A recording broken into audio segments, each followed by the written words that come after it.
was the result that stunned the cricketing world. That's going down towards the boundary. That could be it. Bangladesh have won the game. It's without doubt one of the greatest upset in the history of Test cricket. The all-conquering Australian team are under pressure like never before. We're a good side. It's one bad week. We'll recover from it and we'll come back strong. Can they bounce back, or will the underdogs walk away with a series win?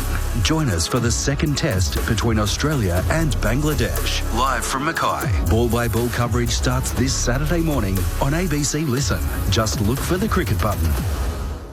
ABC Sport. We begin this broadcast by acknowledging the traditional custodians of the land on which this match will be played today and pay our respects to their elders past, present and emerging. We extend that respect to Aboriginal and Torres Strait Islander peoples listening.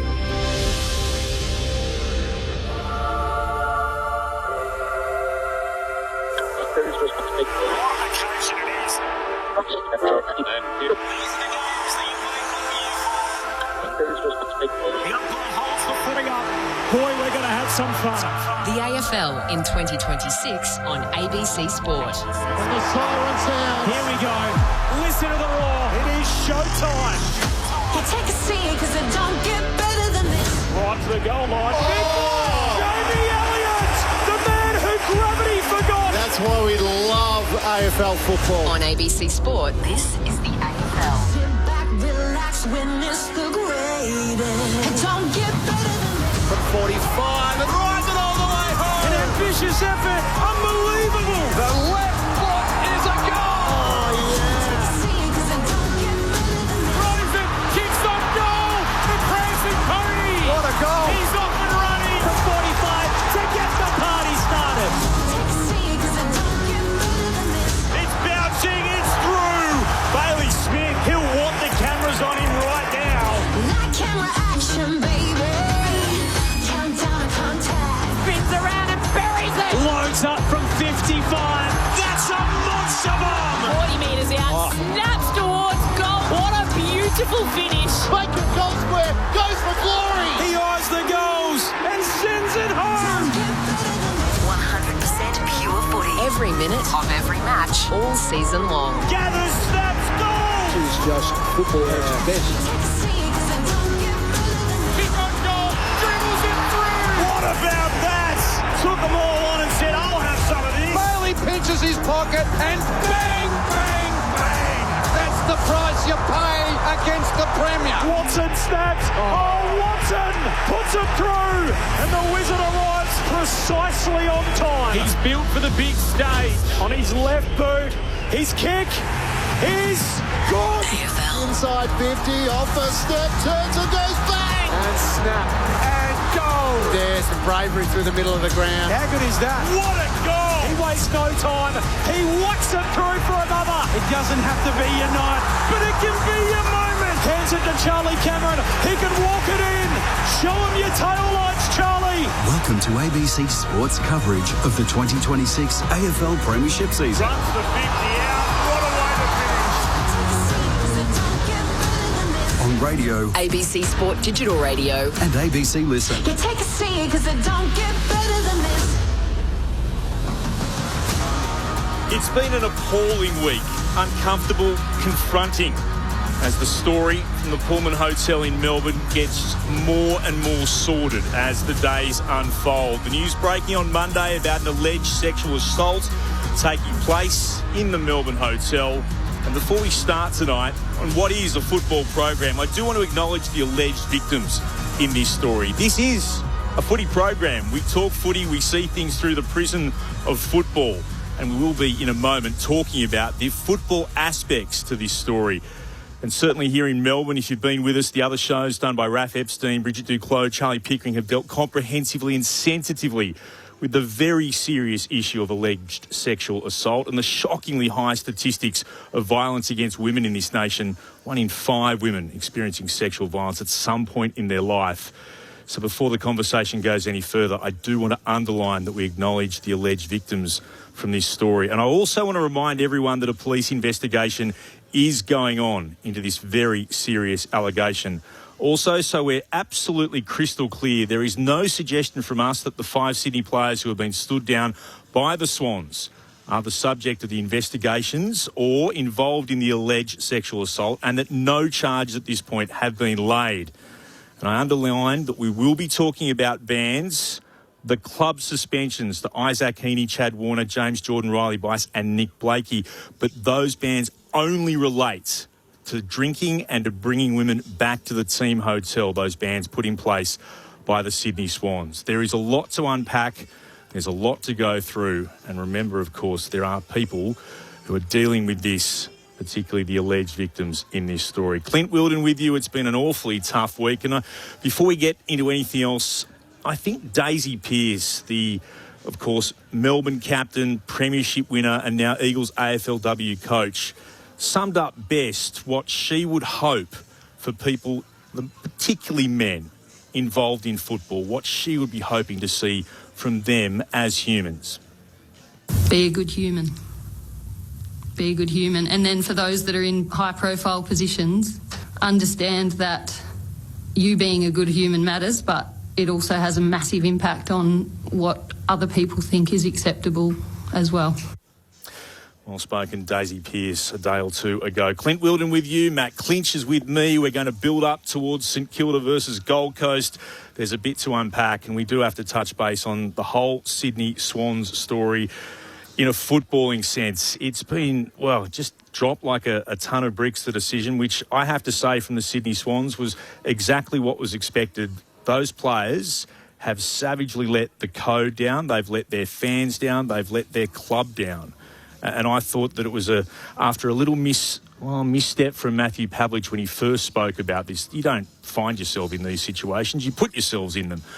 But the decision from that footy club to say some of their very best, indeed the competition's very best, will not be available for the rest of this season was exactly what Sydney needed to do to show how serious these allegations are and to show how serious what they have actually done already, these footballers. Good evening to you, Clint, and good evening to everyone. It has been a week of real disappointment and sadness, and it's probably one of the biggest stories that has taken place in the last decade in terms of the impact that takes place on field. And yes, our thoughts, and obviously first and foremost with the women at the centre of these allegations as the criminal proceedings, the investigations take place. And we're here largely to talk about the impact it takes on a footy field and what takes place for the broader conversations we'd like to have on a weekly basis. It's part of our enjoyment and relaxation from the week-to-week challenges we go through, and yet even that has been impacted by the events of the week. So it's nice to sort of come back to the ground and to the stadium to get back to talking about footy, but it doesn't take anything away about what is going to take place over the next couple of days and weeks and the impact it's had for those that have been most directly involved. So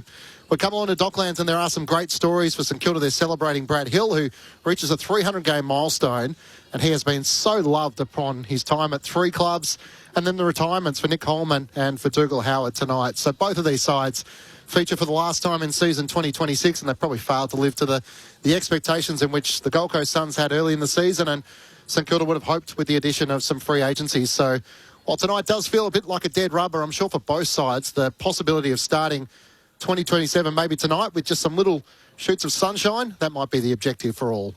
Hopefully we do get a good game of football coming up here between the Saints and Gold Coast, and some retirements as well that we'll speak a little bit about too coming up very shortly. So there is a bit to celebrate here at the ground. We're at the Docklands. This is Thursday Night Footy on ABC Sport. Clint Wilden alongside Matt Clinch, and we're joined by our number one draft picks. Good to have them. Well, good to have one of them back after a little bit of time away. Mark Murphy, good to see you. Good to see you, Clint, Clinchy and Lids. Good to be back at the football after being away in Europe for 4 weeks and missing out the last couple of games, Clinchy. Yes, that's right, international hero. some have said, but self-proclaimed. Others have said too, Lids. But I read this story. Take us through what happened.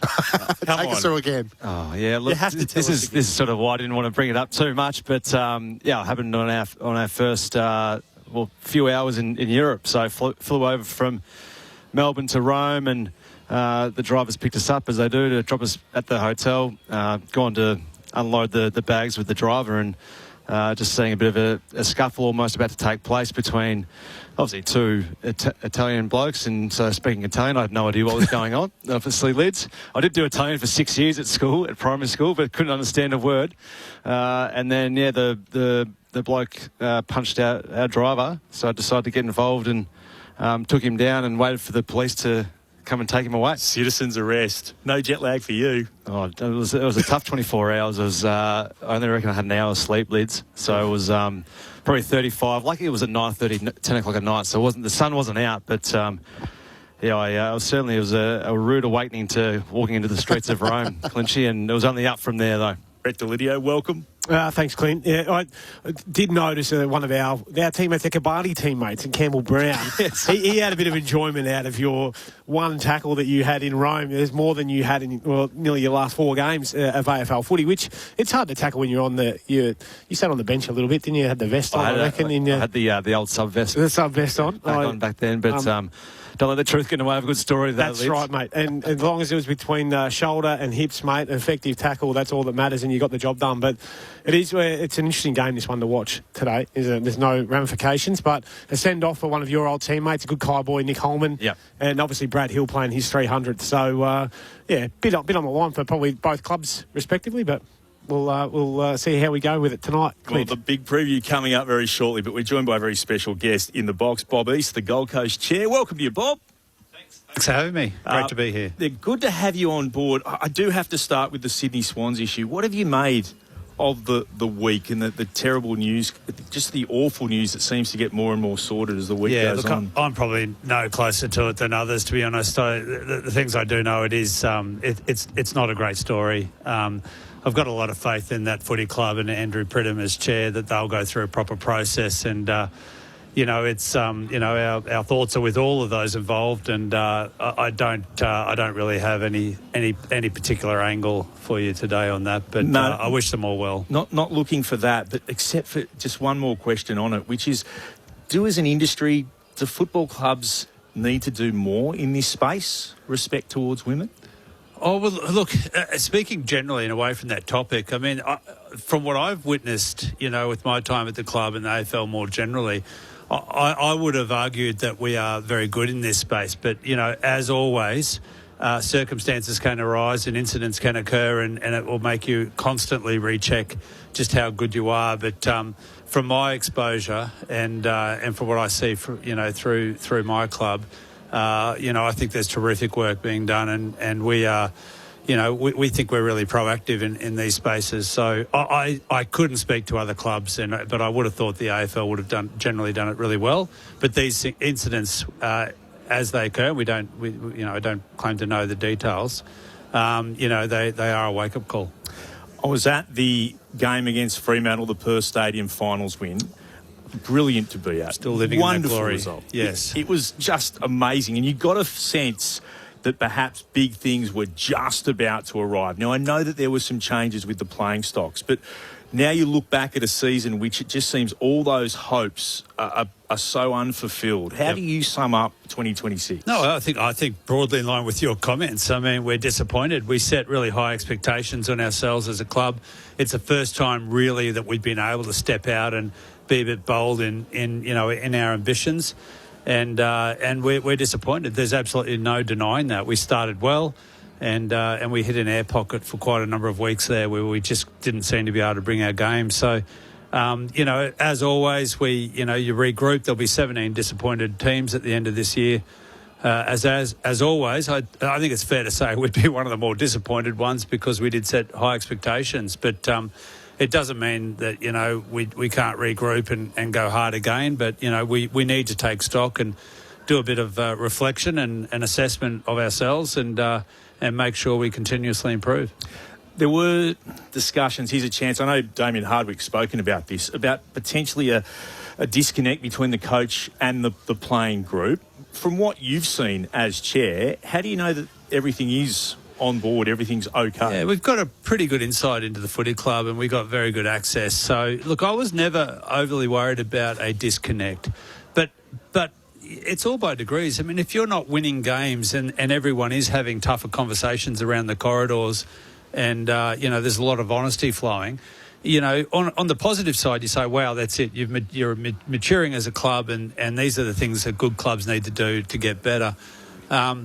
I never saw it as a disconnect, and I was never particularly worried about that. But, was I worried about, not being able to bring our best game? Because ultimately that's all we can do is field sides that bring their best game And we do think we have a good list, and we just weren't able to do it. And, there'll be plenty of expert opinion on, the hows and whys within that framework. But I was never worried about an overarching disconnect between our senior coach and players or our assistant coaches and players. Bob East, chair of the Gold Coast Suns, with us here. Thursday night footy on ABC Sport. How much have you tried to get to the bottom, Bob, as to what's happened over the last 12 weeks? You won 7 of your first 10 and then you've won 1 of your last 12. Is that something you've tried to get more details in terms of what has led to the fall away? Yeah, we do a review each year, and this year obviously we're doing a review. So it's there's no stepping away from that. We are looking for continuous improvement. We've got a really open dialogue. We've got really good access into all departments, across the board, admin, and obviously in all aspects of footy. And we'll be looking for those improvements with the team that's there. We've got a pretty senior coach there, a very senior coach and qualified, but equally someone that's very, very self-reflective and we'll be looking for the angles with us. So, there's it's not as if we just say that was bad luck and we move on. It's also not that, everything's broken and we need to turn everything upside down. It needs a practical review, really good governance around that, and we've got the right people to do that. And one of your great storylines this season has been Ben King with 57 goals. Unfortunately, he hasn't signed the contract at the club. Are you preparing that he will request a trade, and how disappointing would that be if he does depart? Yeah, we understand that that's the way the game works, and the rules of the game are restricted free agency. I'll speak more overarchingly. Yes, we've been, it's been terrific with Ben, and we'll see how that unfolds. Nothing is done at this stage, but I have been on this journey for some time, and years gone past, our border security hasn't been great. We've lost, a lot of our players through the journey. It's always disappointing if we do lose one, but I can say overarchingly we've got a really committed team. We've had some terrific re-signings with Humphreys this week, and I think more to come. So I'm not as concerned as I was previously, but always you like to attract and retain your best players, and we're not unlike any other team in that regard. I liked how you used the term border security. Is this another example of why it's so important for your club to have the Gold Coast Academy? Because we know straight away there is the draw home from everywhere else in the country. If you are producing more players, and the numbers now are outstanding, congratulations for your role in that, but they're more likely to want to stay where you are.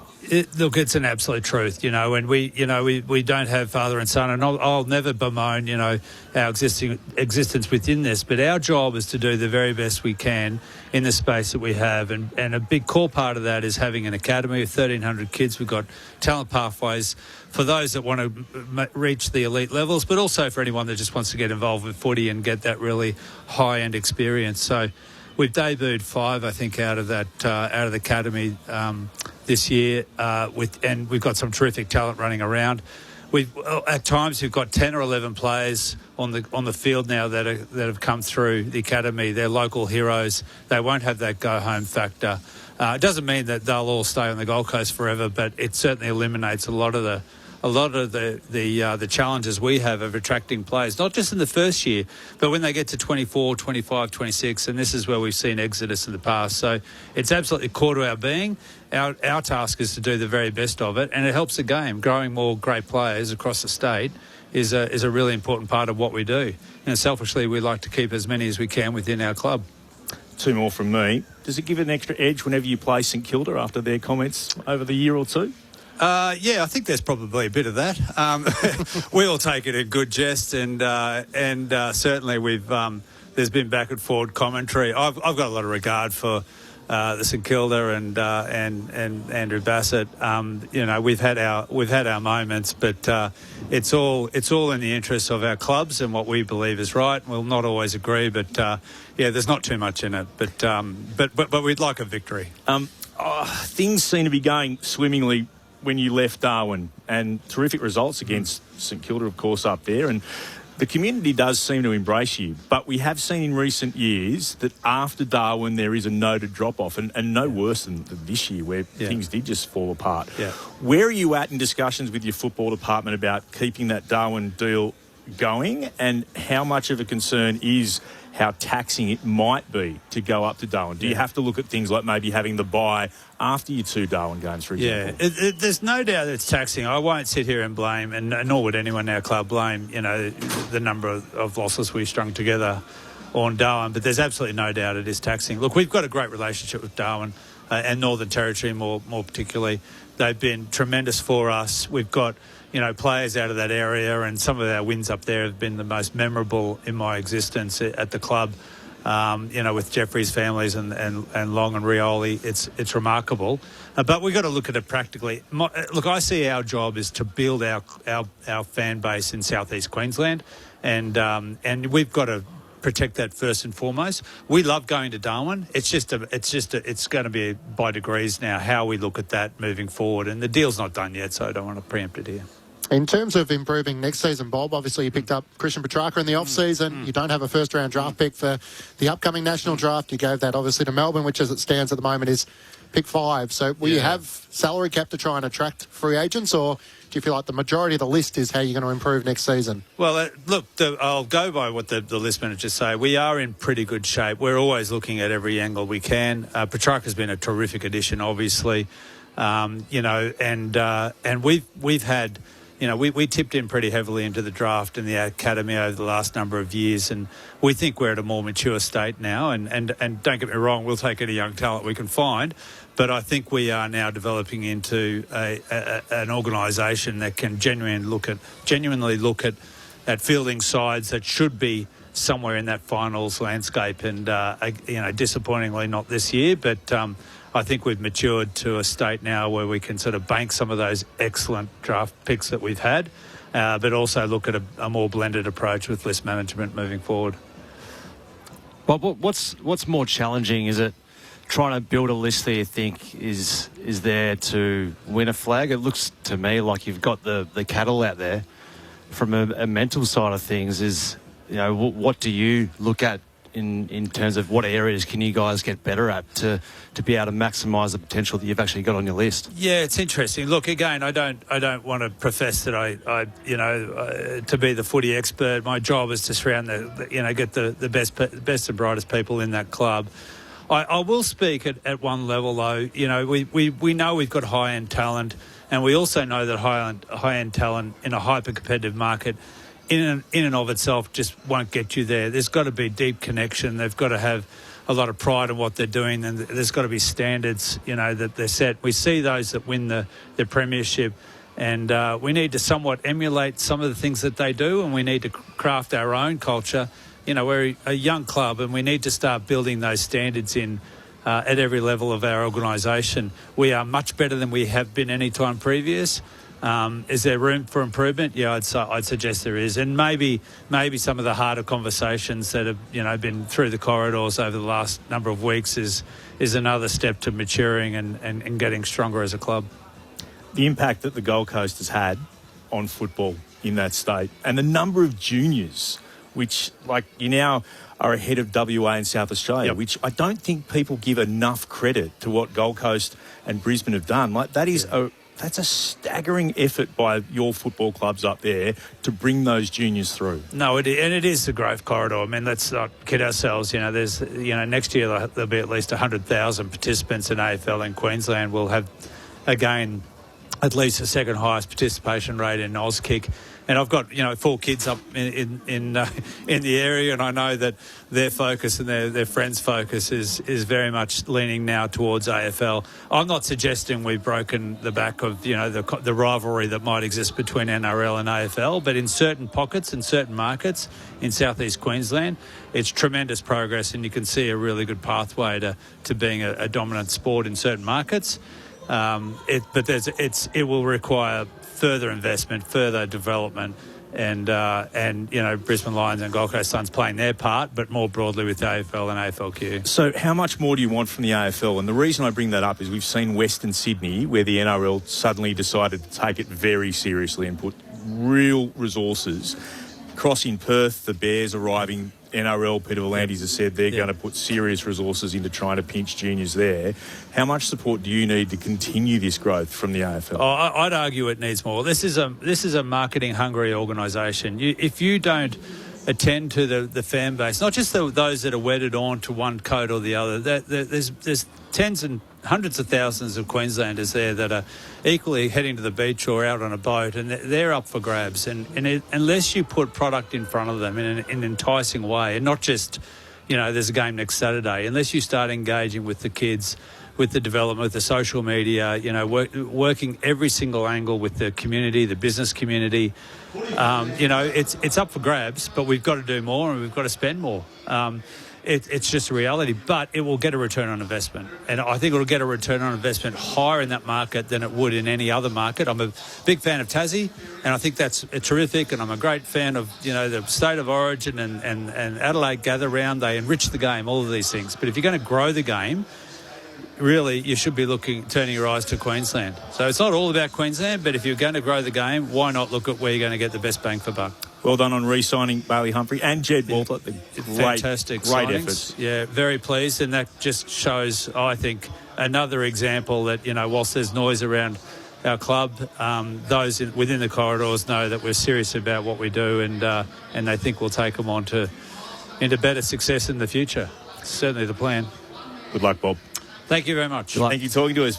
Bob East joining us from the Gold Coast Suns. Maybe, I saw a great article, by the way, on the ABC website, the news website, the gap year, the number of times that clubs, Sydney, Geelong, GWS, Port, Collingwood, Richmond, GWS again in 2020, Carlton in 2012, had a final and then would crash out the next year and then suddenly find themselves right back in contention the year afterwards. And Fremantle, who are the minor premiers, did exactly that as well. Played finals, had a very disappointing the year afterwards, and now find themselves on top of the ladder. Yeah, it's an interesting one, like listening to Bob speak there in terms of, that's what they'll be hoping, and I'm sure that's what Dimmer's selling, is that was the Richmond journey as well. We had 3 years of, being able to, we consistently made finals, but then 16 was a bomb-out year, but then look what they went on to do.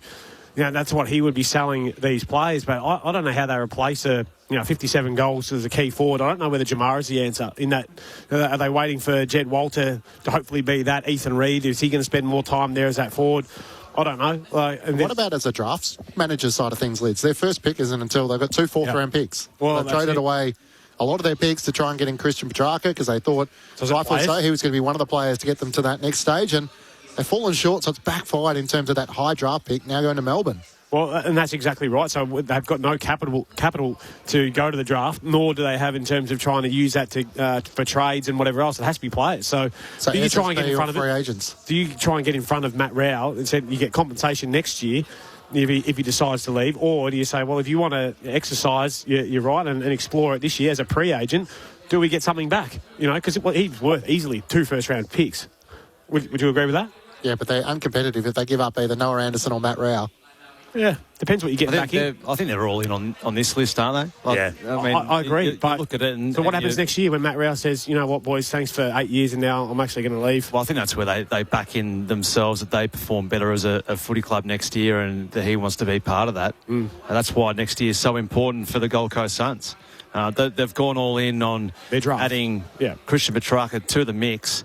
I just don't think they've got the mix right in terms of having all these stars who are playing inside at the one time. I think there's been very few clubs that have actually made that work. So I think they've How have you seen it? They've worked that out. Well, at the start of the year, he was in there a lot, wasn't he? And he was playing his best career best footy, like the first 3 weeks. And they'll probably get nine votes. So whether or not the mindset around these players just thought, well, we're just going to continue on here, it's just going to roll on, and they found themselves in a bit of a hole and they couldn't dig themselves out. So reading between the lines and listening to Bob talk then, you think there's been lots of really tough conversations in the corridors that he's talking about there, and in meetings about, well, when we're at our best, this is what we're doing.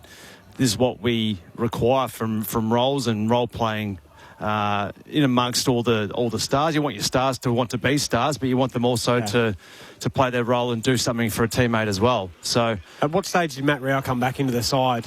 though, and how long was he in when they were really going well versus when, Christian was in there as the big dog, so to speak, and then Matt Rowell comes back from his hand. And a bit of the problem is his 18th game for the season, Matt Rowell tonight, so missed the first quarter. Yep. We'll hear more from our experts, Mark Murphy and Brett Delidio. Matt Clinch alongside myself, Clint Wilden, now to be joined by other parts of the network. But there are no late changes here, by the way, for the Saints and the Suns, two teams who have been very disappointing. Plenty more to come from the Docklands here on Thursday Night Footy on ABC Sport. There are 3 warning levels across Australia: advice, watch and act, and emergency. To learn more, go to the ABC Emergency website and stay listening to your emergency broadcaster, ABC Radio. This is the 2026 AFL Premiership season. On ABC Sport. AFL. On ABC Radio. On digital. And ABC Listen. Look for the AFL button.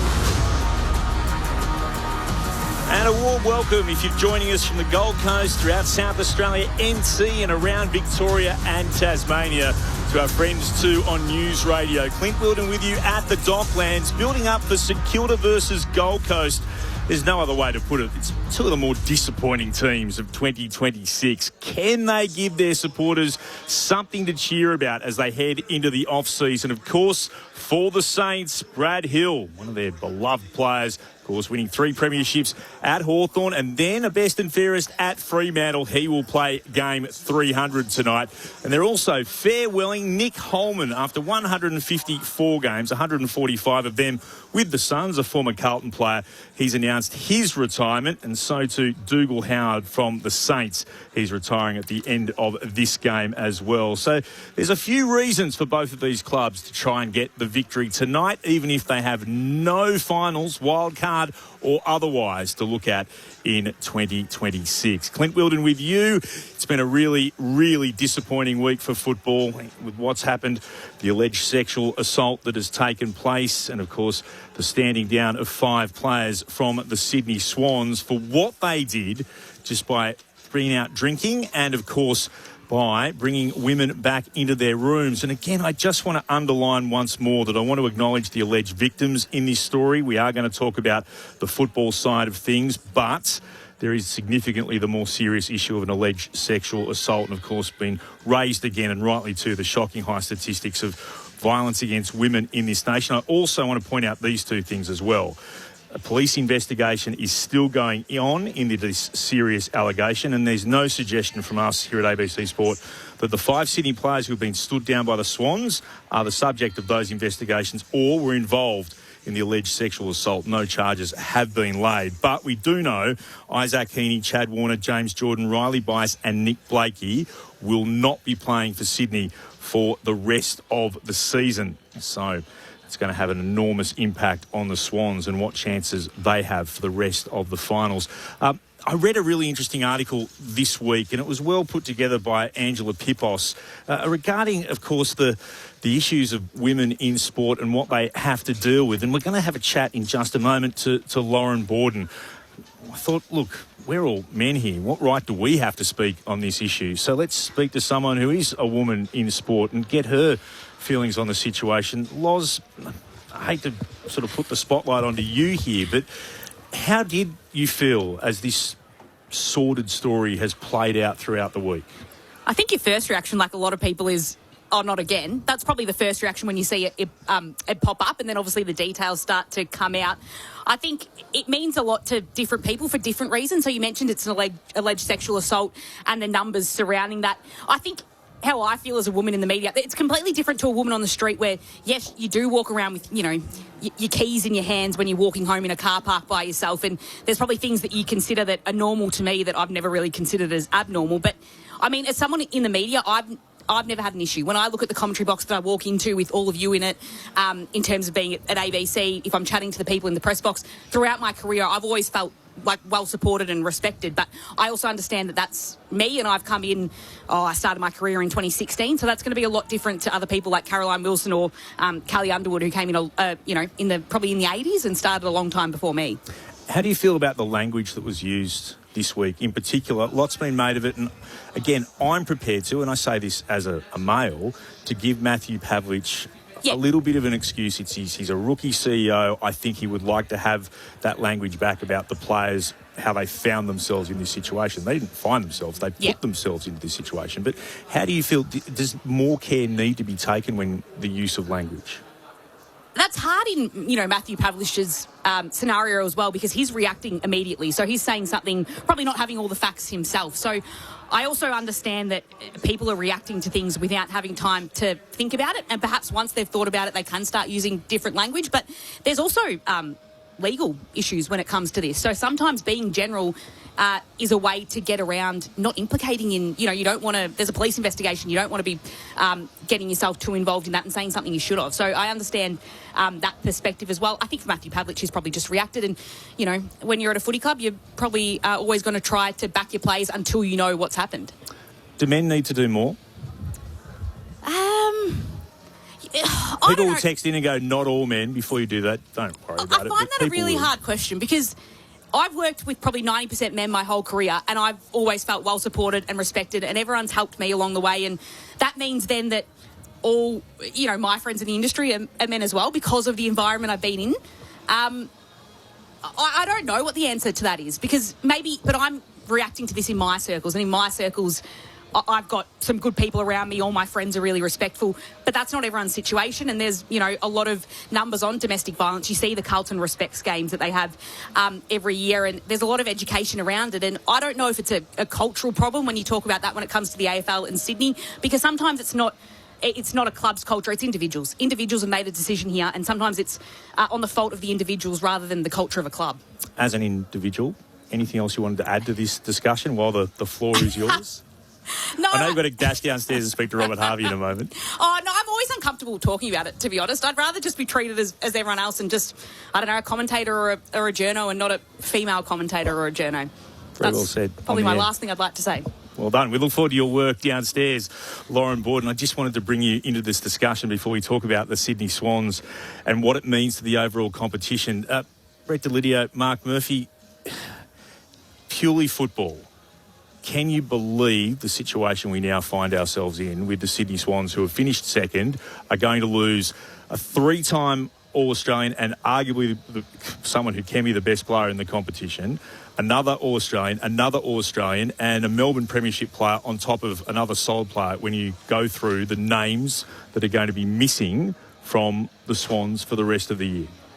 Well, I can only go off what my mates, close circle, talking to Murph, Isaac Smith's in the box next to us, and just you cannot believe that they put themselves in this sort of position, this close to finals and whatever else. And I think that's the thing that, across all my years in footy is that, I had a beer, and we drank a lot of beers and sometimes too many beers, but it never got to that point where you try and go any further than that. And to derail your season this late, I get celebrating that you finish second and you're trying to wind down a little bit. You've still got a game to play, and then you've got to prepare for arguably the hardest part of the season.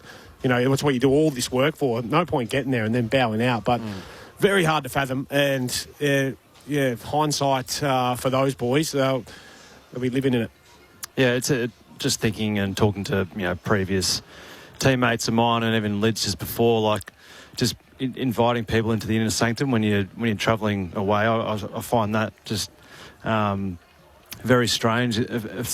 Especially from a club that, we always hear about how good their culture is and the way in which they've handled themselves on and off the field for such a long period of time. It was pretty baffling, really, to hear the details come out about it, especially on the cusp of finals.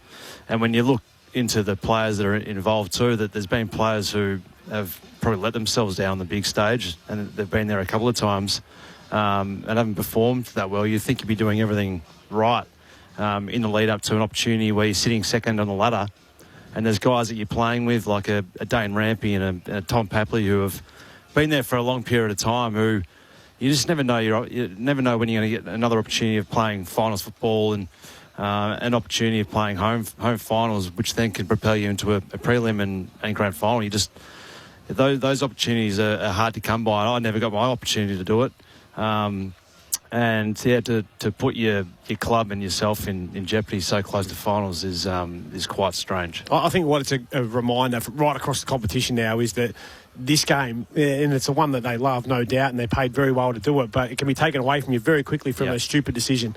And they've taken it for granted, the game, and been able to say, I get away with this because we do, maybe when we're back in Sydney or whatever else, but it's just a reminder for everyone else to be like, every time you are on show whether you like it or not. And I think, listening to Daisy Pearce before, just be better, yes, absolutely, but you're a role model, whether you like it or not.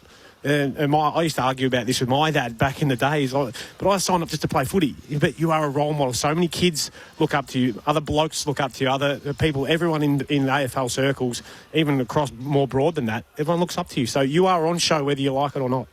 We've spoken about the impact it's had to the individuals who have been directly involved in it. But from a sporting sense, if these 5 players in the change rooms want to return, can you see a world where they can try and build some harmony, try and address what has taken place? Because I guess the disappointment for those players that invest so much time and energy, there's the supporters who invest their passion, their time, their money, and these individual actions have had a greater impact on far greater than just the results of those individuals. It's the club, it's the impact it's had for the footy community, for the game itself. It'll take time, no doubt. I mean, you can build up so much trust and you lose it in a split second, but footy clubs are pretty good in my experience, and you'll probably be able to echo this as well, Murph, in terms of wrapping your arms around blokes when they've made a mistake and being able to try and galvanise. But this is going to take some time, I think, and that's what it's ultimately. There's been, I've heard supporters saying, I don't want to see them wearing a Sydney Swans jumper again. So, I mean, people's initial reaction to it is going to be very strong, isn't it? So, you're right. Time will tell, and once I suppose all the details come out about what's actually transpired, I think a lot of it at the moment from all of us is it's really guesswork and waiting to hear what's actually gone on. There's a fair bit still to go. You want to know everything before you make that decision whether or not they're going to wear your jumper again or not. If you're a Swans fan, I hope you get out and support the AFLW team if you were going this weekend, because again they're blameless in this situation. So if you love the Swans and you're disappointed by what has eventuated, get out and support the AFLW team on the weekend. I think there's going to be no issues with that. It's going to be interesting, Clint, and thinking about it, I wouldn't be surprised if a lot of people go there and watch the W and then head off. It's going to be make a stand. Yeah, make a stand about it. That's my initial thoughts. I think a lot of people would be in that boat where they would still go support their football club, but then when the men come and run out, maybe they might make a stand and walk out. I'm not too sure how it's going to transpire, but it'll be interesting to see it. But certainly get along and watch the AFLW, you would think. There's a line about values, that values only matter if you're prepared to use them when it will cost your club something, and that's what Sydney as a club have done here. Do you both agree with the decision to stand those players down for the rest of the year? Yep. I think they've been very strong, the Swans, and they needed to be. So I think they've done everything that they could do. The leaders of that football club, CEO, coach, and board, have all been very strong, I think, in what they say. They've torpedoed their season essentially. So they're sitting there. They're not going to feature in finals this year. No. So you just hope it doesn't have ramifications for years down the track, like other big sagas like this have had for other clubs. That's what you don't hope for Sydney. But I'll tell you what, it's but we don't know all the facts, do we? No, we don't. What we do know is we should be talking about the All-Australian team, the squad, and the AFL has decided that the Sydney players are not eligible to be included. Do you think that was the right call? Yeah, I suppose. Yep. I'm prepared to say I was really I'm shocked by But what it does show, and only conflicted because we're talking on-field versus off-field. Yep. So the difference between having a medal, if so let's say you commit a crime and go to jail, I shouldn't be in the Hall of Fame because there is a character involvement. There's a character part that plays in being in the Hall of Fame.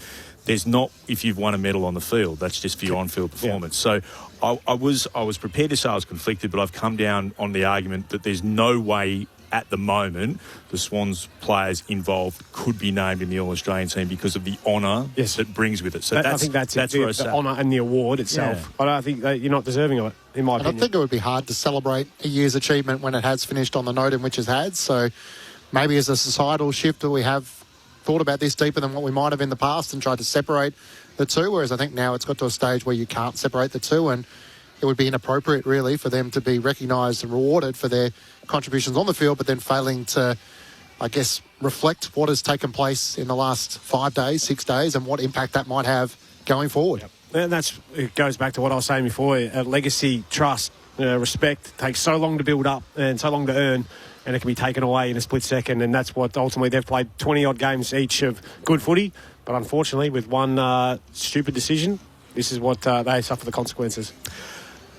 Let's pause here on Thursday Night Footy on ABC Sport, and we'll be back with the preview of the Saints and the Suns coming up after this. There are 3 warning levels across Australia: advice, watch and act, and emergency. To learn more, go to the ABC Emergency website and stay listening to your emergency broadcaster, ABC Radio. This is the 2026 AFL Premiership season. On ABC Sport. AFL. On ABC Radio. On digital. And ABC Listen. Look for the AFL button. It's Thursday Night Footy on ABC Sport. Great you could join us wherever you happen to be. We're at the Docklands for the Saints and the Suns, and Lauren Borden is downstairs on the boundary with St Kilda assistant coach Robert Harvey. Thanks, Clinton. I am down on the boundary with St Kilda legend and assistant coach Robert Harvey. Thanks for your time ahead of the match. I guess, how do you assess this season? So the 10 wins, probably were hoping to play finals at the start of the year, but is it a pass mark for the Saints this season? Well, we're obviously disappointed not to be playing further than this week. So that's a big disappointment for everyone. But we know internally where we're at, and we know we've missed opportunities along the way. But if we looked at our season in its entirety, there is growth in a lot of our players. There's been growth in how we've played at times this year. We'd like to be a little bit more consistent for 4 quarters, but we've shown really solid footy for a lot of the year against good opposition. Now, we haven't got over the line against that opposition, but we just got to, and I get, we sort of understand that you look at it, it's quite simply, and it doesn't look like we've improved, but we've got to take all the learnings as a group into our next year and make sure we're better again. And obviously, in the off-season, you brought in Tom de Koning and Jack Silvani. So how do you assess the performance of those big-name recruits across the year? We've been wrapped with those boys. They've come in, thrown themselves, fully into it. They commit themselves. Both those boys so good in the contest. And Sam Flanders, when he was before he got injured as well, was really good. They're just really headlong into the program. The players love them, respect them. They've worked hard. So and Tommy, I reckon's worked. It was a bit clunky early with Rowan, but I reckon they've worked together pretty well. And the numbers that say they've done really well in there. So we're happy with that. And obviously Jack's been a revelation down back for us, and he's knocked over most of the players he's played on, which is a good effort. Where do you think Ron Marshall's best position is? Playing in the ruck, or when he sits down forward to help the team out? Yeah, well, if you got them isolated and ask them, they both say they're first rucks, right? I think we've worked that pretty well, and how we've been able to work them into the game. So, but they're both working on their forward craft. Rose kicked a lot of goals to forward, as is Tommy when he's gone forward. So they're working on that. And I just reckon both of them together have complemented each other pretty well. And Brad Hill, obviously 300 games tonight, 3 premierships at Hawthorn. He goes across to Fremantle and then comes to St Kilda. Why does he fit in so seamlessly at clubs? It just feels like everyone loves him. Yeah, it's a big one. This is a big one for us. 300 games for Hilly. And he just lights up the place when he walks in the room. He lights everyone up with his energy and his laughter. Our officers are upstairs, and there's sort of voids where you can hear the players. All you hear is his laughing. That's all you hear is him and Caminiti laughing, like the laughter comes up. So, and it really is, it's fantastic. The players love it. What he's done as a leader of the Indigenous community as well, and just to be respected how he is, it's a big night for us. And as well, Dougal Howard's retiring as well, who's been an absolute stalwart, very popular player. It's his last game, so they're big ones for us tonight. A few weeks ago, we were watching Brad Hill play, and Daniel Harford and Bob Murphy said, I don't know who covers more ground, Brad Hill or Robert Harvey.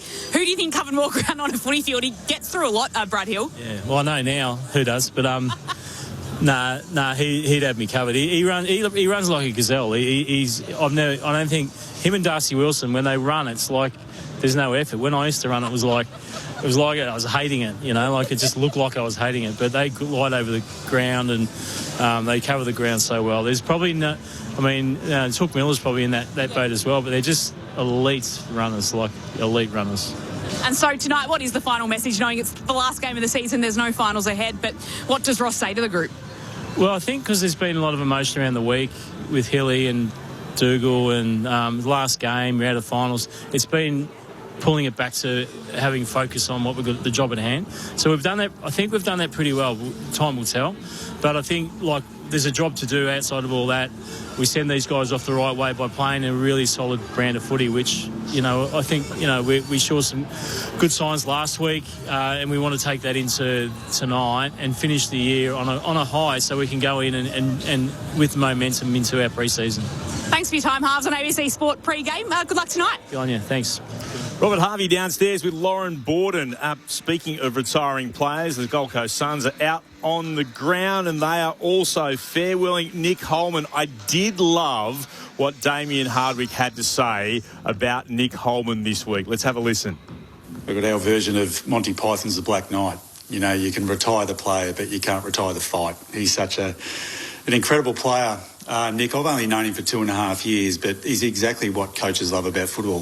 We will always have stars within our game, but the quintessential role player, Nick, is the way he goes about his game, the way he sets a standard of our football club. And the challenge for our group is understanding when Nick walks out that door for the final time, that his legacy is the standards that he leaves. So we're very fortunate at this footy club to have had him, but more importantly, it's a real tick to Stuart Dew and the organisation to bring a player such as Nick into our football club and see what he could actually bring to our football club. So it's a fantastic career and one that is, I reckon, highlighted by our version of the Black Knight.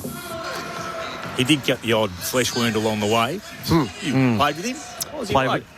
Play with Shollywood, we used to call him back in the day. What was that? Oh, I'm not too sure why, but anyway, we called him that. But I think Dimmer's spot on. He's played 150-odd games, and he's done that off pure grit, wanting to play a role for his team.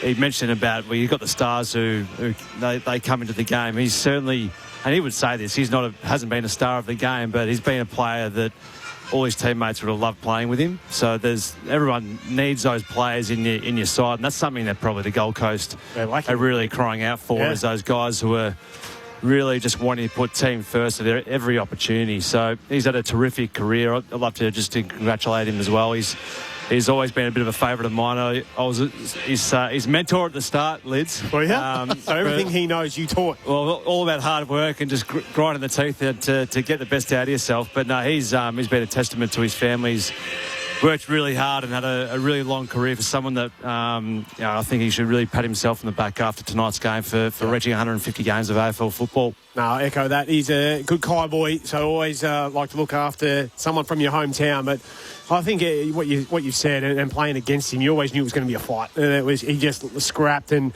did whatever he could to try and win against his opponent, but for his side. So those are the guys that you love to play with. And as you said, I think that's something that they're actually crying out for. So I get it, you can't play on forever, but hopefully, like Dimmer said, that his fight lives on in the boys. I'm more impressed too. There's a bit of a story back from I think it might have been his third or fourth game playing at Carlton, and Kate Simpson was a very professional before the game. He didn't want to get in Simo's way, very straight down the line, wouldn't smile, wouldn't get involved in any sort of shenanigans. And I still remember Nick Holman going to kick the ball through the big sticks, came straight to the side of his boot, went into Simo's head from about 5 yards away. You've never seen a bloke want to kill someone on his own side more than Kate Simpson. Nothing worse. Nick Holman. Nothing worse than copping one of those stray balls. And to play 151 games after what was probably could have been his last, I reckon. He had to change clubs to eke that out, but just a bit of a highlight from my time with Nick Holman. Brad Hill plays his 300th game. He's still a very, very special player to watch. Oh, he is. One thing, and I say this to my young boys, and I was saying this to young players when we were coming through, if you want to go and watch someone work at high speed for long periods of time, go and watch Brad Hill. Between him, Dan Hatterbury, Isaac Smith, they were the guys that you used to regard in terms of their work rate, especially on the wing. But, he's been a classy player, and I think he's added now, this year alone, just being able to go to half-back and probably give him something a little bit different. He's always been that, high-end, outside receiver, finish winger, just get up and down the ground. To finish your career, 300 games, three premierships, I think, and a best and fairest, I think you'd be pretty happy with that. Still got a lot left in him. He was on almost 50 disposal watch last week. I was at the Richmond St Kilda game watching a teammate of his, and Jack Silvani plays 150th, and I was just watching him run around, and as you said, just the work rate and just the way in which he gets up and down the ground is phenomenal for a bloke who's playing his 300th game. A lot of guys limp to 300. He's certainly he's going to tick that off tonight, and really looks like he's got at least a couple more years in him. I know it hits you sometimes; it can just hit you like that, but he's just still such a smooth. He's mover. not a bank crasher though, is he? Like he's an outside runner who just continues to link up, and if his body and soft tissue wise doesn't let him down, I think he can. Yeah, you're right. I think he can play. Arguably play for another couple of seasons. So it's his 15th season. He's a 3-time Premiership Hawk. He's a best and fairest at the Fremantle Dockers. Joined St Kilda in 2020. He's having career best numbers, so averaging 26.7 disposals in 2026. His best previously was at Freo back in 2019 when he averaged 25.1. And some of the stories that have come out this weekend have been absolutely fantastic. So he's 113th player to reach 300 games. He is the 13th St Kilda player to do so.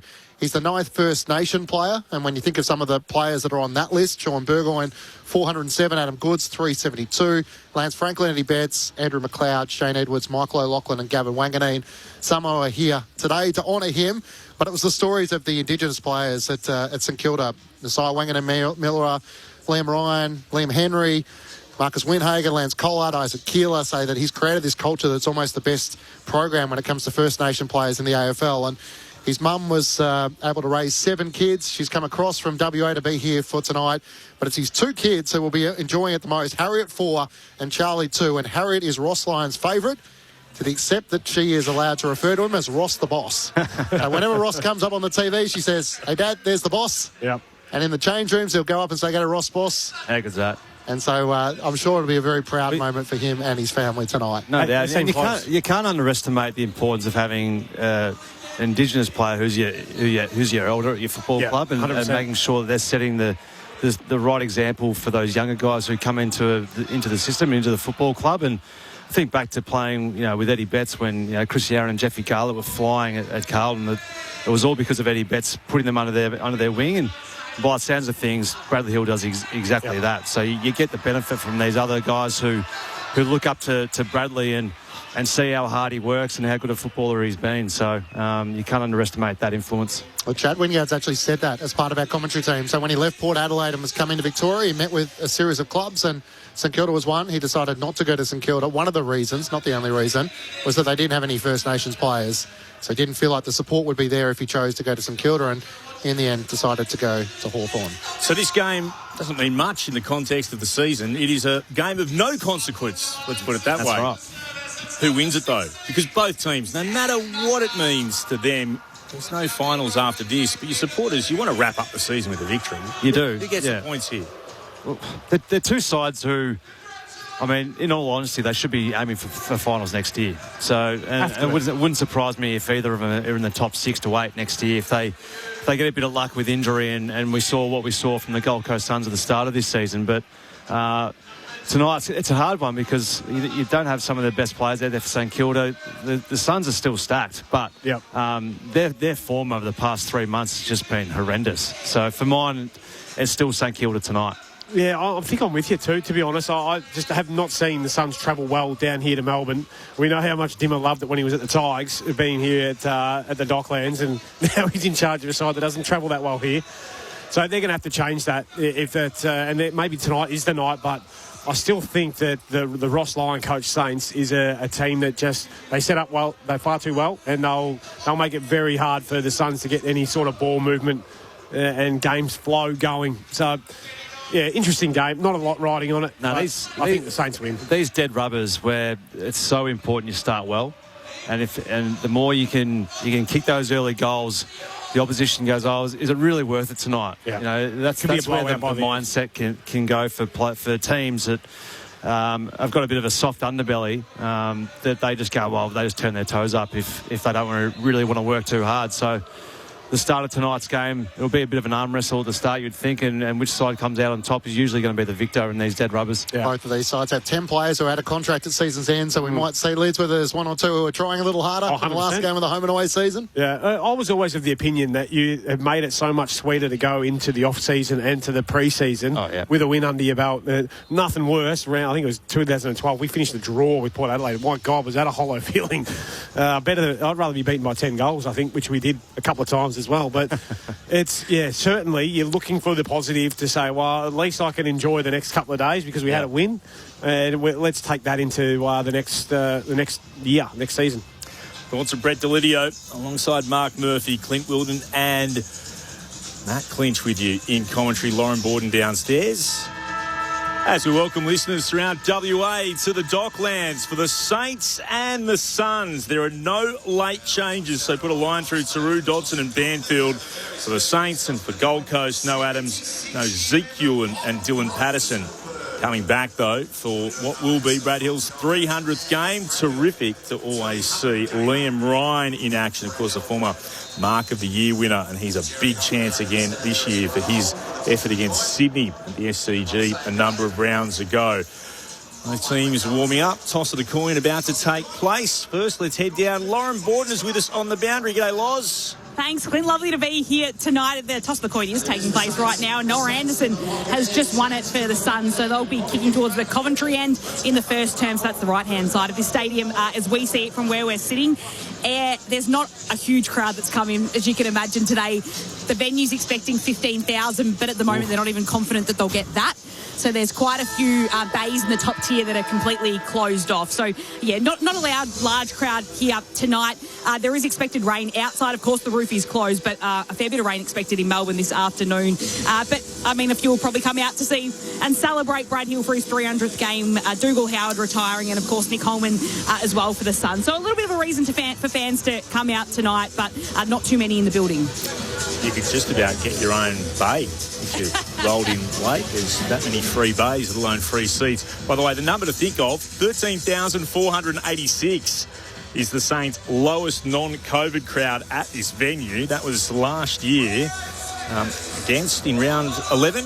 Who else but the Gold Coast Suns? So will they be able to edge past that? 13,486.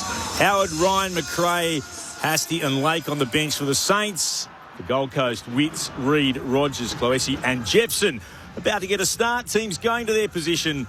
Matt Clinch to get us underway. Thursday night footy on ABC Sport. The final appearances for St Kilda and the Gold Coast Suns in season 2026. Both would have had loftier ambitions than where they're going to finish this season. But for one last time, the chance to finish on a winning note. And it's De Koning and Moyle who will get us underway in the middle of the ground. Moyle reaches out, wins down the tap, but De Koning gets a clearance away. Bouncing ball in the direction of Humphreys, who spins away from a haul tackle. Out past the half forward. Anderson gathers it in front of Brad Hill. Out past to Toot Miller, gave it back to Anderson. At left half forward, sends a high ball inside 50. St Kilda have the numbers. Winhager and Travalia both bring it down. Lombard over around the footy. De Koning just clears a path for Travalia. Out past to Winhager. Over the top to Stocker, to Brad Hill. And they find a way through centre-half back, although Winhager's kick is a turnover. Dropping the mark was Ewan. He now tries to fight for it at ground level. Spills out the way of Mitch Owens. Half past to Hall, and now they're away. Dodging and weaving. Max Hall draws an opponent. Half past to Wilson. He has a little fumble. And the half pass is a turnover. Toot Miller takes it back for the Suns. Miller gets it on. This is Holman, retiring Sun, kicking towards left half forward. Walter can't drag it in. It's across the boundary line for a throw-in. At about, let's say, 60 out from an attacking goal. It's interesting, Noah Anderson starting forward and lining up on Brad Hill, so trying to make Brad Hill accountable but generate plenty of footy himself. Moyle against De Koning. Moyle won it down, stuck out the left hand. Ball still there for the Saints. So they'll be able to work a kick away. Garcia sends it towards the southern wing. Group up there. Just hack it forward here against St Kilda into space. Noble should be the first to get there for the Suns. He gathers it under pressure. Hand pass to Andrew, to Miller. Back to Andrew. Suns, slick bit of work. He goes short again here. We get a hand pass back inboard. Rao couldn't get there. Here's Brad Hill. Shrugs off an attempted tackle and then shares it away. Sweeping forward. Nicely worked in the end here through Butler. Comes out to the right-hand side. Again, the kick inside attacking 50 and Marshall marks. That was well done. Jarman involved and Butler and Hall delivered the kick from Garcia. Now a chance to have a shot from about 51 out from goal. Probably about 7 or 8 metres in from the boundary. Yeah, it was good ball movement from the Saints in the end, but it was actually the first time where the St Kilda forwards actually reset and worked hard to get forward and become an option. The last two, well, almost entries, they couldn't actually go in because they had no St Kilda forward as an option. Marshall was one of 2 or 3 that actually worked hard forward then. 13-12 for the season. Just shy of the 50-metre arc. He kicks it towards goal. It's off hands. Suns getting a touch on it, rush through for a minor score. First score on the board for the Saints. They lead by 1 behind, 2.5 go on opening term. It's quickly brought back into play. They'll kick hard against the boundary line as the mark is taken by Adesall, who tries to work it through the middle of the ground. Toot Miller's hand pass to McAndrew. Side steps around 2 Saints, Phillippo and Darcy Wilson, and has to retrieve his own footy. Miller to McAndrew. He hurries the kick up the wing. Saints have the numbers. Stocker used his body to crash through. Spills to Rao. His kick is smothered. Stocker takes it back for the Saints. Garcia clever. Got it to Phillippo. Left half forward. His kick is smothered. Worked down by Dan Rioli. Garcia knocks it inside 50. Trying to link up with Phillippo. Garcia does it himself in the end. Hand pass to Wilson. To Hall, who's tackled. Great chase. Jeffrey's got him. Now he has to try and knock the footy clear. It's a scrap early. Rao gathers against the boundary line. Hand pass to Noble. High up and under kick. It'll clear the defensive 50, but out on the full. Free kick going the way of St Kilda. Some pretty sharp hands there, but equally some good tackling. Both sides are certainly up for the fight here at the start of this game. We might have to turn on the old COVID sound effects with the fake crowd. Not a lot of noise out there. Not a lot of noise out there. Don't talk too loud down there, Loz. We might hear you up here. It's like a library. As Stocker for the Saints will put it into the left forward pocket. Andrew flew, so did Moyle. They were the 2 highest players in that pack, both in Suns colours. And they see it across the boundary line. It will be a throw-in. I dare say that 13,000 that was here. 13,400, something like that, was it? 13,486 last year. Could be under threat here, Clint. I think you're right. Unless it's super quiet. Moyle gets the winning tap down. Chance for secure through Garcia. It's a Hall. Comes out to Phillippo from deep in the left forward pocket. Sends it towards goal. Decent battle here. Owen's underneath it. Couldn't get it away. Owen worked it out. Stolen though by Rioli. Shared it with Andrew. And now to Noble of the Suns. Pauses. Does well to move on the Holman, who had 2 bites at it and couldn't mark. Goes back inside defensive 50. Travalia, one of 2 Saints that wrap him up. There'll be a ball up inside forward 50 for St Kilda. Opening 4.5 minutes here on Thursday Night Footy on ABC Sport. The Saints, the only score on the board, it's a behind. 1-0 they lead. Thrown out. Marshall tried to protect the space. He's going to get a free kick for a hold here against Moyle. So Rowan Marshall in combo with Tom de Koning tonight. He'll get a shot on goal out to the right from just inside 50 lids. Definitely there. He put both arms around from Moyle. Oh, Hill was skirting around the back. Let's just hope that he kicks it a little bit better than he did the last one. The last one was on line, but it absolutely wounded duck. Wounded duck. Someone shot it out of the sky. This one, no doubt, he'll have it spinning a lot better. Got the journey, no worries. Contracted to the Saints till 2027. It'll be interesting to see if he requests a trade at season's end. Ryan Marshall from right on 50. Sets flight. It's right to the behind line. It's kept in play. Humphreys. Jeffreys gathers on the behind line and then gets a hand pass away. Saints have the numbers though. Phillippo against the boundary line. Did that come off his boot? No, out of play. Dan Rioli asking the question. 35 metres around in the left forward pocket for St Kilda. They're 1 behind to the Gold Coast Suns yet to score. Not a lot to shout about. 6 minutes into the opening term. Jammed in Roll Marshall. There's 2 of them. Not a lot of people here to shout about it. No. Very quiet start. Throwing back in to Koning. Hit level, tapped it out. Umpire spotted a free kick here. It's going to come back. The Saints will have an opportunity here to have a shot at goal. Not much in that. On Took Miller, there wasn't really a lot in that. It came from the umpire that was boundary side of that. So looked through quite a number of players from that position, and just looking back through the replay here, that's a pretty soft free kick. Just had the slightest touch on Max Hall, who made the most of it to go to ground, but the ball's in his hands for the Saints. 45-degree angle to the left. Kicks from 40 out. It's on its way. We're right behind the kick. He liked it. So do the Saints fans. And they do make some noise. The small contingent in wearing red, white and black. They've got the first goal. And they lead by 7 points over Gold Coast. 1-1-7 the Saints. No score Gold Coast. 6 and a bit gone opening term. Thursday night footy on ABC Sport, on ABC Local Radio, Sport Digital and News Radio. And of course on ABC Listen. Your experts this evening, Mark Murphy and Brett Delidio. Well, like Nick Holman is to the Suns, I feel like this kid is to the Saints in terms of just hard work. Garcia's probably a little bit in that mould as well. Just two young fellas that love to just get to work. And he's really impressive, young Max Hall. His ability to win the 40 but kick goals as well. If the opportunity arises, would love to see him come out of the 40 next year, down to a little smaller number. Thoughts? Don't mind it. He shows a fair bit, doesn't he? I like his aggression of the ball in contest. Lee Montagna had the numbers on Fox Footy last night. Number 9th ranked player in the AFL since round 12 for Max Hall. And they get to the middle. Winhager gave it away to Wilson, to Boxall. He's tackled and loses possession. Now Anderson for the Suns. Gets a hand pass to Rowell, drives it inside 50. Silvani came out, couldn't take it cleanly. Humphries gathers over the top to Ben King into the open goal. And the Suns have their first. They immediately respond 8 minutes in the opening quarter.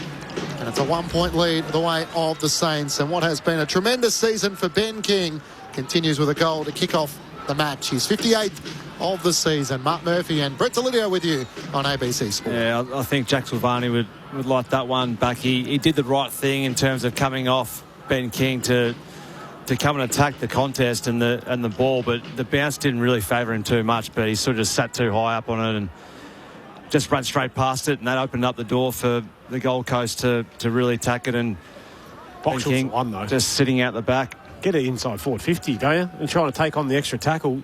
Give your forward the chance. Just didn't see him coming, did he? Matt Rowell with a jumper with a bit of extra air conditioning on the side. It's been ripped down underneath the right armpit. Bit Craig Bradley like. Yes, it's a very good call. Hall for the Saints. Kicks it inside forward 50. Still there to be one. Noble emerges with it. There's Holman again. Hands it off to Jeffrey for the Suns. Kicks towards the wing. It's able to bounce here and scoot him through. Obviously worked by St Kilda. They're able to gather quickly. Hasty sends it back inside forward 50. He wanted Ryan rather, and he was tackled to ground immediately. Ewan got him. See Liam Ryan back. Always exciting when he gets anywhere near the football. Moyle wins the tap down. Noble tries to go over it. Miller does. Gave it to Moyle, then to Noble. Now to Anderson. They sweep their way through to Ewan again. Hand pass was poor. Hill almost was able to intercept. It requires a little bit of trickster stuff from the Suns here as they go surging forward. Out of the middle, there's Rogers, and there's a holding the ball decision going against them. Trying to take on one too many was Humphrey. It'll come back, be taken by O'Connell. Let's go downstairs. Lauren Borden's on the boundary. Matt Rowell's just been handed a new jumper by one of the stewards down on the bench, so he's getting into it now and getting rid of that ripped one. Thanks, Laws. O'Connell around the back to Brad Hill. Give it to Hilly tonight in game 300. He kicks it up to McRae, who takes the mark. Game number 12 for the season for Jack McRae. He's contracted till 2027. He's found his way out of the side throughout the season. Sends it up in the direction of the tall timber. Never got to Rowan Marshall. In the end, Moyle's happy to see it out of play and a boundary throw in. He never had great penetration, Jack McRae, has he? That was probably a perfect example. Been a 15-metre kick to probably a 35, hasn't he, at best. Might become a hand pass clearance specialist as it's thrown back in. Moyle and the efforts of Rowan Marshall spills down. Here's a chance for Adesor. Kicks it into the middle of the ground. Lake's tackle was over the shoulder. Rioli didn't get the whistle from the umpire, and the umpire comes across and will ball it up in the middle of the ground as Jack McRae gives it back to the umpire. The Saints leading by a point. Up it goes. The ruck with a something tap. There's a free kick they've spotted here. It's going to have Marshall. No, beg your pardon. And the Hall backs back, and the race around him was Rogers to give away the free kick in his hot pursuit of Hill. Now Hall sends it long towards full forward. Fly, no mark taken. Andrew there defensively. Tackled to ground by Butler immediately. No prior. Wrapped up, locked in, ball up. 1-1-7 the Saints. It was a great pick up from Mac Andrew, but Butler was just straight onto him. Gold Coast 1 straight 6. Early stages first term. Andrews took it out of mid-air, spun around. Oh, comes to Ryan! Top of the goal square. He's just class to watch. No time. Threw it on the left boot, put it between the major opening. The Saints have got their second. 2-1-13 to Gold Coast, 1 straight 6. We've gone 11 and a bit minutes in the opening term. The Saints lead by 7 points here on Thursday Night Footy on ABC Sport.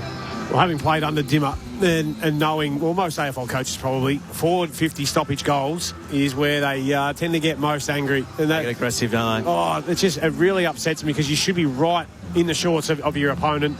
And I feel Bodie Ulam was probably just half a step off, but that's all Liam Ryan needed. He's so sharp on his feet, in a phone booth, does his best work, onto his left leg, knocks that one through. He's one player you just cannot give any space, so you can't allow him access to the ball there. And it's almost really when he's sitting that far back, you're standing front, in between the contest and your opponent. Leading goal kicker for the Saints this season with 32, Liam Ryan, back in the middle of the ground. It's Humphreys who gets the clearance. Half past to Rowell, kicks inside 50, rising up Reid. If he wasn't paid the mark, he would have certainly got a free kick. But he is a presence inside the forward 50 at 202 centimetres. At 21 years of age, as Ben King runs past him heading to the bench. Maybe he's the option. He might have to develop in the next 12 months. When you're that big and you've got that longer arms, they're hard to navigate. So great athlete, this kid. He run all day. Pretty handy, Ben. Was he 202? Run all day? 202. 202, runs a 6:02 2K or something ridiculous like that. 12 goals, 7 for the season, Murph and Lids. So trying to finish in front of goal. Reid comes in, it starts left, it'll stay out to the left from 45 metres out and off the hands of Cal Wilkie. Goes through for minor scores. St Kilda by 6 points. 13 minutes go on opening term. Thursday Night Footy on ABC Sport. Here he is, the 300 gamer. Plays on. Makes a bounce. Brad Hill into the right back pocket. There's a big cheer for him as well. Well, as big as you can get here at the moment with the crowd. Off hands, Owen hand passes forward. The Suns will mop this up. They take it through Noble, who kicks back inside attacking 50. Long up. Marks at the top of the 50-metre arc. You can go for goal if he wants. He'll have to carry about 53 metres with the kick. Yeah, well done, Jake Rogers there at that contest. He was clean and then gave them access to be able to win the ball back on centre wing. Ben Long didn't turn around overly quickly, did he? You know, it's the last part of the year. He needs another one for his stat sheet. Coming in with 27-15 for the year. It's out to the right. It misses. A minor score for Ben Long. Gold Coast 1-2-8, trailing St Kilda 2-1-13. We've gone 14 and a bit minutes in the first. Brad Hill might have the kicking responsibilities in for the night when Nasiah Wanganeen-Miller's season done. He has had a couple of games of over 40 disposals. That kick to Travalia didn't take the mark. Rogers gathers, hand pass to Lombard on the 50. Hand pass to Rowell. Has to scoot around his body. In the end, charging out to Miller. Takes the mark in front of Jack Silvani. A couple of players looking in different directions as to where they should have gone back with the flight. And Long was one and Rogers the other. But in the end, Toot Miller leading out was the right option for the Suns. Yeah, well, I'd like to see another replay, whether or not Wilson could have gone a bit harder and actually gone for that mark. He looked like he knew he had his man covered, but just probably not used to playing that role where you can come across and intercept. I think he'd love to have another opportunity. Toot Miller out to the left from 40 metres out. He misses as well. The last 3 scores have gone the way of the Suns, but they've all been behind. Out to the right on this occasion. St Kilda hold on to a 4-point lead. Goals through Hall and Ryan for them. Ben King, the goal kicker for the Suns. Here goes Brad Hill again on a run. Takes 2 bounces from the right back pocket. Head towards the wing. One was up, couldn't mark. So to Ryan in the vicinity. Umpire says we'll ball it up. It's been locked in here. Should we count kick-ins, you reckon, Lids? No. If you want it to be counted, you'll kick it to yourself. Very good. Wits tapped it down. Backed out of there by the Saints, but not as far as Ballard. Inflated numbers. It annoys me.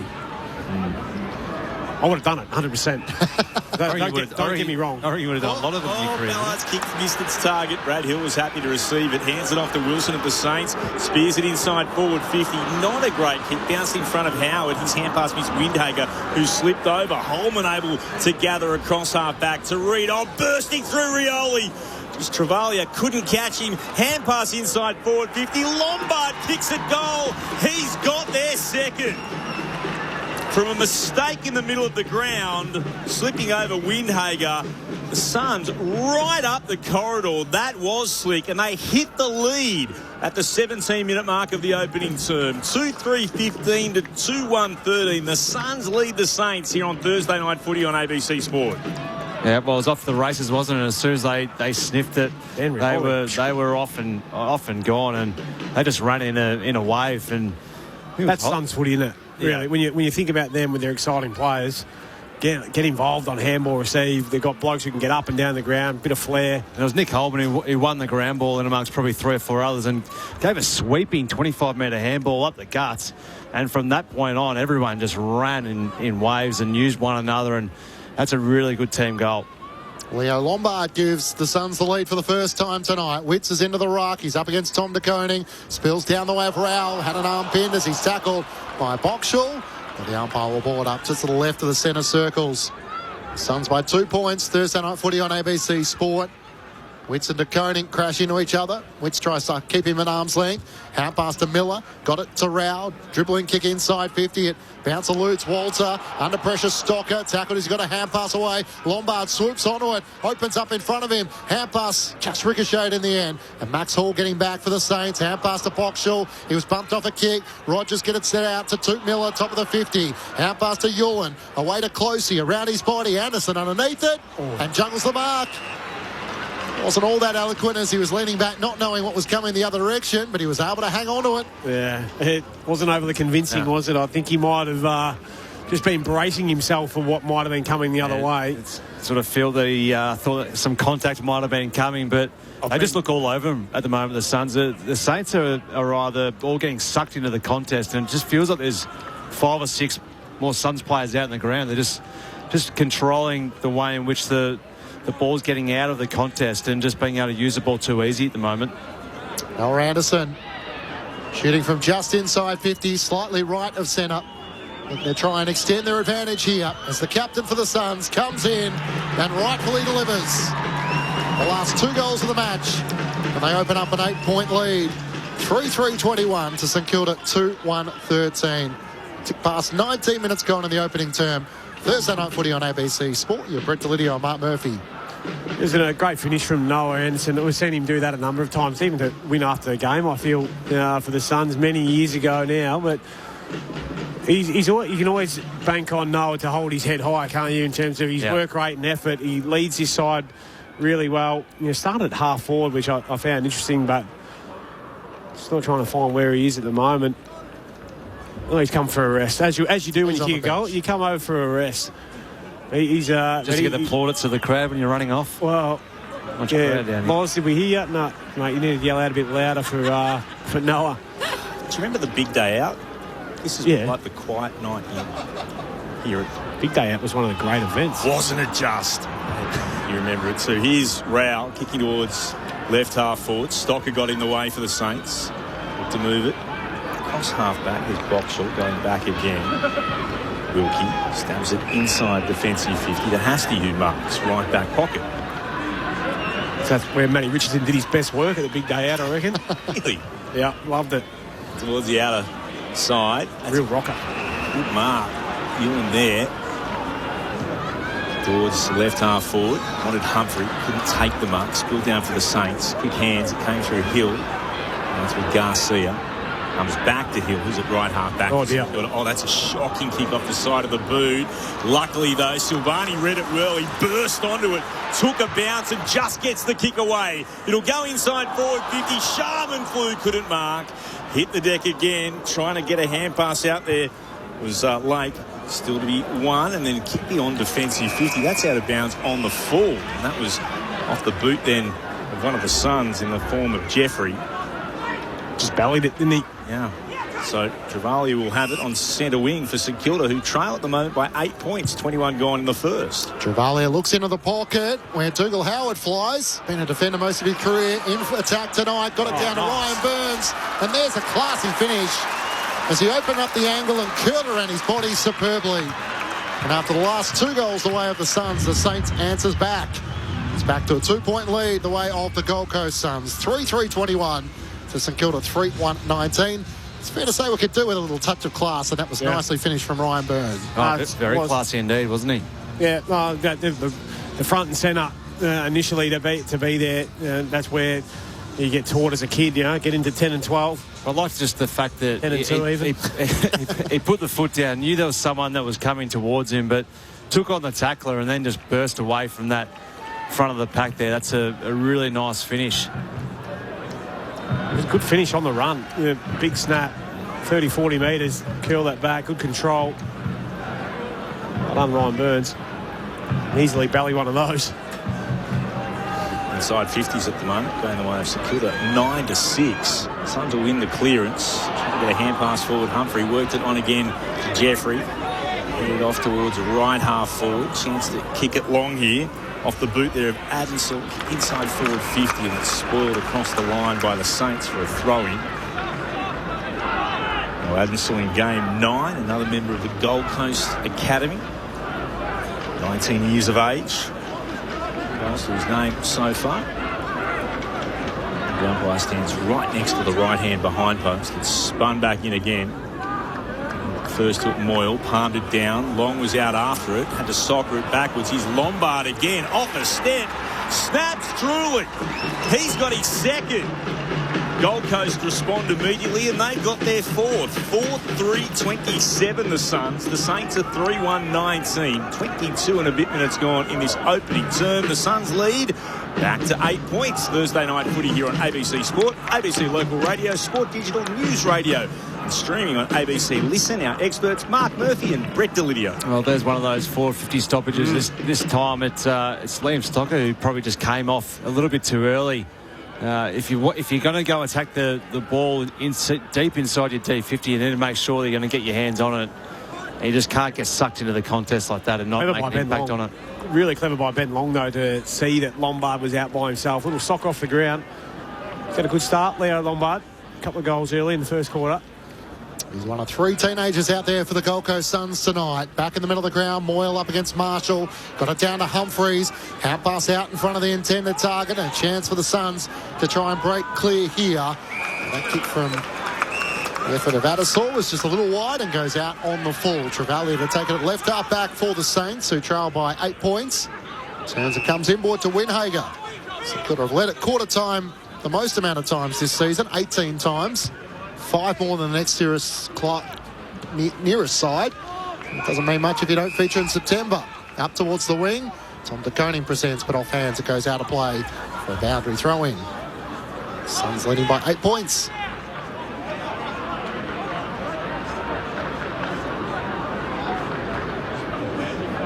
Helps if you turn your mic on, Click. Spun back in.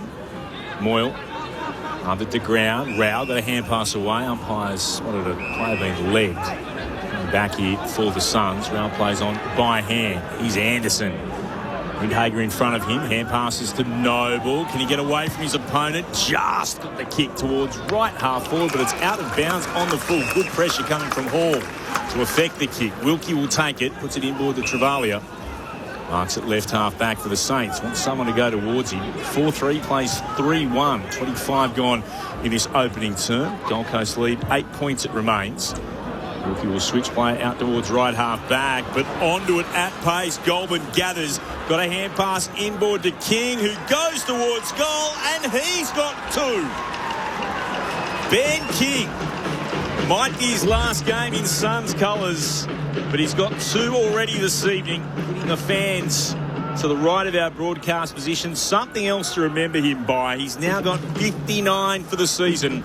The Suns are 5-3-33. St Kilda 3-1-19. They're out to a 14-point advantage. 26 gone in the first. Well, I can't imagine Jackson will only be too pleased with Cal Wilkie's kick there across the ground. That's a big 55, 60-metre switch, but you've got to give credit for Gold Coast. They've obviously come in with a plan of just not allowing the Saints to switch it and go back through the corridor. So they're tightening their defence and actually making them pay on counter-attack. Yeah, Lockie Goldman, the player there, squashed up the ground, gave off the handball to Ben King. Good finish. So Ben King third in the Coleman behind Jai Amos, who's 1 goal in front of him. So he's now a couple of clear of him and Charlie Kerner, which is 9 behind. Rao out of the middle of the ground, sends it along to the goal square, and it just cannons into the left goal post. Ethan Reid thought it was going to go through. It just hit the woodwork. And the Suns lead is 15 points, 26 minutes gone opening term. Here goes Wilkie. Trundles his way into the right back pocket. To the left towards right half back. Up was Ballard, won it down. Went to McRae. He couldn't take it. Ballard gathers. Set upon by two Saints. Ball up the call. Metre in from the boundary. Right half back for St Kilda. 5-4 plays 3-1. Suns in front. DeConey won it down for the Saints. Straight to Anderson though. Tackled by Butler one side.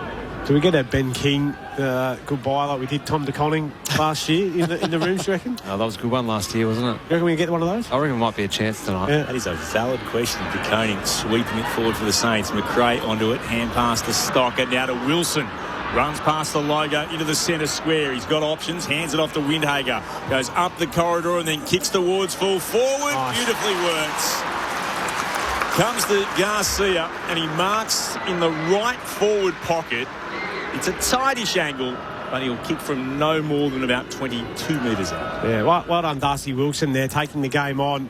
If any other players chasing him other than Dan Rioli, he probably goes and breaks 50 and has a shot himself, but good to take the game on, tuck it under the arm, then the handball received. This is a nice kick from Windhager, find Garcia all by himself.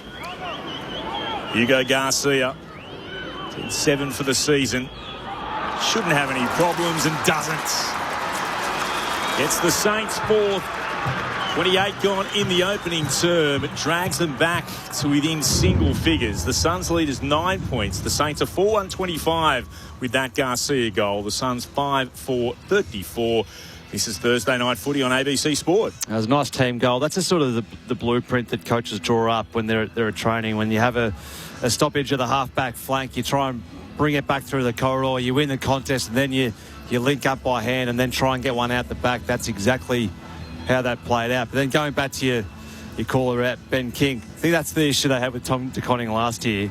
I think it was his 100th game. It was his 100th game. Actually had to make a speech.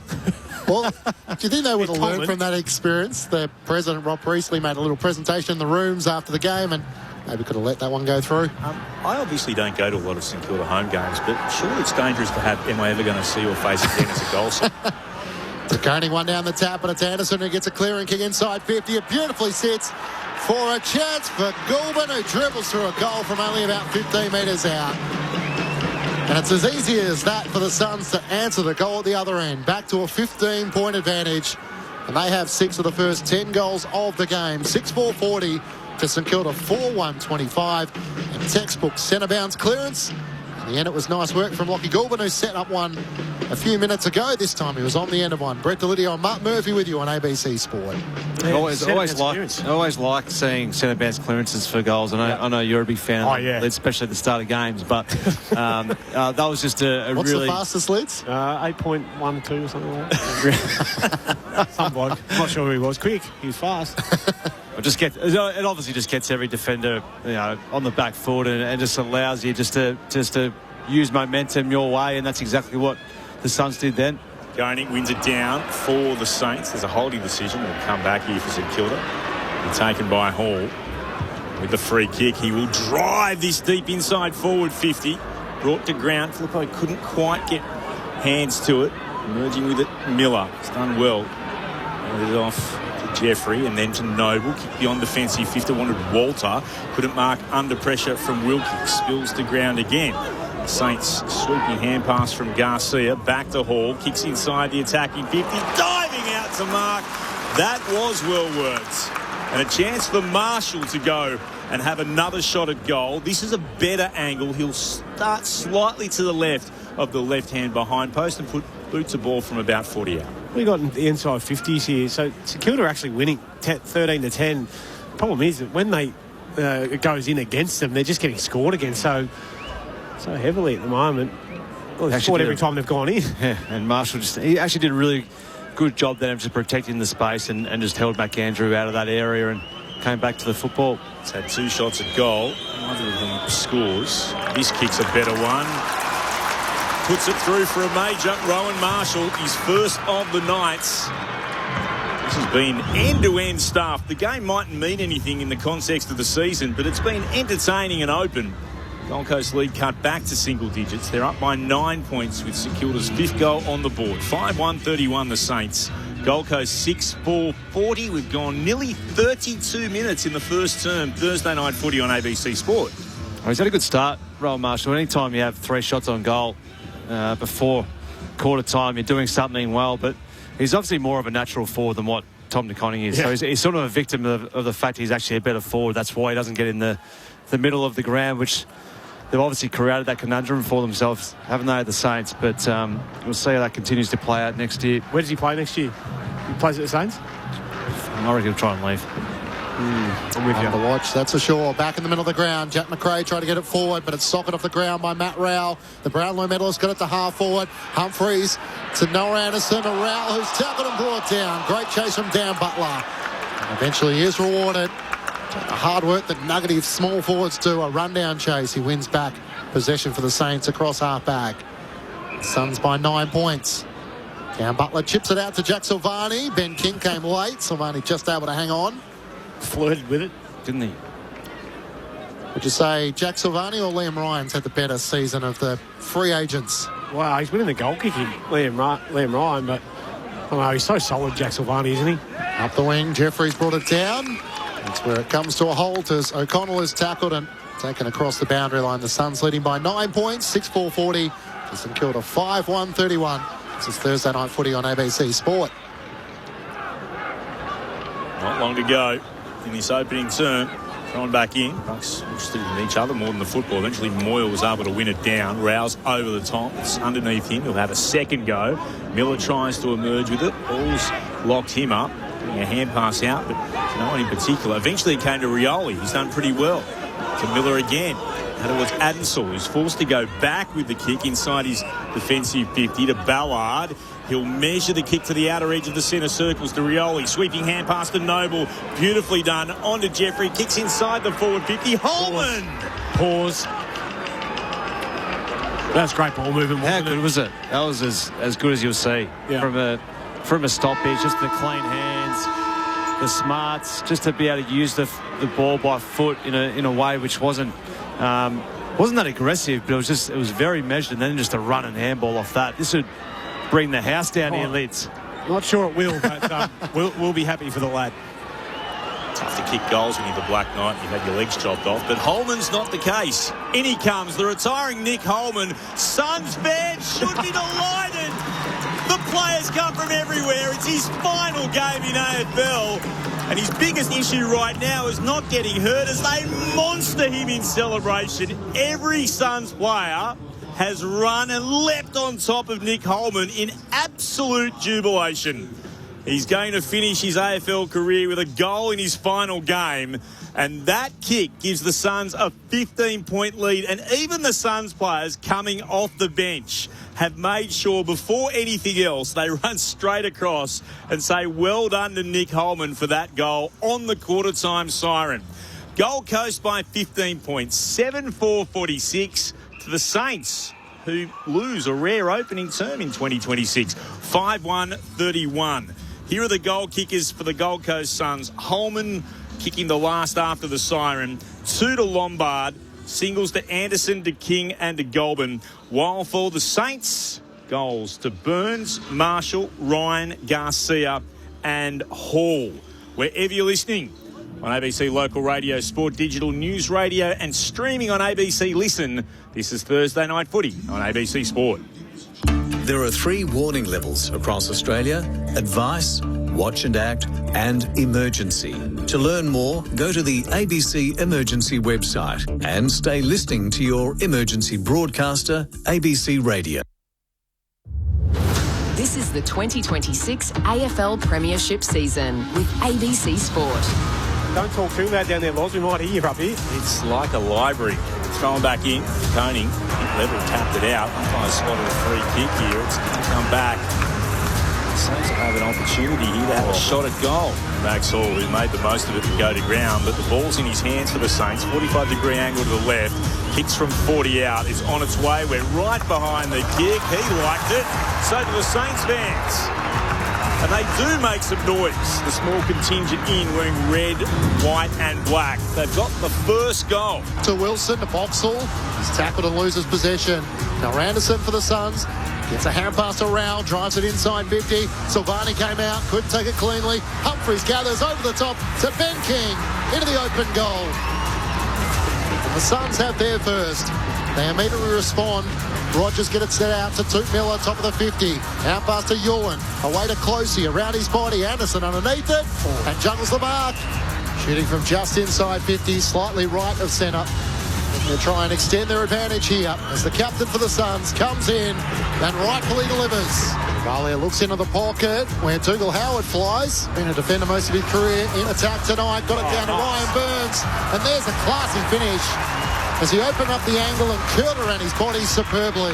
The AFL on ABC Sport. On radio. ABC Sport Digital Radio. And ABC Listen.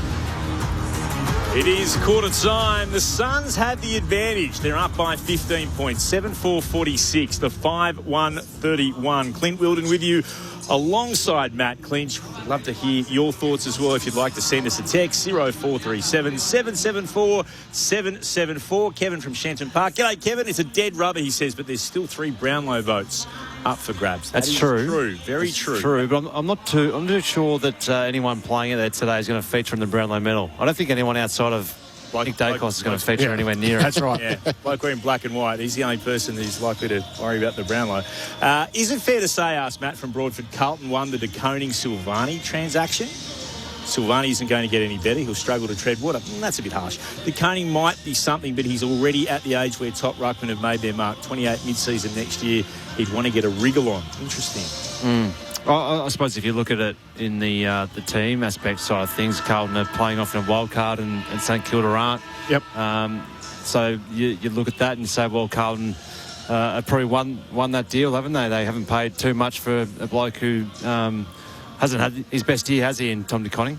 No. I think Jack Silvani's been good for the Saints this year. Yeah, been good. Yeah, I agree with that. I would say also that might have allowed them to have a bit of extra cash that they might be able to use in the not too distant. I think that's the interesting question from a list management point of view, as we realised St Kilda had to try and spend some money to attract some free agents. They tried for the likes of Finn Callaghan unsuccessfully, Dustin Martin going back a fair while ago.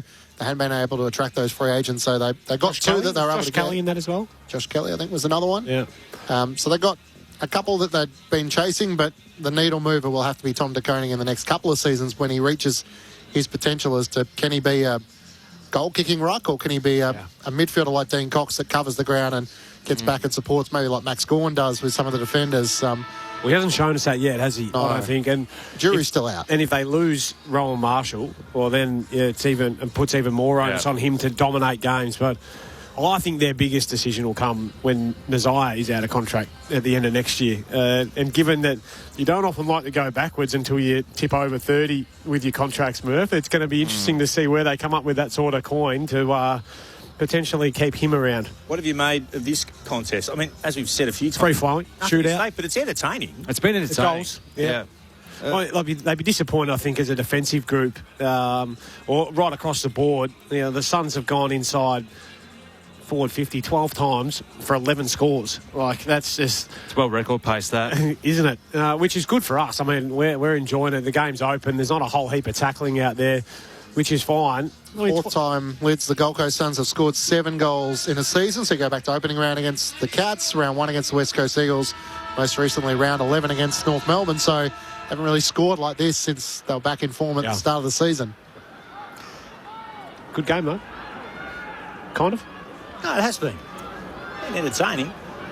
Well, win it down for the Suns. Bursting through. Anderson gathered, kicked inside forward 50 as easy as you like. Tap down, gather, kick towards Humphrey, and he marks. That's a great set play, and that's a hard thing to do as any ruckman, to try and pop it straight over the top of your opposition ruckman and then run out the front door. So Noah Anderson's just gone on here from 9 o'clock, run to a 12 o'clock straight towards the Gold Coast goals, and that's as easy as you like. Suns will be celebrating, of course, re-signing Bailey Humphrey. Kicks from 50 out. Hooked it hard. Yeah, he's missed it. In fact, it's only really just snuck in for a minor score. Goal umpire had to do a truckload of work to get there. 7-5-47 to 5-1-31, opening 50 seconds of the second term here on Thursday Night Footy. Stocker brings St Kilda back into play. Veers out to the right back pocket and drives it long up the wing. Mitch Owens flies with Ballard in front. Can't take the mark. Garcia front and centre. Half pass to Brad Hill. Trying to flick it to Ryan Burns. Lost possession though. Travalia with a gallant effort to try and lock up Bailey Humphries, and the umpire will ball it up between wing and half forward for the Gold Coast Suns. They lead by 16 points. Moyle got there late but was able to crash into Rowan Marshall. Garcia can't gather it. It's Toot Miller who tries to knock it out for the Gold Coast Suns, and here's a chance to gather on the wing. A hand pass a little loose in the end from Jepson. Never got to Toot Miller. Travalia takes it back. Hand pass to Hall, to Burns. Hand pass to Marshall. Slapped on cleverly by Travalia. Got crashed into by Humphries. They lose possession though. Toot Miller gathers. Hand pass to Anderson. His hand pass missed Rowell, who now scraps for it. Desperate over the top to try and lock it up for a stoppage, and he does so. It's a right half forward for St Kilda. The Suns by 16 points. 2 minutes gone, second quarter. Mills had it 13 times. Garcia and Hall 11 for the Saints. A holding decision here. Ooh. Now Rowell has just absolutely pushed over Boxall here, and he's turned the free kick over. Boxall will get it. He'll have it at right half forward. So Rowell was given the free, and then he's just lost it. A little overreaction. Boxall for the Saints. Into the right forward pocket. Oh, coming sliding out, unable to complete the mark was Owens. Suns have the numbers. Andrews to Anderson. On turn to Ewan. Back to Miller. Looks to go by hand down the commentary wing. Andrew again involved. Gave it on to Ewan. He was tackled immediately. Ball's been locked in here. Trying to go and lend some support. Jepson involved. Eventually, umpire says, I'll wheel around here and ball this up. Shouldn't surprise anyone that Max Hall's underneath it all for the Saints. Still at right half forward. One down by Moyle. Trying to get to it, Rowell. He couldn't. Has to effect a tackle. Decent battle on here for the football. There's about 5 players over the top of it. Another ball up. Garcia shoves Rowell out of the way. Oh. A bit of aggression out there. Rowell and Boxall going at it. Absolutely. There's a bit going on here as Marshall got a kick away. Rowell scooting through. Did well to gather on the bounce. Gave it to Ewan. Shares it around Rioli. Then Noble. Back to Rioli. Back to Noble. Stretching. Ran straight into Marshall. Ricocheted off them. Wilson has a chance. Now to Hall for the Saints. Runs the 40 out from right half forward. Goes looking for Ryan. Can't quite get there. Jeffrey did well. Defensive spoil across the boundary line. Throw in deep in the right forward pocket for the Saints. The Suns lead by 16 points. 3.5 gone in the second. Wasn't his best option there, Max Hall. I'd rather see him just pin the ears back and try and shoot it through. Thrown in the right forward pocket for St Kilda. Marshall in front, tries to work it to the back. Darcy Wilson crumbs onto it, kicks on the left. It won't have the journey. Coming out, Tom de Koning, but the good mark is taken by Jeffries. Just 5 metres out from his defensive goal. Chips it short to Dan Rioli. He goes very short to Toot Miller, still inside the corridor in the defensive 50. He plays on and works it to Ewan. At half back, the hand pass to Noble. Through the middle of the ground to Ballard. Needs support, gives it back to Toot Miller. Gives it over the top by hand to Noble. Sends a kick up the wing, looking for Lombard. He's flat-footed. Cal Wilkie comes charging in and spoils the ball out of play. Cal Wilkie, the number 1 intercept player in the AFL, playing consecutive game number 178 for him tonight. He's trailing Jack Crisp of Collingwood. Plays his 286th on the weekend. That's remarkable. Ball's put back into play. Moyle at the back. Was able to win it down. The Saints hurried kick forward. Trying to get onto it is Owens up against Ballard. The 2-10s battle. Sakura will emerge with it. De Koning sends it into the left forward. Oh, Ryan almost went for an absolute hanger. A little bit before acceptance, and getting down there, Ewell, his hand pass away. It comes to Garcia, 45 out from goal. Kicks to a one-on-one at full forward. Burns, has he been given the free kick? He has. Infringed in the marking contest. And Burns can go back, and he can have a shot. Already 1 goal to his name so far this evening. Have a shot from no more than 20 out on the slightest of angles to the right. It was a clever kick in the end. I think it was Garcia that just put it to his advantage, but just forced the Gold Coast player to grab and scrap. So it was a smart little kick in the end from turning something into something, out of nothing into something. I'll give it there. That one. Jepson, the player who gave away the free kick. Here's Ryan Burns. Comes in and kicks his second. So he had 2 goals for the season going into tonight from 14 games. And right now, at the 6-minute mark of the second term, in this, the final game for the Saints in their season, he's got 2 goals himself. 6-1-37 the Saints. The Suns are 7-5-47. 6 gone in the second term. Lauren Borden's on the boundary. I think in that incident where Matt Rowell pushed Hugh Boxall over, he lost his GPS tracker, so it came flying out. They've just gone to get the physio to put it back in his jumper, but hopefully he didn't do too much running in the last 2 or 3 minutes because none of it's been tracked. Well, throw it away, I reckon. Good battle between those two at the moment. It's getting physical. He's spending a bit of time on Rowell, also to Anderson if Rowell's not in there, but something that make a little bit of a name for himself. Brett Delidio with you on ABC Sport. Marshall wins down the tap against Moyle, but it's rowed by Matt Rowell. That GPS is tracking as he takes a bounce, and now a second. Gets the clearance of the Suns. Inside 50. Jed Walter hasn't touched the footy. He's nudged underneath here by Cal Wilkie. He still hasn't touched the footy. Takes the mark in the right back pocket for the Saints. Is he winning their best and fairest, Cal Wilkie? Probably. Or is Naz still? Naz, of course, won last year their Trevor Barker Award. Burns trying to keep it alive against the boundary. Turned it over. Rogers kicks inside 50. Clears a few hands. Taken by Stocker. Got it away to Wilson. Half pass away to O'Connell. Swings at the left half back. A beautiful kick. And Windhager didn't have to break stride. Half past the game 300. Brad Hill as he takes the bounce. Runs the outer wing. The crowd rises. Sends it long for Koning. He tries to fly on the back of Mac Andrew. Can't take the mark. Kept alive by Lake. Gets the hand pass to Butler. He fumbles it. Noble slides in. Spills out to McRae. Hand pass to Mitchell into the pocket. He dribbles a kick in the direction of Marshall. Tries to slap it down to Hall with some touch. A classy misses to the left. Wishful thinking it turned out in the end. So lined up. Had 4 or 5 players just there. A 9-point lead the way of the Gold Coast Suns. Thought he would kick it for sure. 1-1 for him tonight. Suns through Jeffrey in the right back pocket. Stabs it to Rioli. Rioli beyond defensive 50 for Gold Coast. Adensall, who marks. Rioli ran by. And pass was ignored. He gets told to move it on. He's got an option through Noble, running onto his left, from left half back towards left half forward. Good hands. Reed, good mark, good hands. Immediately turns around, puts it to the top of 50. Lombard couldn't mark. Spill down here for the Saints. Hill was the target. It was missed. Adensall mopped it up to Anderson, turned it over. Hall stole it away. Gives it to Butler of St Kilda. Kicks inside forward 50. The bounce will be there for Owens. Owens runs in. Open goal square. Can stride in and put it into the second tier. Turns around to say thank you very much. It's just a case of, well, continuing on his run. He made the most of it too. Mitch Owens with his first of the evening. The Suns, their lead is cut back to 3 points at the 9-minute mark of the second term.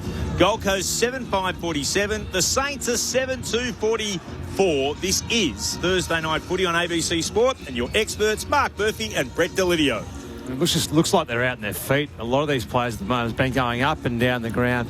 And then again, just Mac Andrew, just no need to really push him in the back. It's probably going to end up in Mitch Owens' hands anyway and kick a goal, but just again a little bit of ill discipline from he's one of their leaders really, Mac Andrew. He's been there for a while now. Does he play like it, you reckon? No, he should be though. He should, absolutely. One of their best defenders, if not their best defender. Just silly. Get the impression the way John Noble looked at him, he'd been far too attacking there. Moyle out of the middle of the ground to Anderson, inside 50. Reed got hands to it, can't take the mark. Stocker gets a hand pass back to the defensive goal square. Hasty almost run down, just squeezed a kick out. It spills away of Adesol, who rode the bump, got a hand pass back to Rogers. He's now 40 out from home, just pokes the kick looking for Lombard, who juggles the one-handed mark. Tapped it down to his own advantage, and marks just right of centre. He's only about 35 metres out from goal. It was an interesting mark attempt to just throw the one mid up and place it down on your lap. Too sure whether or not that's the right way to go about it, but anyway, good little play from Rogers there, just a little shimmy just to work his way out of a bit of traffic and deliver that on the left foot. So 2 goals on 4 occasions, Leo Lombard this season, for goal number 3 before half-time. He is a shining light for the Suns here tonight. He is leading the way and has 3 goals as the Suns answer back after 2 goals to start the second quarter, the way of the Saints. The Gold Coast Suns 8-5-53. St Kilda 7-2-44. Leo Lombard might be saying to Christian Petrarca, get out of my way going forward as he puts through his third goal. That's cheeky. I was thinking it. I wasn't going to say it, but now that you have, absolutely. I think he's saying, this is my forward line, CP3. I think I'll take over here. You put on the block for me next time, please, young fella. Well, it was here, wasn't it, last time they were here that it had a bit of a blow-up, but... Yeah, he's a fiery customer, Leo Lombard. He plays that way, which is you like to see. He wants to win at all costs. He started the game really well. It was a slightly robust discussion, wasn't it, between the pair of them? Yeah, it happens all the time. Coney won it down. Hall bursting through the middle. Hand passed over the left shoulder. McRae got onto him. Crunched by Holman. By a non-controlling one, too, has spotted the free kick. It'll come back here from McRae. Just inside the outer edge of the centre square. Here's Hill, the 300 gamer. Will kick inside forward 50 for the Saints and leading out with the ball coming over his right shoulder to mark. That's nicely worked. And a chance for St Kilda to go back and have a shot at goal. Here's Boxall. It's a great kick from Bradley Hill. It's an interesting one, I reckon, next year when you get Jack Sinclair back. Do you then go put Hill back on a wing and put Sinclair back, or do you go, well, do we want Sinclair more up the ground and maybe trying to push him through the midfield a bit more? Hugh Boxall's kick's on its way. It's got plenty of height behind it. Has it got the carry? It has. Boxall puts his name on the list of goal kickers for the Saints. And again, they're back to within 3 points. 12 and a bit gone in the second term. Gold Coast are 8-5-53. The Saints are 8-2-50. It's entertaining. It's end-to-end. Thursday night footy on ABC Sport. Yeah, it's an interesting question. I think, for Brad Hill, he's not down there for defence, is he? No. He's down there purely for offence. I think Jack Sinclair, when he plays I dare say he wouldn't be there for defence either. That's my point. So I don't think you can play too many of them down there where you're allowing the half forwards of the opposition just to get up and down the ground without a whole lot of pressure. Now, the best form of defence is offence. I get that, but I think Brad Hill over his journey on the wing gives you so much more than what most others can on a wing. So that's where I'd be putting him back to. Does that uncontested style work though? Can you have too many players who want to play that style? Can't have too many. It's a balance, but you've got to have your nose in the trough, and that's why I think Max Hall, Garcia, those sort of players. They've found a few, haven't they? Yeah. Free kick in the middle of the ground going to Noah Anderson. He was held by Jack McRae. So he chips it out wide laterally, and John Noble takes the mark. Returns it back to the Suns captain, who runs into space, and Anderson takes the mark. He's at centre wing on the outer side. Matt Rowell with 5 clearances so far tonight. Also 5 clearances for Max Hall. The kick inside 50 through the hands of O'Connell, who dropped the mark. Ben King wrestles it clear. Hand pass towards Matt Rowell. He slipped over. Toot Miller gathers. Cuts it on his right. Kicks to the goal square. Sliding in Holman, who kicked that goal on quarter time in his last game. He's wrapped up by Ryan Burns. And the umpire will ball it up at the top of the goal square for the Gold Coast Suns. Kicking to the left of our broadcast position in this the second term. Up it goes. One down by Witts of the Suns. There's a massive pack of players around this. Wilkie picks it up, immediately set upon by Reed. But in there as well. Ball up again, just to the right of the goal square. Witts tried to palm it down. Lombard tried the soccer effort off the ground. Missed, comes out the back. Chance to clear. Burns on in turn to Wilkie. His kick was smothered. Lombard spun out of trouble. Burns then got tackled by Rowell. Desperate kick from Garcia. Ricocheted up in the air. Rowell can't keep it in. Ball in from the boundary umpire, who'll throw it in about 15 metres to the left hand behind post. Just hates the contest, doesn't he? Matty Rowell just throws himself at every ball. Deep inside the Suns forward 50. Witts got there first, punched it down. Here's a chance for O'Connell to get a clearing kick away for the Saints. Came to Owens, hand pass back inboard. Wilson broke one tackle, eventually kicked in the direction of Ryan. Punch down here, nicely worked by Ballard. It came again to Holman. Now the Suns through Anderson, back inside forward 50. Great grab to Koning. Oh, TDK.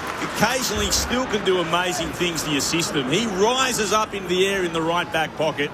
He'll take a kick, but he has to get rid of it quickly. That was not so amazing. He just wasn't clear as to where he was going to go, and Ethan Reid has crashed into him. He's still down to Koning. Owens gets the hand pass away to Burns. Kicks it up the wing to Dougal Howard in his last game. Spoiled down by Mac Andrew, and Noble is tackled. Locked up by Hugo Garcia, and the umpire ball it up between wing and half forward for the Saints. The Suns by 3 points. They got out by 15 points on a couple of occasions, including at quarter time. Which tries to take out of the ruck. Hand pass to Rao. He was taken high by Filippo. Matt Rao, the Brownlow medalist, will get the free kick in front of Lauren Borden, who's watching on. Tom De Koning's just run his way off, so that's good news that he's been able to run off, but he was grimacing as he came off and stayed down for a long while inside the 50-metre arc. Rowell up towards Reid and Witts. Neither could get a hand to it. Silvani gets a hand pass back to Brad Hill.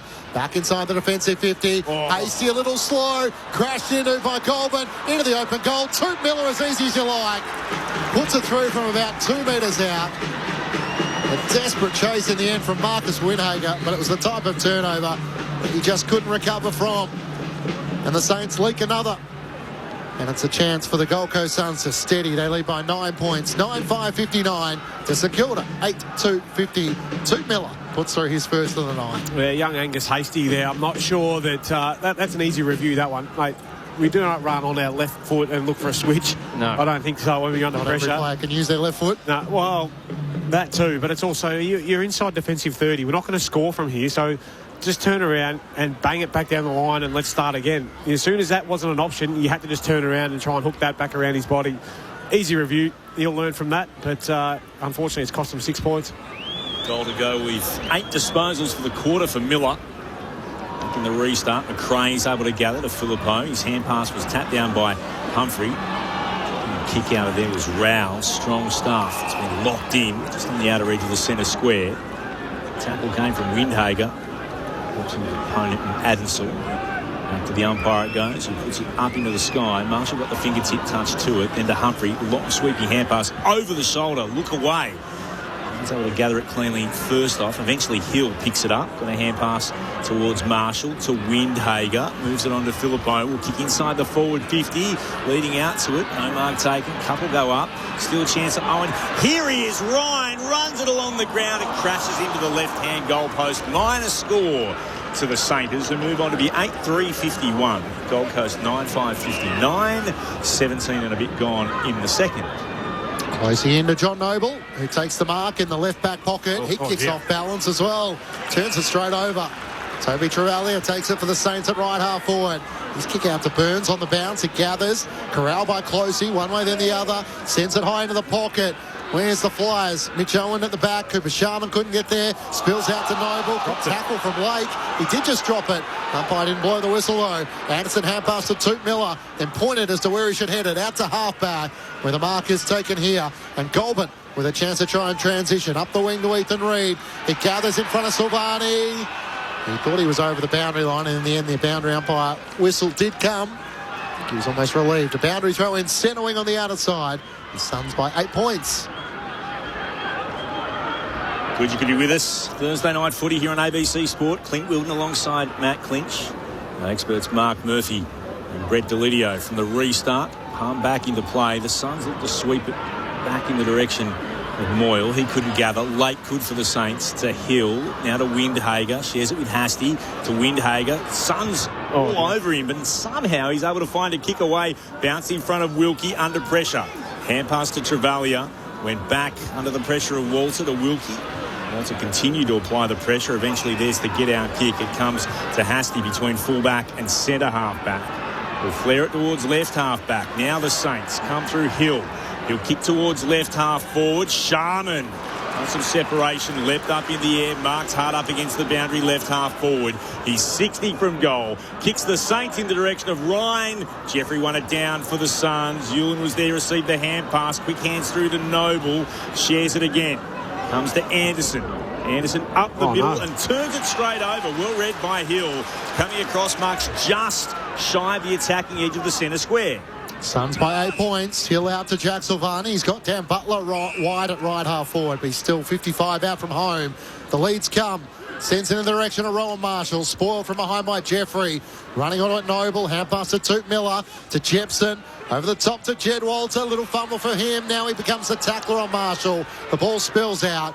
Jepson gets it back. Hand pass to Noah Anderson. Around the body. Up towards Ethan Reid. Can't take the mark. Desperate defending from Stocker. Got one to the back of the head as well. Got it to Brad Hill. Sends it inside 50. Big fly from Dougal Howard from behind. Can't take the mark. Mitch Owens hand pass into the pocket for Marshall to McRae. Tried to centre. Toot Miller knocked it away from Butler. Still alive for the Saints. Philippo's hand pass knocked away by Anderson.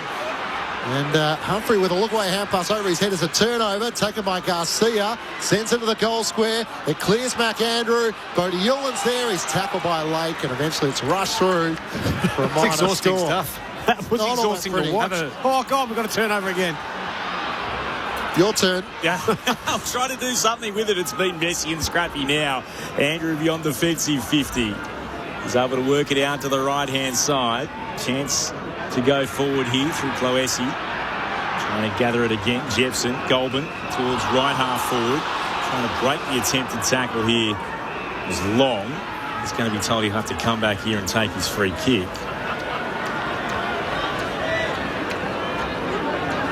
Actually, it's in the hands of Long. Steers it back inboard. Cloesi marks. About 80 from goal. Will kick towards full forward. They fly from everywhere. Could spoil from the Saints. Comes down to Lombard. A chance again to have a snap on goal. This is Jepson curling it, but not enough. It misses to the right-hand side. Minor score to the Suns. Their lead is 8 points. 22 gone in the second. Lauren Borden is on the boundary. At the moment, Tom De Koning looks okay. He had that little knee issue, but he hasn't had any attention from the physios. It's Angus Hasty who limped off. He's jumped on the bike now, so he's got a bit of a corky that he's working through. Thanks, Loz. Brad Hill with the kick in to Garcia. Up towards half forward. Mitch Owens can't take the mark, but he desperately races after it. Trying to slap it away from Closey. It's still alive. Lake tries to knock it back to Mitch Owens at centre half forward. O'Connell tackled. Hand pass to Filippo. Look away, hand pass. He feeds it away here, and the shot on goal is offline to the right from Mateus Filippo, and unsuccessful Hugh Boxall, I should say it was, who had that shot on goal, missing to the right-hand side. It's all a bit pedestrian at times. Neither side able to capitalise. The Suns by 7 points. Had an entertaining first. It's been fast-paced. It's just now everyone's almost out in their legs, aren't they? And they can't execute their skills the way in which you need to in terms of actually stringing 4 or 5, 6 disposals together. Miller to Adensall. He went back to Noble. He's got it at full back for the Suns. Cheer squad behind him. Dangerous kick to Andrew, but it just got there before he was closed down by Windhager. McAndrew wheels around, kicks towards the wing, tapped on by Long. That was clever. Spilled to Humphrey to Goulburn. Out to Walter. Couldn't gather. He's having a man there for him. And then Stock is able to pick it up, and Walter takes him to ground. It hasn't been the best. No, it's been one of those days for Jed, hasn't it? Ben King was on too, wasn't he? He had probably 15 metres on Jack Silvani out the back. Just need to grasp it and kick it over the top. Right up in the air for the restart. Get it here again is Adensall, who throws it on the boot. It's gone very high in the air. The umpire spotted a free kick. It's coming back here for the Suns. Miller will have it. Against Lake, I believe. Pushing the back against him. Yep. So it took Miller too far out to score himself. Looks for a lead and almost found one. Wasn't able to hit him on the chest. It comes over the back, and then Sharman will sweep a hand pass forward to Lake. Miller knocks it down. Saints emerge with it again. Come through the hands first of Windhager, then Hill, then Lake. Hands it on to Owens. Owen moves it forward again. Owen on to Hall, wants a runner, gets one in McRae. Great effort! That's a wonderful tackle. There was no way knowing that they were going to give that one up. And Rogers has got him. That's an absolute ripping effort from Jake Rogers. Tackle, goal saver. Yeah, see it out. We love that. Chasing all the way from the other end of the ground. Mac Andrews to Toot Miller, and here he is. Rogers, who takes the mark on the wing. Turns and comes inboard to Matt Rowell. Steps off his line and played on, so Boxall's never far from him. Comes running at him. That's a nice kick, though, to Ben King, who leads up and marks right on 50, almost directly in front. Well, it just shows how open the ground is for Matt Rowell to be able to wheel around from behind centre and King to have that much space just to lead into. It's just he's not getting any sort of support there, Silvani. His mids and his half-forwards are all out on their feet because it's been such slingshot footy. This game's just going to continue to open up in this second half. They've just run themselves ragged, both these teams. Career best 71 goals for Ben King last season with 2 goals already tonight. He's up to second in the chase for the Colemans, 7 behind Charlie Curnow. What are we waiting on here? That's a good question. The umpire has blown time off. Is there a blood rule or something? Windhager's coming. Yep, he has. We'll go down to Warren Borden in a moment. Ben King with a chance to try and put through his third and extend the lead for the Suns. He leant back on this and misses everything. Out of bounce on the fall to the right-hand side. No change to the score. It's the Suns who lead by 7 points. Games suddenly become a bit ho-hum. I'm still in. I'm invested. Brad Hill, there's another example of how ho-hum it is. Hill took a couple of steps, realised he was under pressure, had to walk it through for a rush behind. Good pressure came from Goulburn, though. Hill takes the kick in quicker this time, out towards left half back. It's off hands and over for a boundary throw-in. I am enjoying the Saints fans still giving Brad Hill a cheer every time he touches the footy in his 300th. Shout out to everyone who has turned up here tonight. I think it's a good effort, given what's on the line. Now it's need Dougal Howard to get a goal, get a disposal or a touch. That's Introduce yourself. He put the throwing forward late. He is flying forward. He's forward. No, but like when there's actually an opportunity to do something because you're not getting it anywhere near him at the moment. Comes to Jeffrey. I think that's his teammates, Clint, and I get to hear it. It's between you and us. It's Jeffson, that's true. The Cloesi who marks just in front of the logo on the commentary wing. Yes, the commentary like the game has fallen apart. Kicks inside forward 50. King comes out, can't mark. It's down to Moyle. He's taken to ground. What will the umpire say? He'll ball it up. Still inside forward 50, of course.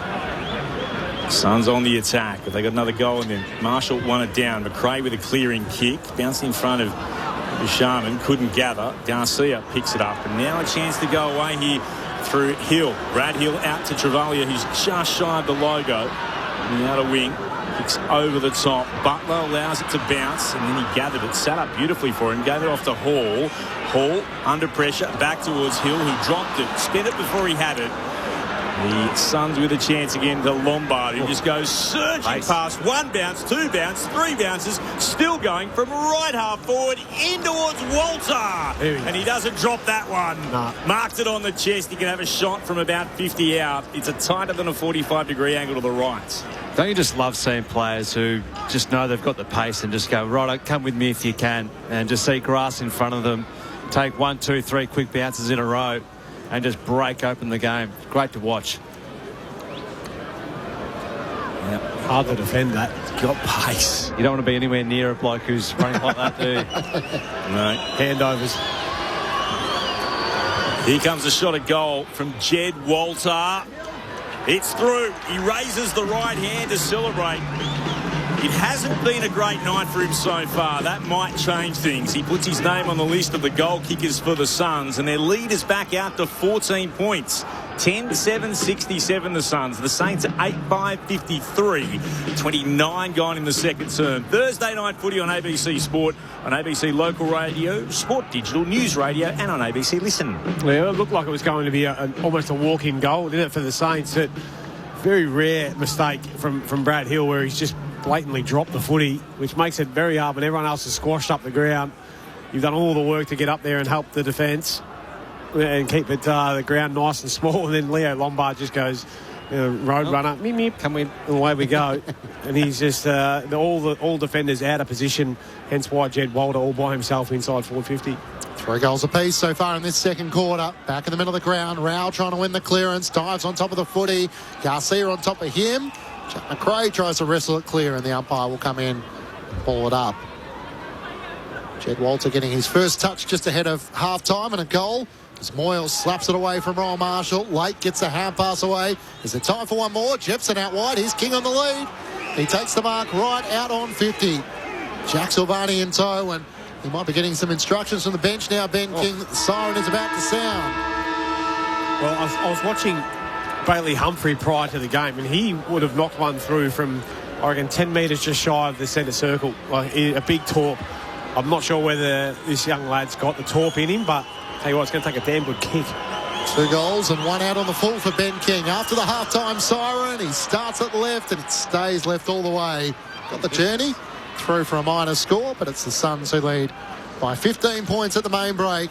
10-8-68 to St Kilda 8-5-53. So the same margin it was at quarter time for the Gold Coast Suns. 3 goals for Leo Lombard. 2 came in the first quarter. 2 goals to Ben King, individuals to Walter, Holman, Miller, Anderson and Goulburn. While for the Saints, 2 goals to Ryan Burns, individuals to Owens, Marshall, Ryan, Garcia, Boxall and Hall. I wonder what sort of crowd we're looking at. 13,486, the lowest for St Kilda at this venue last year against the same opponents. You'd be hard-pressed to think that there's more than that in the house this evening. Those that have been haven't really been making a lot of noise apart from when the 300 game at Bradley Hill touches the football.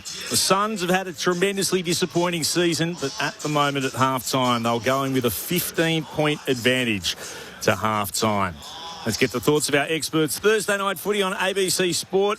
It's been entertaining at times and, well, rubbish at others. Mark Murphy, Brett Delidio. As the first term was good to watch. They executed their skills really well. And that second term, which was almost like circle work or up and down the ground, and it was just about which team could make that opportunity count and actually try and finish off those chain of disposals. And at the moment, it's sort of just like, well, who's going to win the arm wrestle, isn't it?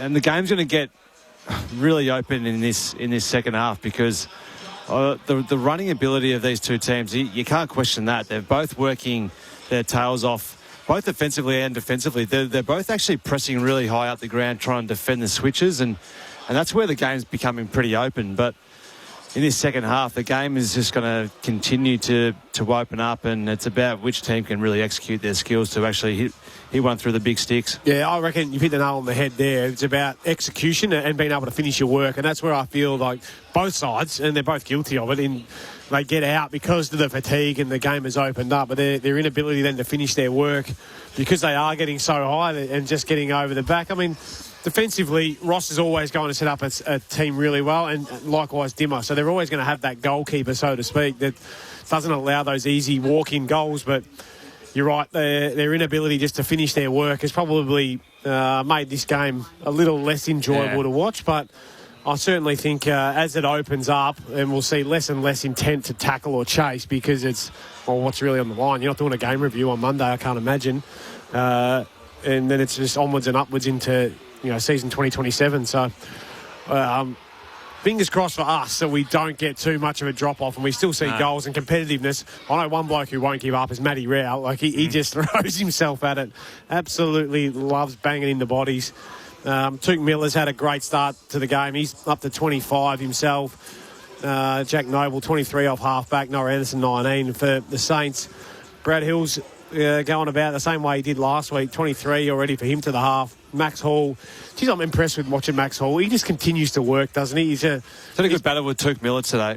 They've both been in and around one another for most of Not really most on of each the other, night. would you say? No, well, they're not really, but they're having a battle. Yeah. But it's a bit like a Murphy-Delidio matchup. Yeah, in you go this way, I'll go the next.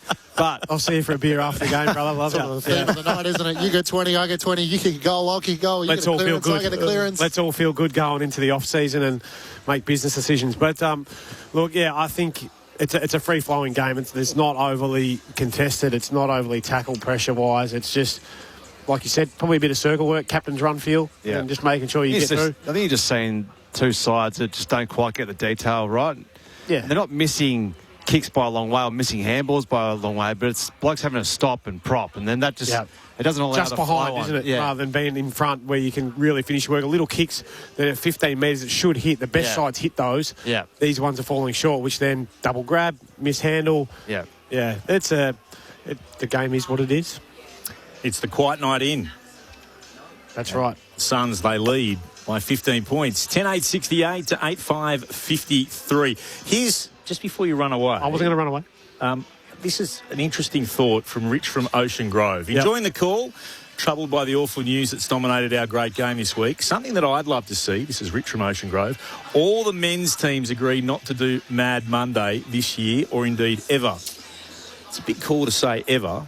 I'm not sure that you can rule out a Mad Monday. I think what you could potentially have is nowadays you can have a group of players go together and celebrate the wins of the season as a dinner and a couple of beers. I don't think you have to have a full day of drinking. Monday. Yeah. That, as we know, and I used to cover them in the West, that would start at 10 o'clock in the morning somewhere, and that by, 3 a.m. things were still going on.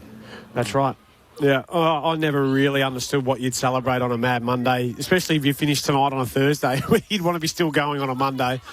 But it's, I think we're getting towards a point from talking to a couple of players, at different clubs, that we're getting away from the Mad Monday, certainly pushing them to later in the week where they catch up, or they're scrapping them all together and maybe going away together as a group of players. So I think we are getting more and more towards the Mad Mondays, almost a bygone.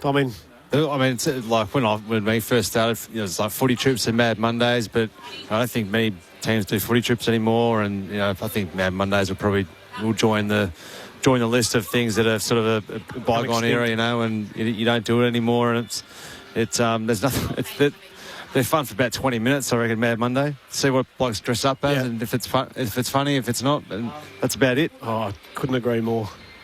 Also, Brett Delidio and Mark Murphy with you tonight on Thursday Night Footy. Clint Wilton alongside Matt Clinch for the call, and also downstairs Lauren Borden will join us again very shortly. If you want to get in touch with us, love to hear from you. 0437 774 774. Thanks to Rich from Ocean Grove for that text. First, here on ABC Local Radio, Sport Digital News Radio, and on ABC Listen. We'll pause now and take the latest from the ABC Newsroom.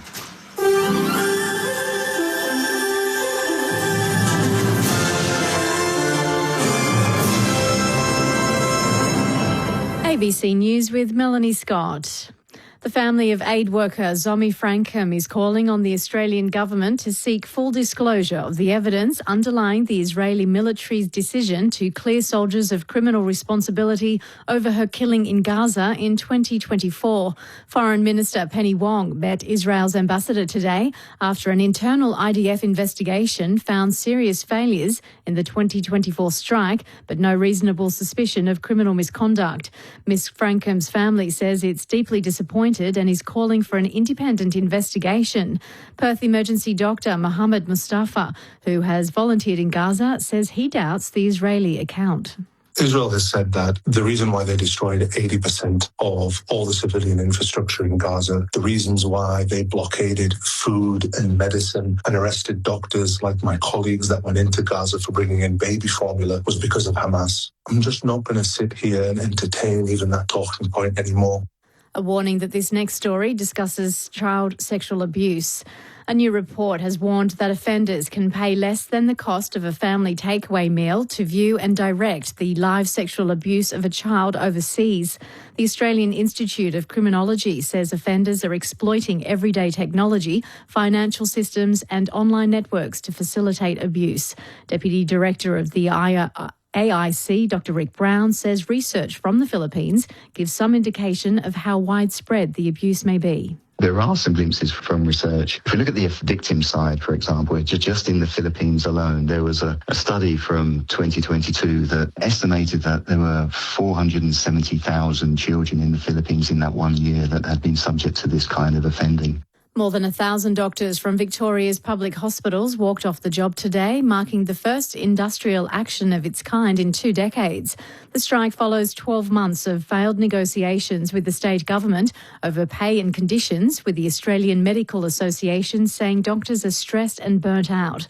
This afternoon, doctors from major Melbourne hospitals, including the Royal Women's and Royal Children's, stopped work for 4 hours, although ED doctors did not take part. AMA Victoria President Dr. Simon Judkins says it's disappointing the negotiations have reached this point. None of us wanted to be here. We wanted to have this thing sorted out months and months ago.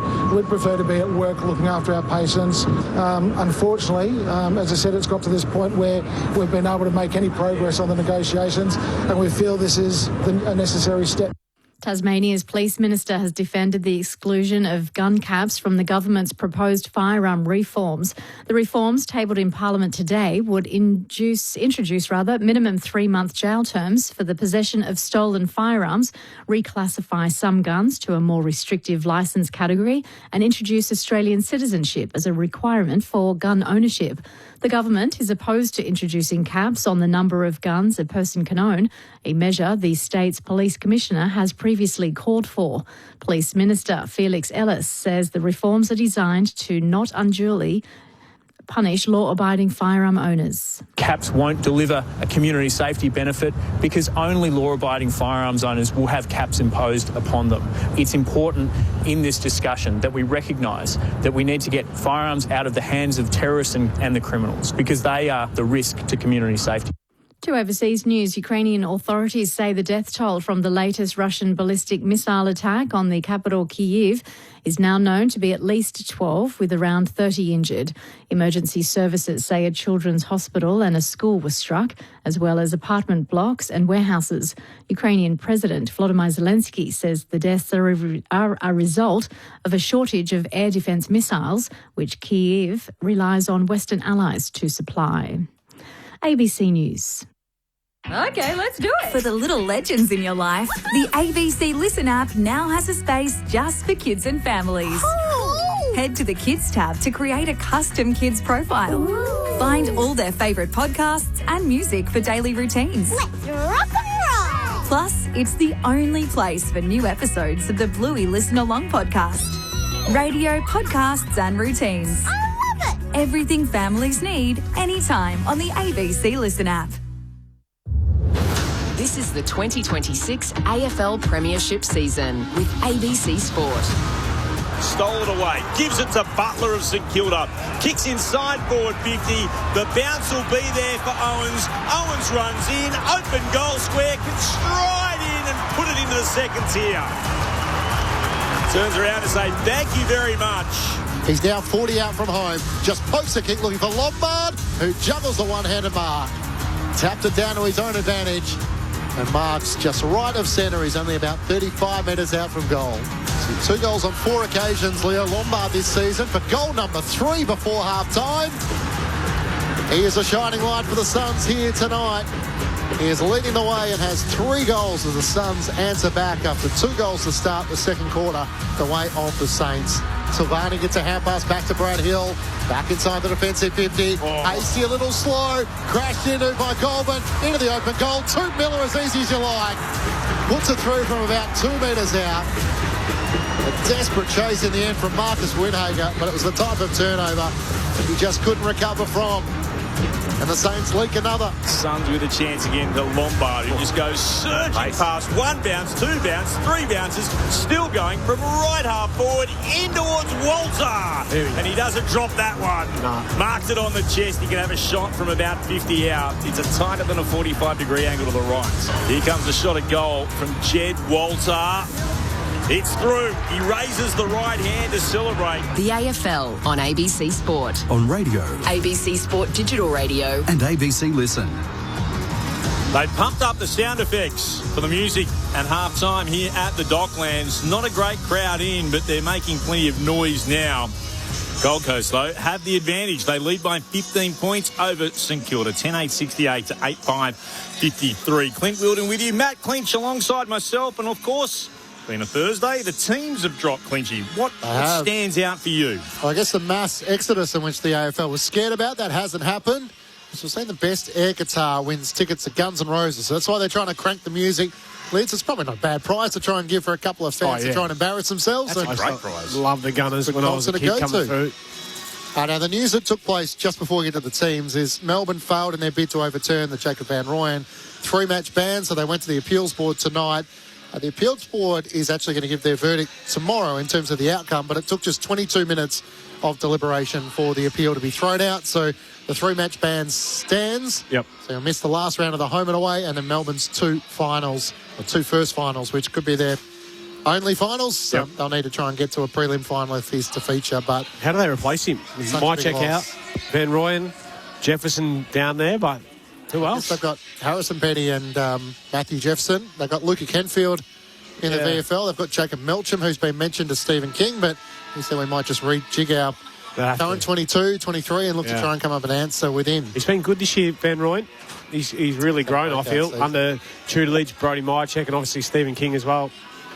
So the teams for the rest of round 24, starting at the MCG tomorrow night, Collingwood and the Brisbane Lions. The Lions most likely will need to win and get percentage to stay inside the top 4. Jeremy Howe and Steele Sidebottom return for Collingwood. Jeremy Howe comes back in after that arm injury. Noah Howes and Isaac Quainer is out. Ty Gallup also returns for the Brisbane Lions. To Saturday, the Carlton Blues taking on the Dockers in the first match. Lewis Young and Ollie Hollins comes in for Will Hayward and Nick Haynes, both out through injury.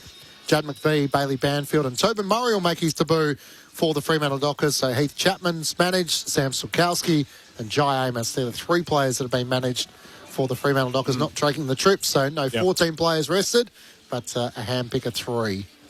Yep. The Demons taking on the Western Bulldogs from the MCG. It's Xavier Lindsay who comes in for Jacob Van Rooyen. While for the Bulldogs, they get Marcus Bontempelli back alongside Bailey Dale, Connor Butterick and Ryan Gardner. Jakes, Emmett and Croft have all been omitted. Tom Liberatore is the one player who's been managed for the Western Bulldogs.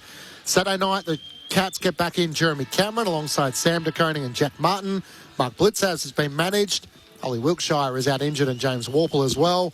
While for the Tigers, McAuliffe, Ryan, Morris Rioli and Campbell Gray come in. For Nathan Broad having retired alongside Tim Prestia. Sam Lawler, unfortunately, with an injury. And Harry Armstrong has been managed as well. What's Dion Prestia out with? Delisted. Because he doesn't want to retire. So he go on. Yeah, so what's he out with? It's a little awkward, wasn't it, as I was trying to celebrate him as a premiership player alongside Nathan Broad. Broad's going back to WA, and Dion Prestia was saying, well, I hope my phone rings. Yeah. We'll see what happens in the next 4 weeks. What's your thoughts? Probably not, but... Yeah. I've seen him linked to the Giants potentially, but I just don't know what the validity of that is and whether they need that, but... Just had so many soft tissues, hasn't he, over that's the concern. Quite a few years. Yeah, and they've had plenty up at the Giants. They've had plenty of soft tissues. I don't know whether they're going to bring in someone with a tendency to have them. Saturday night, the Adelaide Crows taking on the Giants. Wayne Miller returns, as does Tex Walker and Alex Neil-Bullen. Cal Archie's been managed. Toby Murray has been omitted, and James Peakley is also out injured. Xavier Halloran comes in for the Giants. And just squads for the Sunday games, which is going to be the last game for Dean Solomon as the coach of the Bombers against Port Adelaide. So Sardis, El Achkar and Blackiston come into the squads. Darcy Byrne-Jones, Will Brodie, Christian Moraes, Walsh and Lorenz. Jason Horn-Francis unfortunately out injured for Port Adelaide. The Swans of the team we know: Rowbottom, Sheldrick, Hanley, Cunningham, Cleary, Snell, Warner and Roses. With those 5 players out through the club suspension. Nick Blakey, James Jordan, Isaac Heaney, Chad Warner and Riley Bice won't play again for the rest of the season. While the Roos have Harry Sheasel, who's out, who's injured. So into the squad comes Scott, McDonald, Gota and Griffin for North Melbourne. And the final match of the home and away season, just squads at the moment. Jack Ginnivan out injured for the Hawks. So Dalton Reeves, Kalchadir is named as one of the potential ins, and Sam Butler. And no outs for the Eagles at the moment. So concern for the AFL was that you'd have to put in written submissions that if you're going to rest 15 players, it would have to be for legitimate reasons. That hasn't eventuated, and it does leave us with a couple of games which are going to shape the top 4 and the top 10, but more likely the top 10 positions are set. It's the sides are set. It's just the positions that can change. Yep. Yeah, well, I don't really know what to comment on it. It's more... So Brisbane and Collingwood is one. The Bulldogs and Melbourne is another. What would have been would there have been a fine to clubs for resting a whole heap of players? Well, what was the statement that came out? It just came out and said that you'd want to have a damn good reason, essentially, and you shouldn't be resting players in the last round of the year. I think, ironically, it was Ross Lyon when he was at Fremantle when he rested the 14 players was the one that they wanted to sort of guard against. But I think North Melbourne here against Richmond. Brad Scott at North as well. Yeah. At North, yeah. We played that. I played that game. Then we played them the week after, so it was like they knew they couldn't go anywhere, but we needed to still win. So anyway, that was they came in fresh, that's for sure. I'm still a believer that if you put yourself in that position, provided there's transparency, and transparency is important. I agree. You can do whatever you like. Yeah. Like, if I was Collingwood and I couldn't go up or down and I thought certain players needed to rest, just rest them. Yeah. Well, prove to me that they weren't sore. Well, that's exactly right. Every player saw at this point in time of the year. Absolutely. The old General Soreness is around for a long time. Our focus will return back out into the middle here. Suns will take a 15-point lead into this second half that's underway here on ABC Sport. Koning one down the tap and then tried to do the roving. Can't quite get a boot to ball. Rao's in there trying to extract the footy. Anderson as well. And on the very bottom of the pack is Hugo Garcia. So the umpire will throw it aloft in the outer of the circles. Koning wins down the tap. Garcia trying to gather, but Miller down low. Aggressive first half. He got it to Rao. There's the bulldozer in there. Eventually they do get it out. Hand pass to Jeffrey. Swings it out to the broadcast side, where Jepson takes the mark for the Suns. Chips it up to John Noble. Takes the mark. He's still 2 kicks out from goal, though. Jed Walters in the pocket. Ben King in the goal square. Turns and comes inboard for Noah Anderson. Has it at right half forward for the Gold Coast Suns. Spinning the footy in his hands. King offers a lead. That's ignored. Goes more centrally. Humphreys can't take the mark. Rao slides in down low, trying to knock it out. Boxall lays the tackle. The umpire will ball it up. Don't mind this text coming through. 0437 774 774. What about a mild Monday from now on? Being part of the team and sharing acknowledgement of the season. A mild Monday. Suns win it. Getting down and then having a snap at goal, and Rogers has missed it completely. Still kept in play, though, deep in the left forward pocket. Saints get it through Travalia, though, to Windhager. Kicks beyond defensive 50. Lake's out to try to gather. Holman came the other way, the retiring Sun.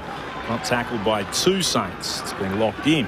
What do? Drink non-alcoholic beers and a few party pies and snag rolls? What do we do? Never knock a sausage roll or a party. No, exactly. No, I'm not knocking. I'm just asking what we should be doing. What do we bring? Bring a plate. Bring a plate. Holman inside forward 50 and misses everything that's out of bounds on the full. Could you imagine a bring a plate? It's a great thing that used to happen back in the day in cricket. Oh, yeah. Afternoon tea. And you'd always judge whatever club you go to on how their afternoon teas were. Yeah. And some would be really poor. There'd be like packets of chips. And other things, baked goods. There's all sorts of... Sorry, I'm digressing. Secure to have the ball in the left back pocket. If ever there was a game to digress, it might be it tonight. As they work it across half back. Windhager off a step. Just puts this out in front of Stocker. Humphreys off his chase. Stocker good clean one-handed pick-up. Hand pass to Travalia, not as good though. Humphreys gets it out to Noble at half forward. Feeds the hand pass to the run of Noah Anderson. He throws his head back immediately because it's off the outside of the boot. This is to the right-hand side. 16-point lead the Suns' way.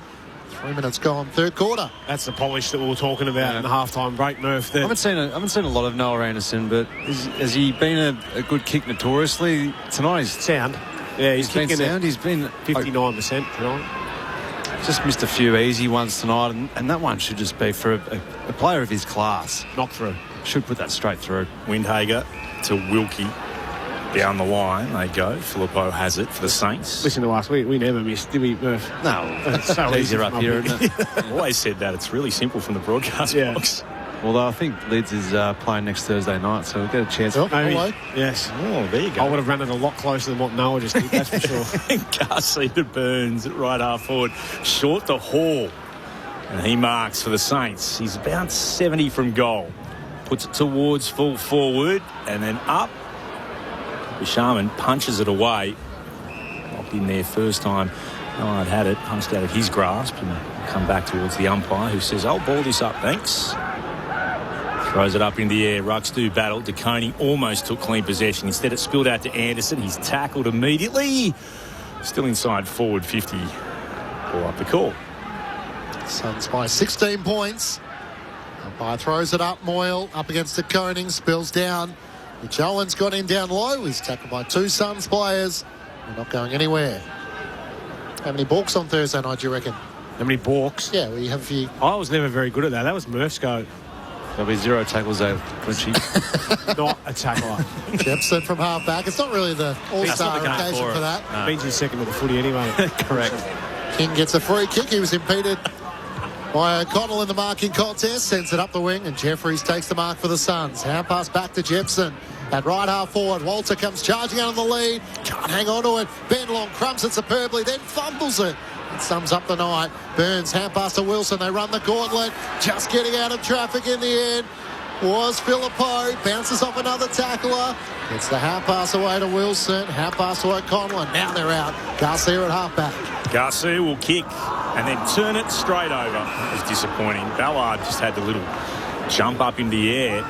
Only had to anything into it to take the mark on his chest. To Andrew at centre half back. To Anderson.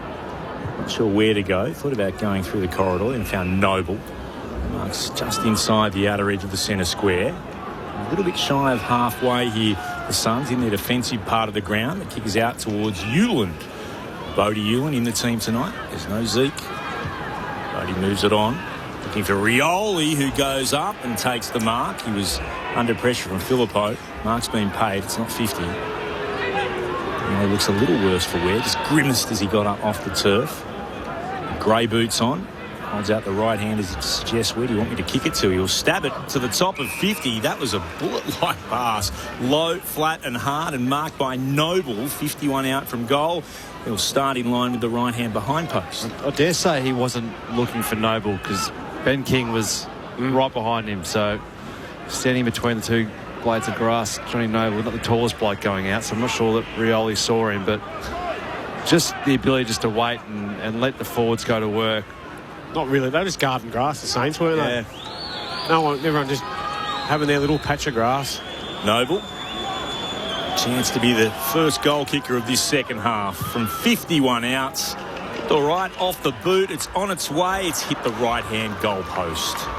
A minor score to begin. 10-10-70 the Suns. 8-5-53 the Saints. Any celebrities in this game you're involved with? Not that I know of. Isn't Lance Franklin playing? Oh, sorry. Well, it depends who you call a celebrity. Well, non-footballers. Not that I've heard of. Okay.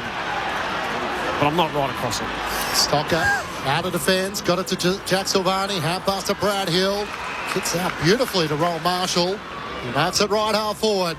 A centering ball. Mitch Owen's the target, but Ewan did well. Stood underneath the ball.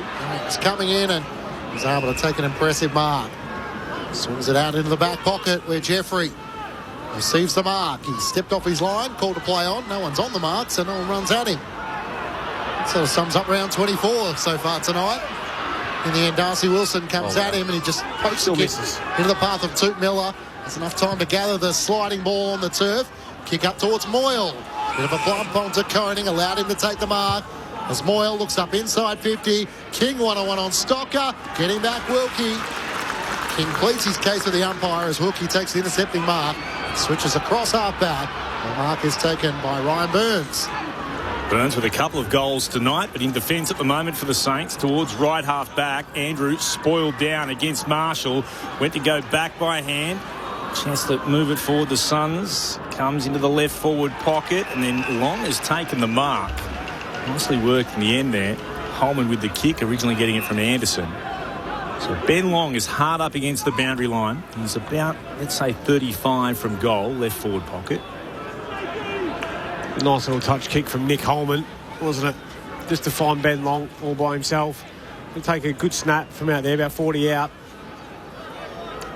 As behind to his tally tonight, he does snap and he goes narrow, missing left. 2 behinds to his total. Broncos Suns, their lead is out now to 18 points. 10-11-71 to 8-5-53. 9 gone third term. Clint Wilden with you. Alongside me, Matt Clinch. Possession number 28 coming out for Brad Hill. Kicks in, finds Burns, gives it back to Hill. So make that 28-29. Sends it up the wing in the direction of Machito Owens. Can't take the mark. Gathered by Rioli the back. Hand pass to Miller. Underground hand pass to Holman. His hand pass to turnover. Taken by Hall. Away he goes. Through the middle of the ground. Hand pass to Cooper Sharp and run down by Rioli. Great chase. Suns take it back through Ballard. Hand pass to Ewan. Had to shrug off a tackle from McRae. Hand pass to Toot Miller. He fires a hand pass forward. It bounces off Hasty. Mac Andrew trying to get it to Big Ned Moyle. It's a long way down there. And DeConing gathers to the Saints. Kicks up to Ryan. Went up, can't take the mark. Running onto a Cooper Sharp and he can't get a hand pass to Mitch Owens, who is all on his own. And it's defended in the end. Ballard got it to Rioli. Hand pass away to Ewan. Kicks it out to right half back. And Addisall takes the mark. Moves it down the line. Here's Noble marking in front of the Suns interchange gates. Witz is there alongside Goulburn. They wait for their opportunity as Noble moves it short. He wants Rao. The pressure came from behind. He's done well to complete the mark. On centre wing, right beneath our broadcast position here at the Docklands. Reigning Brownlow medalist. He's on a bit of a run. He'll kick high. He'll land just inside the forward 50. Offhand. Spill down to Marshall of the Saints. To Silvani. Tackled immediately. Couldn't quite pick it up. Miller goes looking through. Socket off the ground by Long. Over the top. He wants Walter taken across the boundary line by O'Connell. It's a throw in about 25 metres to the right of their attacking goal, the Suns. That score, by the way, remains 10-11-71 to 8-5-53. The Suns by 18 points. 10 gone. Third term. Haven't had a goal so far through this third quarter. Marshall wins down the tap. Anderson trying to barge his way through. Tackled and dispossessed. Spills away from Holman. Top of the goal square for the Suns. Hill gets a hand pass out to Hall. Over the top to Darcy Wilson. He's corralled by Dan Rioli. Had to try and just chip it into space and did well. Blake takes the mark. He's got Liam Ryan on his own, but the kick is wide and out on the full. You're kidding. Has to give it away to John Noble, who takes it back centre wing. It looks and feels like two teams that are not playing finals football. It certainly does. Entertaining start, but it's got gradually worse. As Miller out towards right half back. Chance to build up again. Adensel now towards Ewan. Kicks inside forward 50. Big pack up. No mark taken. Through the legs of Goulburn. Ran over the top of it. His Saints opponent Hasty gathered. He's tackled the ground. Ball up the call. 11th playing 14th. The season slipping away for two teams who would have hoped for so much more in 2026. Restart, it comes down to Humphrey, hard up against the boundary, snapped around the body, it was bouncing towards goal. Wilkie made sure it was only going to be a rush behind, palmed it through for the Saints, which adds one more to Gold Coast total. They've had 4 behinds to start this third term. They're now 10-12-72 to 8-5-53, 12 gone in the third. Brad Hill, possession number 30, as he kicks out towards half-back. Just telegraphed it in the end for Darcy Wilson and Sport away, and it goes out of play in the left forward pocket for the Suns. How many does he finish with tonight, Brad Hill? Well, he's had 7 kick-ins. What's the count at? He's at 30 now. He gets over 40. He gets 40. And his career best 42 against the Bombers back in round 17. Game 300. Thrown back in. Moyle palms it down to Rao. He can't break away as Boxall lays the tackle. 35 metres out from the Gold Coast Suns goal. They lead by 19 points. 12 minutes gone. Thursday night footy on ABC Sport. Moyle into Koning. Spills out the way of Ben Long. Hall has a second go. Feeds it back into the back pocket of Stocker. Out pass to Winhager. Turns and sends it up towards half forward. In the direction of Mitch Owens, who was wrestled out of it, no whistle. Brought down by Ballard. Receives the hand pass back. Gives the fend off on Hall to Lombard. Dancing as he's hard against the boundary line. He's going to kick 25 metres back into the middle of the ground for Bodie Ewan. They're going backwards, not forwards. Now, over. So Essie does go forward, inside attacking 50. Saints look to work it away. Silvani. Wilson arches the back, puts on the afterburners, runs into the middle of the ground, tumbles a kick towards centre half forward. Nicely worked. Here is Howard retiring. Can he get a goal in his last game in AFL football? No, it's hit the bottom of the left-hand goalpost. That's not what the scriptwriters wanted. Kick from 55 out, not to be. But Dougal Howard has got his first disposal, and that is one behind. The Suns lead by 18 points, 14 gone in the third back clinch. Last game of the home and away season, last game of the career. Why not have a ping? We had a couple of other options. Dan Rioli across half-back, out pass to Toot Miller. So look to try and swing it from half-back. Goulburn, great one-handed mark as he leant back against his opponent and reels it in. Turns it, comes inboard to Noah Anderson. Gold Coast Suns by 18 points. I'm going to say the un-Australian not to have a ping in the last game. Oh, absolutely. And if it wasn't his last game, he might not have been thinking that way. It might have been your last game for different reasons. Maybe. Toot Miller, leading possession getter on the ground. Position number 35 coming up for him. Sends it in the wicks. Redirection now. The umpires sent a shove in the back here. I'm assuming it's Ethan Reid who went tumbling forward. He's going to get the free kick. That's against Carl Wilkie. He's got great athleticism, as you did say earlier. Lids gets a bit more bulk over the pre-season. they're hard to stop these blokes who are 202 centimetres who can actually move. So certainly got one that really excited to watch over the next few years, just grow and develop. This is the next bit for him. Finishing work. Ben King does lead. They've got one from Jed Walter tonight. They need Ethan Reid to try and be an answer. He kicks across the face of goal from the right forward pocket. Big fly. Here is Jed Walter on cue. Great grab. That's one thing that this kid has got. There's a want to continue to compete and athleticism. Geez, he can launch at the footy. I've been watching him in his under 18 years. He's fearless in the way in attack and put the fear in it, the opposition. Kick skewed off the outside of the boot, and in a pack of about 6 or 7 players, Jed Walter just wanted it more. Open up in the angle, looking for his second, curls it through, and the Suns have the first goal of the third quarter. Comes 15 minutes in.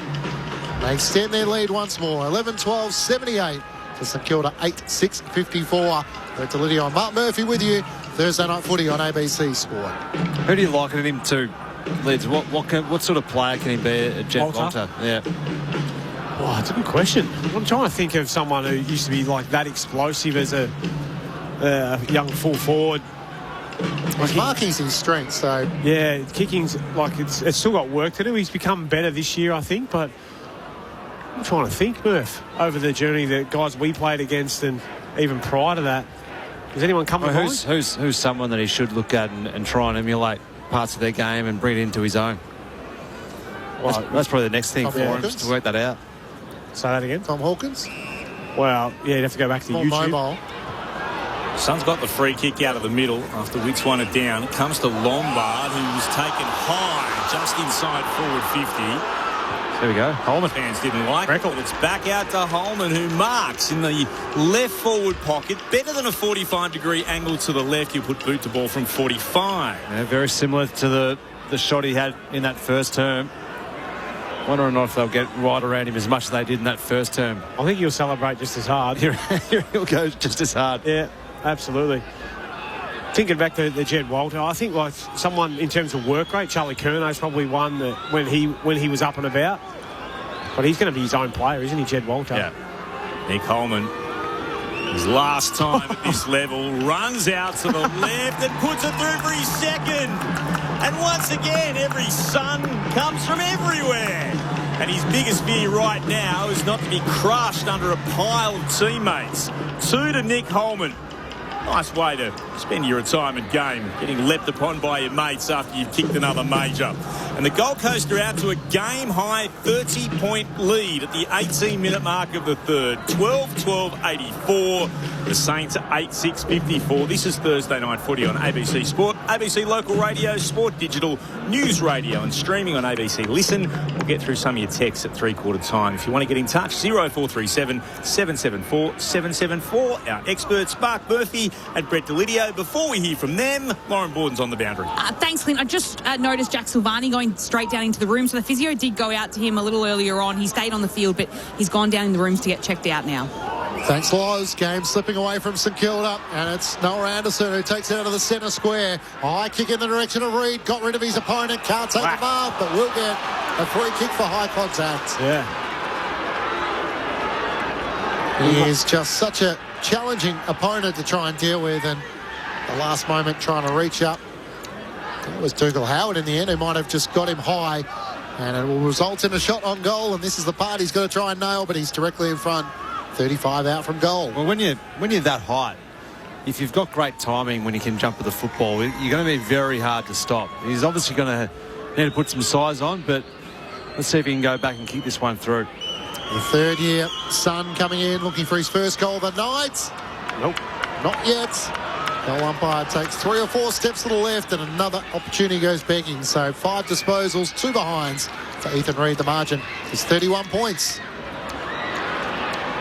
Saints in real trouble trying to get it out of their defensive 50. Travalia couldn't mark the Wilkie kick. Stolen by Lombard. Here's Ben King. Throws it on the outside of the right boot, and they've kicked another behind.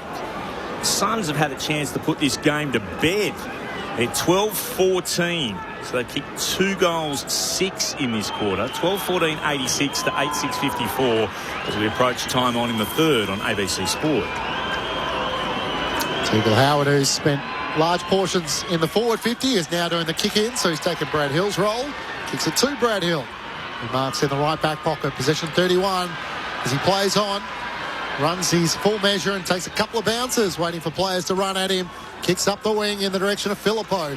Takes the mark, hand pass to Garcia. Cuts around an opponent. Drives St Kilda inside 50. De Koning sets himself. McAndrew makes the spoil. Off hands, it's gathered by Noah Anderson.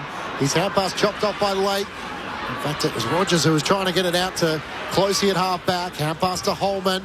Back to Rogers. Sends it up the wing for the Suns. Here's Reid again trying to juggle the mark. Can't hang on to it on the wing. Trevally gets a hand pass out to McRae. Hand pass to Winhager. Careful little kick inboard. It's marked by Mateus Filippo, who has it right half back. Filippo, shoot to Windhager. Burns is available and he sends the ball that way. He marks. Goes on a run up the corridor. Comes towards the centre circles and kicks towards centre half forward. Lake marks. He's got options inside forward 50 if he can hit one. Owens came out.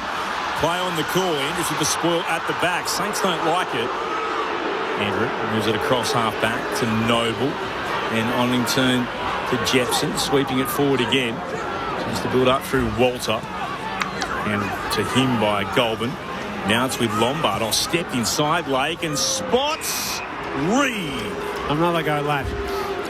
Come on, young man. He's had two behinds and one that didn't quite make the distance, and now he's going to shoot from 45 metres out. Well, it's probably putting boot to ball in line with the right-hand behind post. Yeah, it was well worked by the Suns out of the back line. It's a good hard spoil from McAndrew.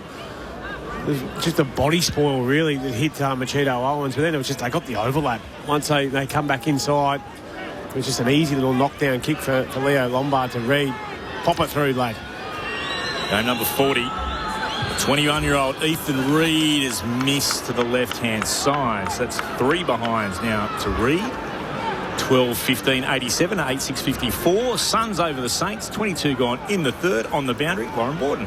Jack Silvani has come up from the rooms. It was a right shoulder issue for him. He's got that strapped up, and Jared Witts has gone down into the rooms for the Suns. He's copped a bit of a shiner on his right eye, and he was able to see the funny side of it. He's going down to the rooms to get it checked out. Thanks, Laws. Stocker played on, tried to send it long up the wing. Free kick going the Gold Coast Suns' way. McAndrew was impeded. They'll take it on the wing. Suns leading by 33 points. St Kilda kick a goal. Can Ethan Reid kick a goal? The kick up towards half forward. Humphreys. Nice fly. I've seen him knock him through from here. Happy to get his signature for another 2 years. Sends it long to the goal square. Ben King's wrestling. Palms it down. No one there to crumb. And Wilkie for St Kilda. Hand pass to Filippo. Hand pass to Stocker. Runs his full measure. Looks up to the wing. Cooper Sharman, it's over his head. What a kick, though, in the end. It's laced out to Mitch Owen, who can loop a kick over the top to Cooper Sharman. He has to try and slap it away from Ballard to Ryan in the right forward pocket. Can't break the Toot Miller tackle. So gives it back to Sharman on 50. Kicks inside 50. Here's the lead, and the mark is eventually taken by Hugh Boxall, but geez, it was hard work. It was hard work, but geez, it was a great kick. Just to feign right, come back on your left, and just put it on a chest. Geez, perfect kick. Just a good hit from Toot Miller too on William Ryan. But he's a little worse for wear as well. He might be heading Lauren Borden's way. A bit of trouble with that ankle, but Hugh Boxall with a chance to try and put through his second of the match. St Kilda's first since he last scored at the 12-minute mark of the second quarter. And he's able to do just that. Didn't the Saints need that and the contest? Back to 27 points the Suns' way. 12-15, 87. To St Kilda 9-6-60. And after we had, 13 goals in the opening quarter. In this third quarter, we've had just the 3. With the margin back to 27 points. Mark Murphy and Brett Delidio. I'm just really surprised that Jack Silvani's even out there playing after a few weeks ago, having dislocated the shoulder. Even just a few occasions tonight, just getting up ginger and holding it a little bit. I mean, with nothing on the line, there's really no need to be out there. If you really look at it, you may as well just put him off for surgery early once you realise he can't play finals. Miles from Perth wants to weigh in on the Jed Walter conversation. Okay. Jed Walter could benefit from watching some of Jared Roughhead. That sort of physicality and leadership is something to strive for. Tell him to come down and watch us play Monday Night Basketball. You'll see some real physicality there from the Big Rough. Good mate of mine's dog's named after the Big Rough, Ruffy. Loves him. It's meant in a promising. An endearing one. Yeah, absolutely loves the big fella. So do I. Suns have got it now on the wing. Giving it away. G'day to new quarters. Jeffrey moves it on towards Miller into the right forward pocket. Number flew. No one could actually bring down the mark, and Wilkie takes it across the boundary line for a throw-in. Suns led by a game-high 33 points a few moments ago. It's been cut to 27 now. As we close in on three-quarter time. What they got here, De Koning won it down to Miller, to Anderson, threw it on the right boot, kicks towards goal. He needs it to curl around. It wasn't getting enough on it anyway, and Travaglia made sure of it, punching it through for a rush behind. 12-16-88 the Suns, 9-6-60 the Saints, 25 gone in the third.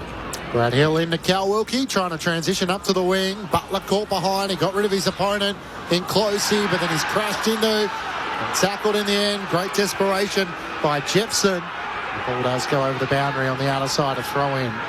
Umpires have put the whistle away tonight, haven't they? They haven't really blown it a hell of a lot. A bit ticky touchwood at times throughout the year, but tonight... which I don't mind it. I don't mind them letting the whistle go a little bit, Lids. Practising coming in the finals, you reckon, Murph? I like it. Thrown in to Koning and Moyle both tumbled each other over in the end, and the ball's stuck underneath the couple. Gives us a chance to go down to Lauren Borden on the boundary. You did speak about Liam Ryan limping off. It looks like a knock to the right knee, so he's just getting that looked at by physios at the moment, just down on the mat in front of me. Thanks, Loz. As Clinchy said, Suns by 28, late in the third. Valia tries to gather on the wing, tackled by both Moyle and Miller of the Suns. Ball up the call. To admire the Saints fans that have turned up tonight. My word, it's genuine commitment, nothing at stake, and to show the support for Brad Hill, who's involved in the tackle from Rowell. Got a hand pass out, stolen by McRae, back to Brad Hill. McRae again into work it forward to Philippa. Back to Hill once more. That'll be, I suppose, at 34 as he kicks towards right half forward. Marshall knocked it down. Max hauls onto it quickly, hard up against the boundary, right half forward. Going in the direction of Lake, who flew but couldn't mark. Noble in front position. Tracks it to the boundary line and disguises fumbling across pretty well. Throw in, about 40 out from the Saints goal. A couple of big blokes down there in the forward line, wasn't it? Noble v Lake. Fly though. Well, small fella. Jesus. Spun in again. Marshall takes front position. Punches it forward. Here's Lake once more. Almost able to gather. Couldn't quite dispose of it. Ball still in dispute. There's right over the top of his footy. Noble affects the tackle. He's been able to lock up Boxall. Throw up again. Right forward pocket for St Kilda. Marshall able to ragdoll his opponent, but gave away the free kick. And that'll take us to three-quarter time. A quarter of what could have been for the Suns. They beat 2-8 to St Kilda's 1-1. And at three-quarter time, the Gold Coast Suns lead by 28, having led by 15 at quarter time at half-time. 12-16-88 to St Kilda, 9-6-60. Both of these sides playing for pride. And Brad Hill's 300th game, the final game for Dougal Howard and also for Nick Holman. He's been on the score sheet tonight. Holman, 3 goals to Leo Lombard, 2 goals to Walter, Holman and King, while individuals to Toot Miller, Anderson and Golban. While for St Kilda, 2 goals to Ryan Burns and 2 goals to Hugh Boxall. Individuals to Owens, Marshall, Ryan, Garcia and Hall. Quick score check in the NRL for you. The Storm are playing the Panthers, not too far away from here. 14 points to the Storm, 22 to Penrith. So Penrith with the advantage at the moment. 66 minutes gone in that game in the National Rugby League. Mention AFL Saturday. We'll have Josh Fraser, the new Carlton coach, on Saturday at midday. If you're listening throughout ABC Victoria, ABC Tasmania, of course 774 ABC Melbourne. But yeah, Josh Fraser to join us on AFL Saturday. That is, of course, coming up after what will be a cracking game tomorrow night between Collingwood and Brisbane. But it is three-quarter time here at the Docklands. The Suns lead the Saints by 28 points on ABC Local Radio, Sport Digital News Radio and ABC Listen. This is Thursday Night Footy on ABC Sport. How can we believe what we see? Discover a vault filled with secrets on ABC iView. I don't know what I'm going to find here. Mysteries to unravel. Yeah, I heard that. Are you sure you're up for this? Clues to untangle. It's dangerous. Someone always gets hurt. All the cases, all the crime. Nobody wants to believe that their friends are capable of murder. Shetland, The Capture, Bergerac, Treasure and Dirt, and so many more. You can't say I didn't warn you. Delve deep on ABC iView. This is the 2026 AFL Premiership season with ABC Sport. In the right forward pocket, big fly. Here is Jed Walter on cue. Kick skewed off the outside of the boot, and in a pack of about 6 or 7 players, Jed Walter just wanted it more. Open up in the angle, looking for his second, curls it through. And the Suns have the first goal of the third quarter. Comes 15 minutes in. Back out to Holman, who marks in the left forward pocket. Better than a 45-degree angle to the left. He could boot the ball from 45. His last time at this level. Runs out to the left and puts it through for his second. And once again, every Sun comes from everywhere. And his biggest fear right now is not to be crushed under a pile of teammates. 2 to Nick Holman. Nice way to spend your retirement game. Kicks inside 50. Here's the lead, and the mark is eventually taken by Hugh Boxall. But, geez, it was hard work. St Kilda's first since he last scored at the 12-minute mark of the second quarter. And he's able to do just that. Did the Saints need that and the contest? The AFL on ABC Sport. On radio. ABC Sport Digital Radio. And ABC Listen. Suns lead by 28 points with a quarter to play in the seasons of both these clubs.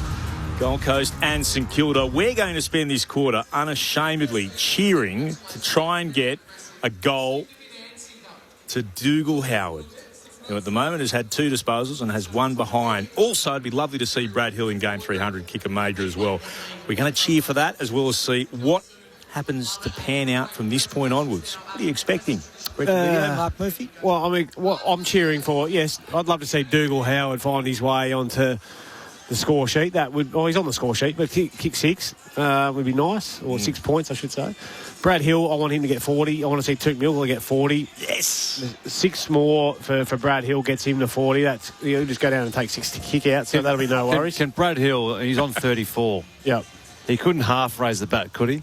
Could he get 16 in the last? If the Gold Coast kick 8 behinds again, he's every chance. Yep.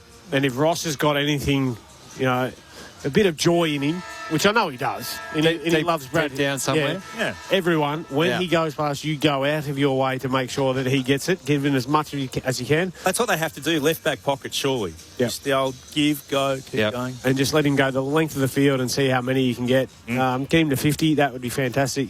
Tuke Miller's up to 36. He's worked his backside off tonight, Tuke Miller. He's been up and down the ground, 4 tackles as well. Noah Anderson, I know we were talking about he's probably hasn't kicked it at his best, but he's had 30 already to 3/4 time and had 10 score involvements. Don't get me wrong, he's a very good player, but I think he sometimes just lets himself down with just some of his execution. With his polish? Yep. He's going at 60% from his 30. Matty Rowe's going at 50% from his 20. He does it a little bit more inside the contest, though, doesn't he? 13 of those 20 have been contested. Yeah. So, yeah, they've been better than I thought they would be, the Suns, tonight. I thought the Saints might be a little bit too structured and be able to, you know, tighten up the Suns, not allow them to get their game up and going. But now that quarter, there was no structure in that whatsoever, was it? I think that just went out the wayside, and it was just basically just run around and kick the ball, boys, and see how you go. And the Gold Coast Suns could have really made them pay. 2 goals, 8. That could have been a real bloodbath. Yeah. Is that often the case, though, in the final round of the home and away season? It's not as tactical as what most other games are? Well, it depends. You listen to the press conference, they'll still tell you that in the pre-game, they would have been, no, this means absolutely everything. We are playing for keeps here, and we'll find out about who's really wanting to be here next year. That's right. This is how we start off our pre-season, yada, yada, yada. We've heard it all before, but yeah, if it's a talent thing, talent be talent. The Suns win hands down, don't they, in terms of work rate, but also, they haven't seen a heap of class and finish tonight, but it's hopefully, as we see Jack Silvani put the jacket on and sit to the back row, probably still a bit of losses of thunder down there, but I know Ross says it's a serious business, but show some joy and love and get the ball to Brad Hill as often as you can in his final term and somehow manufacture a way for Dougal Howard to get one. Windhager takes it out of the middle for the Saints. Kicks towards left half forward. Ewan got in front. Hand pass stolen by Garcia. Was able to try to work it to Butler. Stolen away again by Rao. Loves the contest. Got tackled. Spilled out. Saints with it through Marshall. Kick into the right forward pocket. And a chance to have an early shot at goal for St Kilda. From about 40 metres out, it's in the hands of someone who, let's be honest, has not had a great night in the forward 50 in Cooper Sharman. No, that's right. And one thing Rowan Marshall's got probably more over than most ruckmen is ability just to find someone with his foot. So he's got a bit of class, doesn't he? He could have just blazed away there, but saw a better option, put in front of Cooper Sharman. We're right behind this kick. Oh, it's hit the left-hand goal post. You could see it sliding through the air to the left. Another minor score. 12-16-88 the Suns. The Saints are 9-7-61. 60 seconds into the opening term. We'll head downstairs to Loz in just a second, but here's Matt Clinch again. Oh, Jeffrey's kick to Mac Andrew. Not a great ball. Wilson gets it inside 50. Filippo's hand pass is a turnover. And Henry Holly sold his teammate into a holding the ball. That's Noah Anderson. He's tackled and penalised. Lauren Borden on the boundary. Lids was all over it, but St Kilda has confirmed that Jack Silvani is out with a right shoulder injury, so that's the end of his first season as a Saint for Silvani. So Murph posed the question, why would you continue on? And then Lids said, you know what, that's it. He's done. Liam Ryan is out there. That's the good news. And Mitch Owens has a free kick directly in front. It's 45 metres out from goal. Sort of feels like this is important. I don't know what would be an embarrassing margin for St Kilda to lose by tonight. Wouldn't want to blow out. So Mitch Owen has one already tonight. He's kicking from just inside 50. He likes it off the boot. Little pump of the fist before it even cleared the goal line. And St Kilda strike first in the final term. The margin back to 21 points. 12-16, 88 the Gold Coast Suns to St Kilda 10-7, 67. 2 minutes gone in the final term. Thursday night footy on ABC Sport with Brent Delidio and Mark Murphy. Well, their key forwards haven't really looked like it tonight, have they? The Saints there. That's Mitch Owen's first goal. Was it? Is he first? Second. He's coming off a career best 5 last week against the Tigers. So the hope was that maybe he could have a day out, but it hasn't quite been that. He needed to, didn't he, for them to be a real show. But Cooper Sharman as well. Aren't they just screaming out for Maxi King to get back into this lineup? I mean, they haven't been starved of opportunities up there. So you look at the inside, 50s 38 to St Kilda and only 42 to Gold Coast. So still at their chances. Marshall won it down, straight to Anderson, tackled immediately. Ball up, outer edge, 2 centre circles. Offensive side for the Suns. Then one down by Marshall. That Hill slaps it forward. Anderson was underneath it for the Suns. Gathered, got a hand pass away to Noble. He kicked Gold Coast down the commentary wing. That's almost a great juggle effort. He gave it absolutely everything then.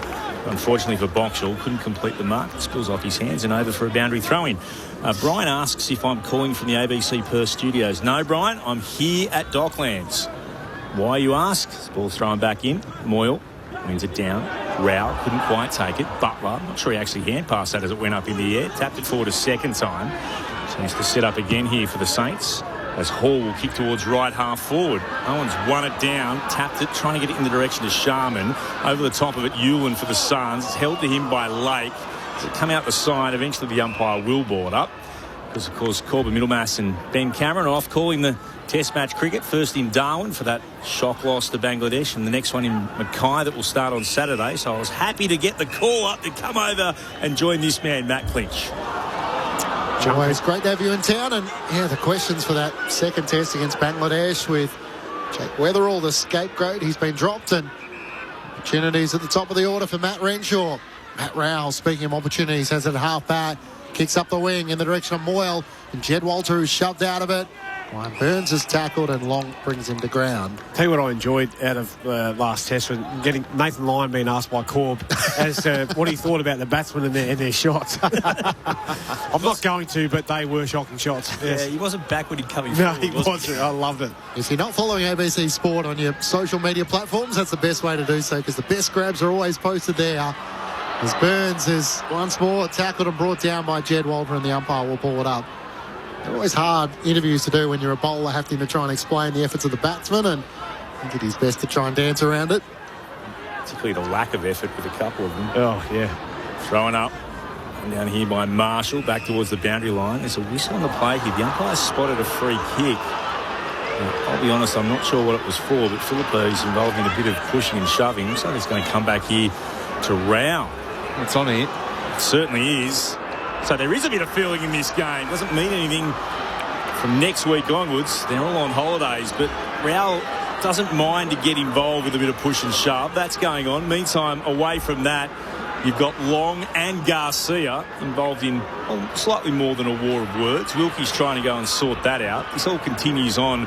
The ball back in the hands of Matt Rao. They're all split up. What was that over? What happened? Honestly, don't know what started it. I just saw Garcia throwing the ground, though, and now it's kicked off again. Clinchy, you watch the push and shove. I'll watch the ball in the hands of Matt Rao. But it's still continuing on. There's a battle right up against the fence, too. It's WWE sort of stuff. Here comes Rao. Meantime, from 40 metres out, he's put it across the face. There'll be no score here. It stays in play. Ball hits the deck. Sharman trying to get a kick away, and there's a free kick. And it is on once more. That's, well, little spot fires breaking up everywhere, and it'll come back to be taken here by Boxall, who'll have it in the left back pocket.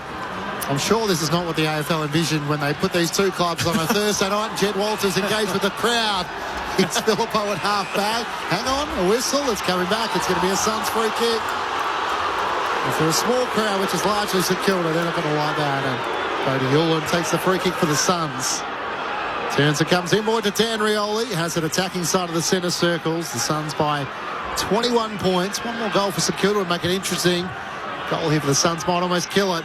Sends it long in the long direction. He rises, can't take the mark. Jed Walters, the crummer, tries to knock it clear. Stuck underneath the bottom of the pack. 30 metres out from the Gold Coast Suns goal, and Rowan Marshall will be the last player to rise.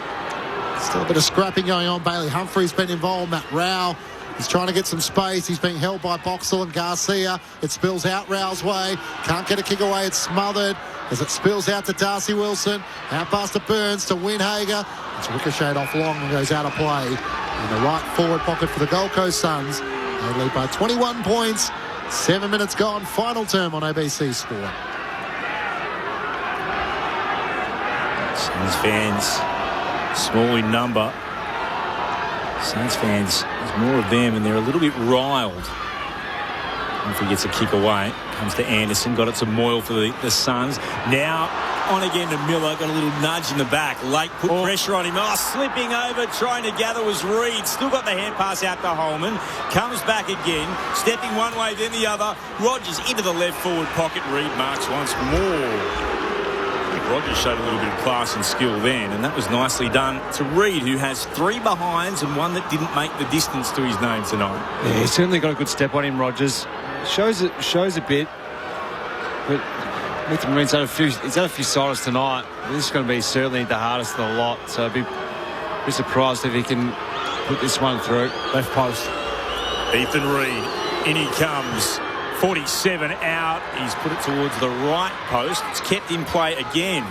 Suns have got numbers around at the Saints through Howard. Rushes it across for a minor score. So he's got it behind and put a rush behind. Thanks to the Suns. 12-17, 89 to 10-7, 67. 9 gone in the fourth. The Suns still lead by 22 points. 36 disposal for Brad Hill. Straight through the middle to Cal Wilkie. It's the hand pass away to Stocker across left half back. Looks out to the far wing and kicks out to Garcia. He takes the mark centre wing. The Suns by 22 points. Garcia looks to Hall. He's running into space. Beautiful kick. Hill was running past, just missed the opening to give him the hand pass. So Hall back into the middle of the ground. Stocker can just chip it over the top to Darcy Wilson. He's at the edge of the centre square, but the Suns have got bar 4 or 5 players inside their defensive 50. So Wilson might just poke this in the direction of Rowan Marshall. Big fly from Jeffrey from behind. Spoils it down. Ryan gathers to the Saints. Hand pass to Boxall.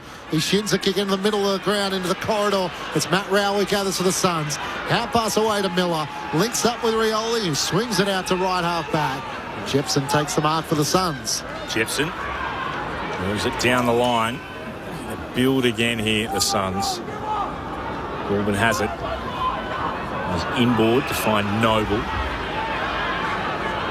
I'm just happy to take a moment. Come down the line. He thought about going inboard, and now thinks I'll go long towards right half forward for Gold Coast. Long work underneath the football. Wilkie tried to shovel it out. O'Connell to work it away. Quick hands through Butler, then to Wilson again. Wilson spots Marshall free. Marks in the centre square, looks to play on, and leading out Ryan drops the mark. He had a chance to gather it, spilled away from him. Frustration for Liam Ryan. His wits with it. Got it back to Anderson. Looked like it might have been a bit of a throw. Umpire didn't spot it, to be fair, is on the other side of where all the players were, and the controlling umpire is a good 100 metres away, so they're going to ball it up instead. Coney at the back, want it down. The Saints will kick inside forward 50. Trying to get to it is Jeffrey. Might have been held without it by Ryan. Lake worked it out the side. Came to Owen. Here's Liam Ryan again, running it through for a goal. Ryan back in the team this week. And he kicks another one for the Saints. His second and his 33rd of the season.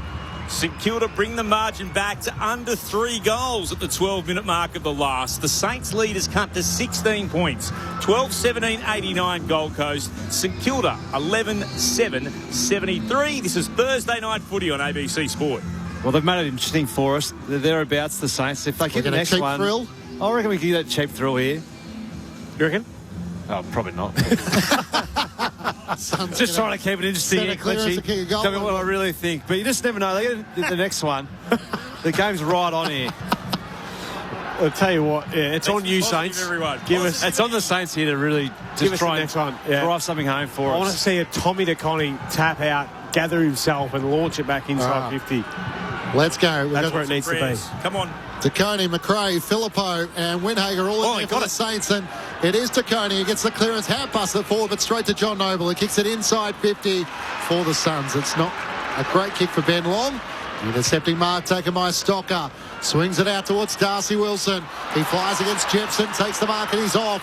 Chips it up to McRae at left half forward. He can hand pass to Hill in game 300. Sends it along to the teeth of goal. Marshall and McAndrew. Ryan stayed down. Here's Lake. Great desperate tackle from Holman. It spills out the way of Mitch Owen. And he can't get a disposal away. The Saints have got it inside 50. They're in the right forward pocket. The Suns by 16 points. 13 gone final term. Ball up into the air. Koenig missed it. Rao gathered. Clearing kick will bounce beyond defensive 50 towards left half back. Travalia got there, gave it to Wilkie for the Saints, and there's a free kick for a push going St Kilda's way. They'll have it at right half forward. Boxall, who was infringed, immediately spots. Oh, that's a stinker. We go to Windhager, intercepted, and that's just as bad as King, who'd marked it, played on and missed Holman. Suns are able to mop up. Goulburn comes towards the commentary wing. Stocker flew over the football, didn't know where it was, still there to be picked up. Walter bustling through, found King. Hand pass was meant for Long, couldn't take it first time. Has to try to effect the tackle on McRae. Ball's there for Wilkie. He's wrapped up by Long. And, well, that was just horrible.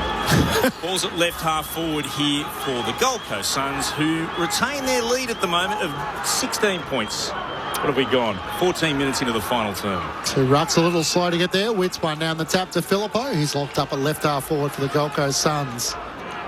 Thrown up once more. Witts wins down the tap. Sharp by McRae. Hand pass to Hall. Gave it back to Filippo. Inside defensive 50 to Travalia. Hand pass back to Hall at right half back. Kicks up to Owens and a one-on-one with Ballard. Ballard got rid of him and takes an impressive mark. The Suns will hope to see more of that in 2027. As Charlie Ballard turns and goes back to McAndrew. Is he contracted, Charlie Ballard, next year? That's a good question. He is, signed on 2029. Yeah. So he's one of those Suns that has a long-term deal. He's out of favour earlier this year, though, wasn't he? Yeah.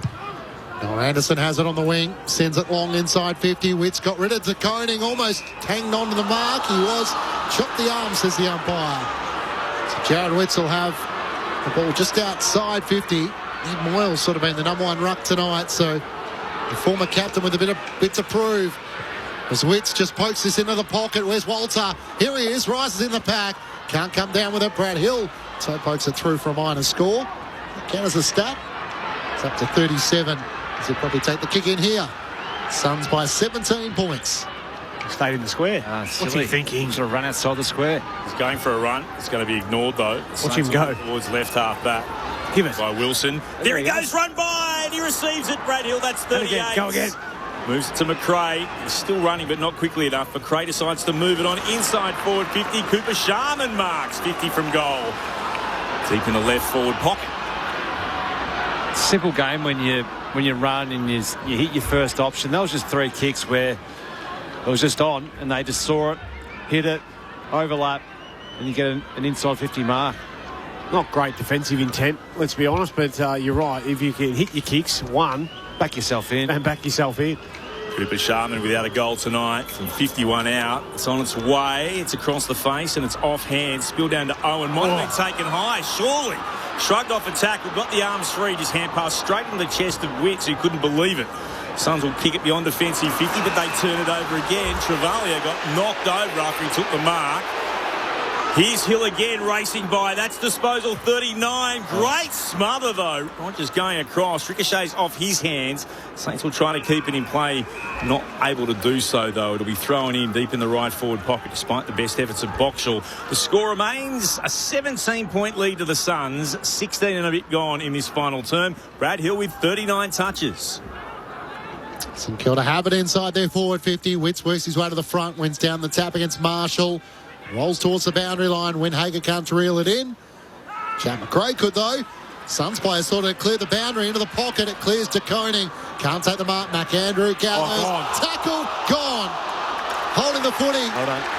He thought he had a second. He didn't. And he's penalised. And Dan Butler was able to reel him in. Yeah, he has got a number of victims over his journey, hasn't he, Dan Butler? Silent assassin. Oh, yeah. He sneaks up on him, and you don't get out of his clasp once he's got you. So, well done, Dan. Let's see whether you can finish this. Left foot snap or a banana? Nah, left foot here. He's only about 20 metres out, but he's going to have to curl it through. He goes to left foot, and it's right all the way.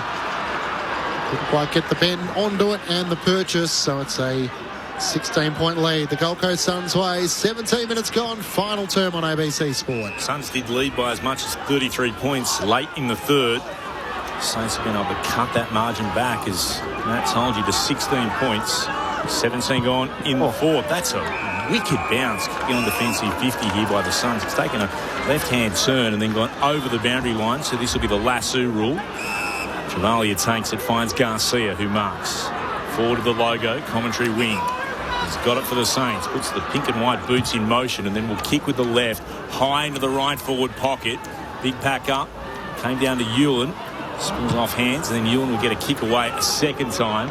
Beyond defensive 50, Reid was able to spoil and got it down. It came to Garcia, though, spinning out of trouble. Burns has to hand pass it back to Howard. Dougal steps onto his right. That's not where we want him, though. Get inside forward 50, Dougal. Comes to Travalia, kicks towards right half forward to Hall. Retirement, you don't play back there in defence. Go to full forward. Here again is Hall for the Saints, kicking towards the teeth of goal. Punched down by Moyle, spilled there to Holman, was able to work it away to Ballard, threw it on the boot to no one in particular. Saints have the numbers. Filippo was there, got tackled, ball jarred free. Hall to Garcia, manufactured a bouncing kick, intercepted by Holman, got it to Noble, worked it forward, punched down by Travalia again. Here's a chance for the Suns. Anderson beyond defensive 50, works it on to Reid, and King is free. He looks up, only he and Cal Wilkie between the goals. It takes two bounces. Hill offers a good chase, steadying Ben King, and cool, calm and collected. He finishes from about 35 metres out and puts through his third goal of the night. It might be a nice note to say goodbye, but he's put through what is an important goal for the Gold Coast Suns, just their fifth inside 50 in the last quarter. The Saints had 11. The Suns get a little bit of breathing space. They're out to 22 points. 13-18-96. The Saints 11-8-74 in the end. Not even Brad Hill, the running machine, could get him. Ben King finished in front of goal. Brett Delidio and Mark Murphy with you on ABC Sport. Yeah, once they cleared that initial congestion, there was no catching Ben King. Cal Wilkie stayed back. Jed Walter would have thought, I'm going to walk this into an open goal here, but I'll play Cal Wilkie. We've got another person who's entering into the 40 piece. John Noble's just sneaking up there, as is Noah Anderson on 36 as well. So, please, let's get all of them in there. That'd be something. The roaring 40s. Here's Marshall. There's 40. There's 40 for Brad Hill. Receives the hand pass from Filippo and then kicks deep inside forward 50. He wanted Ryan. Comes out. Sharman gathered, slipped over, got a hand pass back. It comes to Hall. Now to McRae. Kicks into the left forward pocket. He's hit Lake on the chest. A metre in from the boundary. About 45 out from the Saints' goal. Yeah, nice touch. Bit of class. I still can't get over Brad Hill's running ability.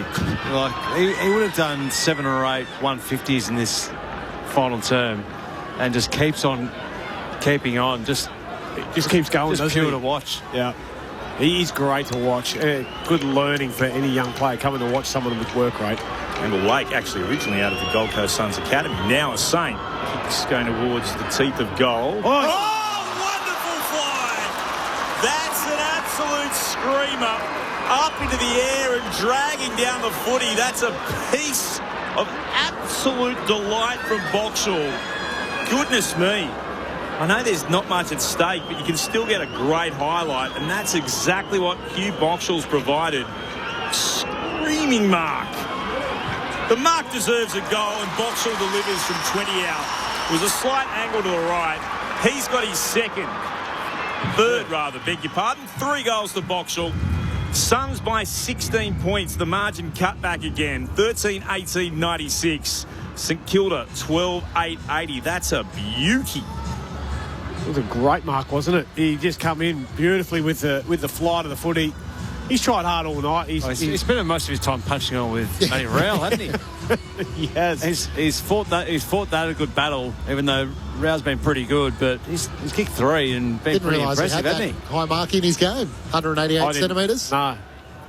He's shown a real want to get forward and test them out, though, which has been, another element that they can probably add to his game for next year. Well, Marshall's in the middle here, so can he get a clearance from Murph? And the game's alive, 16-point lead the way of the Suns. It's Marshall up against Moyle. Spills to the back of the pack. An officiating umpire says it's Suns free kick. Matt Rowell was held, so Andy climaxes. He'll get another clearance for the Gold Coast Suns. Possession number 26 as he gives it to John Noble. Possession number 39 for him. Out wide to the right forward pocket. Great vision. Rogers takes the mark out wide to the right. So takes some valuable time off the clock. Yeah, one of the half forwards from the Saints there just fell asleep, allowing John Noble to run through a very open centre square. Be disappointing with the free kick, open handball receive, but then also for Jake Rogers just to be all by himself inside forward 50. It's safe to say that this game has opened right up. What do we got left? 4 and a bit minutes. What do you reckon of the peroxided hair lids? I've run it before, so I can't criticise. Sort of why I asked. Rogers out to the right. He's got underneath it. It's right to the goal line.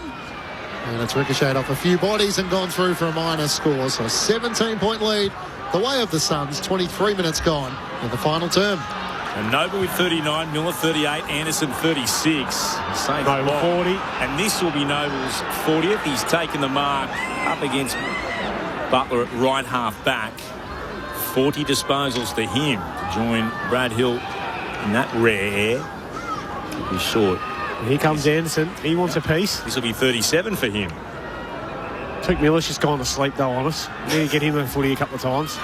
Anderson will put the Suns down the outer side of the ground. Almost a good grab there to Howard. Time and game for him. There's 2. Shoveled out there by Rao. There's Miller working it on again. Back is Rogers. Kicks inside the attacking 50. Long flies. Oh, Boxall at the other side. Doing it all. Yep, both ends of the park. Another good mark, and this time he'll just put it across the face of goal to be marked in the right back pocket there by O'Connell. He's channeling Kuda, Hugh Boxall. As O'Connell sends it up towards Saccone. McAndrew from the side. Got a hand to it. The spoiler out of play. The Suns leading by 17 points. 24 minutes gone in the final term.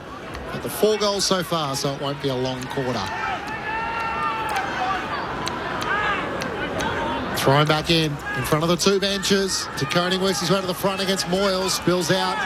Tap out in the direction of Windhager. He slipped over, couldn't get purchase on his hand pass. So Rao gathers. Hand pass to Addison, who works it in the middle of the ground, and Noble takes the mark. Possession number 41 coming up for him. And he passed Hill, who's on 41 as well. Out wide to Dan Rioli. Miller's looking for a short pass. The option dries up. Dan Rioli comes inboard and Newland takes the mark. He's at left up back for the Suns. They lead by 17 points, maybe sensing that he can control the game now by just hanging on to it. That's not a great kick. Looking for Lombard. It's sport away. Humphrey comes in, ducks the tackle, gave it back to Lombard. It may end well as he drives it inside 50 in the direction of Long, who's got a couple of metres on Dougal Howard. All is well that ends well. It took a few good moments from Bailey Humphreys to make it work in the end. Yeah, he hasn't had a big night, Bailey Humphrey, but he stands up in tackles well. He must be that strong through the hips. He's probably been on 3 or 4 occasions tonight where he's literally just stood up in it and just shrugged them off. Quiet night for Ben Long, 6 disposals, 2 behinds. As he lines up from the right forward pocket, 35 metres out to finish with a flurry. He puts it through. And he has his first goal of the night. The Suns lead by 23 points. 3 goals to 2 in the final quarter. 14-19, 103 to the Saints, 12-8-80. We don't have a crowd either on our little champion data. We don't have a crowd. Sheet. Not as yet. Well, we'd have it by now. Are they going to withhold this from us, you think? They're trying to find them. There's people hiding. They're out there hiding somewhere. You just never know when they might turn up. Yeah. Just hitting the clicker a few extra times. That was celebrated hard, that goal from Benny Long. He must have really needed that as that's gone through. I know he didn't kick one already, had he, tonight? So it's what's his 28th for the year? Contract trigger? Maybe. He just really celebrated, so he's obviously pumped with it. Here's Miller. That'll be disposal. No, it won't. I was about to say disposal 40, but he got tackled and just dropped the footies. It jarred out. Garcia got him involved in the 4A forward as well. The kick from Wilson towards left half forward. Inside the attacking 50 it goes. Now to Butler. Handed it back to McRae. Here's Garcia again. 50 out from goal. Hard up against the boundary. Centres the kick. Punched down here by Holman. Trying to get after it is Andrew. Knocked away from them by Noble. The ball bounced towards the line. Noble tried to cleverly tap it back into Marshall. Ricocheted off him.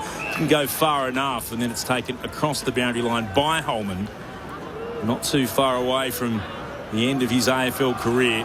He's going to go out with a couple of goals to his name. Ball will be spun in deep in the right forward pocket for the Saints. Moyle takes it uncontested from the restart. Shovels the hand pass beyond defensive 50. Travalia quickly to McRae. Back to Travalia.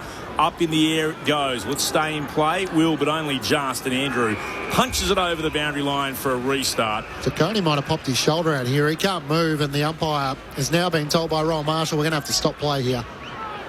Oh, gosh. On the absolute shadows of the end of the game. Imagine that. Right shoulder heavily strapped, but he's in a fair bit of discomfort.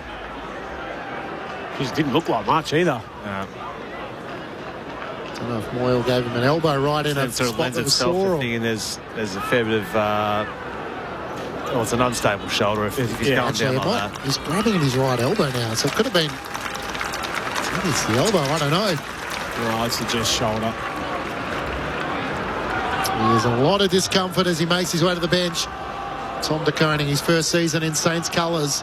Marshall wins down the tap. Miller gets a hand pass away. Possession 40 for him.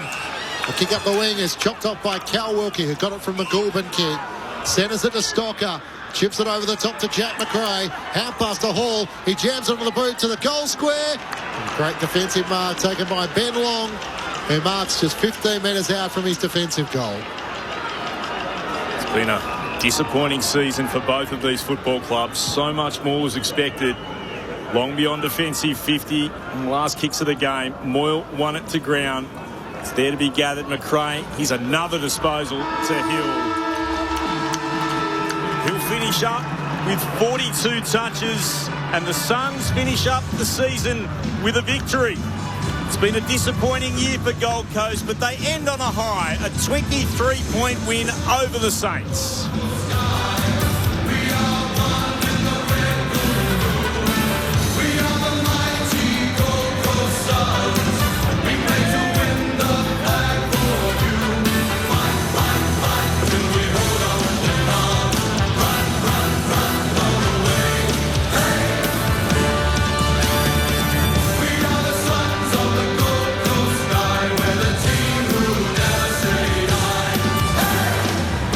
So a ninth win of the season for Gold Coast. Victorious over the Saints at the Docklands. 14-19, 103 to 12-8, 80. A 23-point victory. They led by 15 points at quarter time, by 15 at the half, by 28 at three-quarter time, before going on to claim victory by 23 points.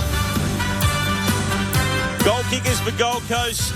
3 to Lombard, 3 to Ben King, 2 to Walter, 2 to Holman, singles to Goulburn, to Long, to Anderson and to Miller. For the Saints, 3 to Hugh Boxall, 2 to Liam Ryan, 2 to Burns, 2 to Owens, and singles to Marshall, to Garcia and to Hall. Both these teams were hoping for so much more, but in the end, the Suns will finish with 9 wins for the season, the Saints with 10. Both of them hoping for brighter things to come in 2027. Thursday night footy on ABC Sport. Let's get the thoughts of our experts after the Suns' victory over the Saints. Brett Delidio and Mark Murphy.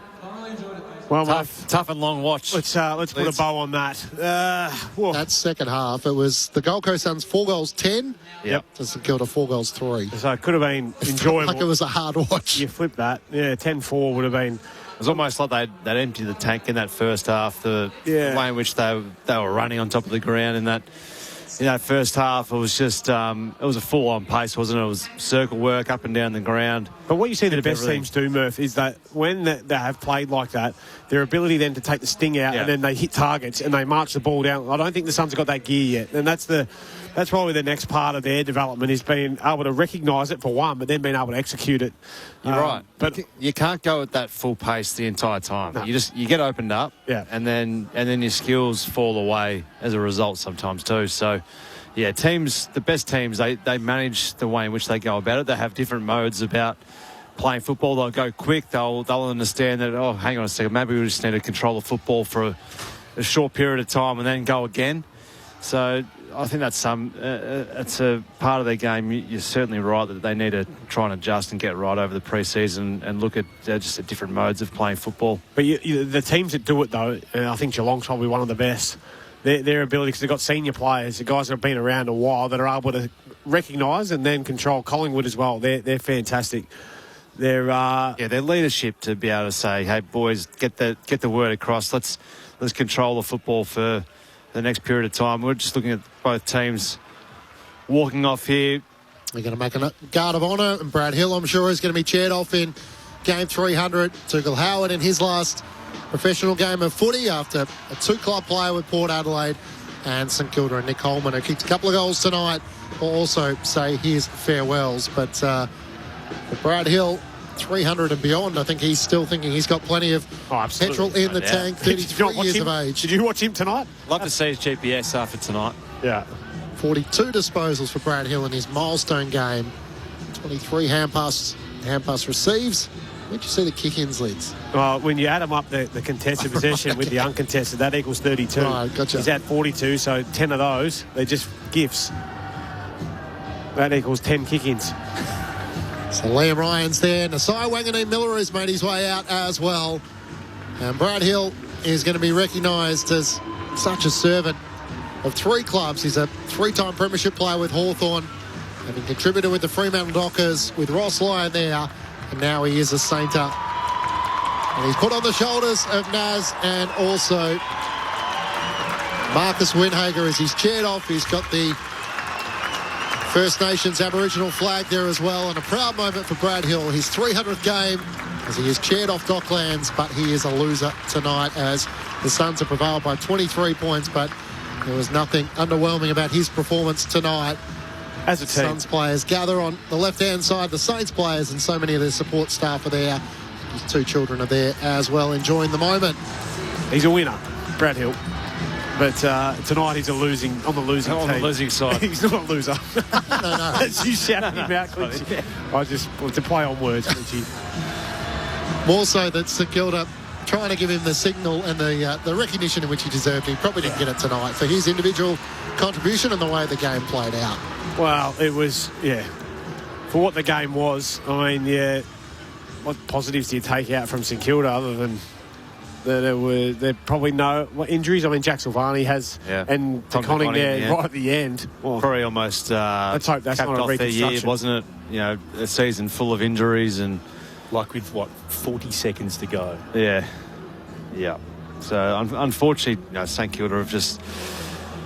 They've had a year to probably forget, haven't they? Really, they've invested heavily in getting players across, but just injuries have derailed a lot of it. They lost quite a number of close games, so they look to finish this season up tonight and get back to work in the pre-season and just get some bodies right, really.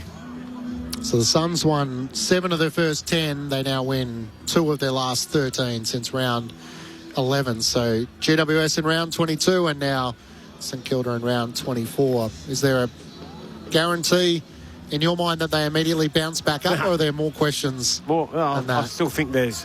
when you're going to take their leading goal kicker out of that side, and we don't know what else they're going to... what they're going to attract or what else what might happen and transpire, but there's no immediate bounce back. Absolutely not. I think it's going to take a hell of a lot of work and discipline and a want to continue to drive standards and not, they've got it there, absolutely, because they played so well at the start of the year, but inability to continue on that, I think, is what would be concerning Dimmer the most.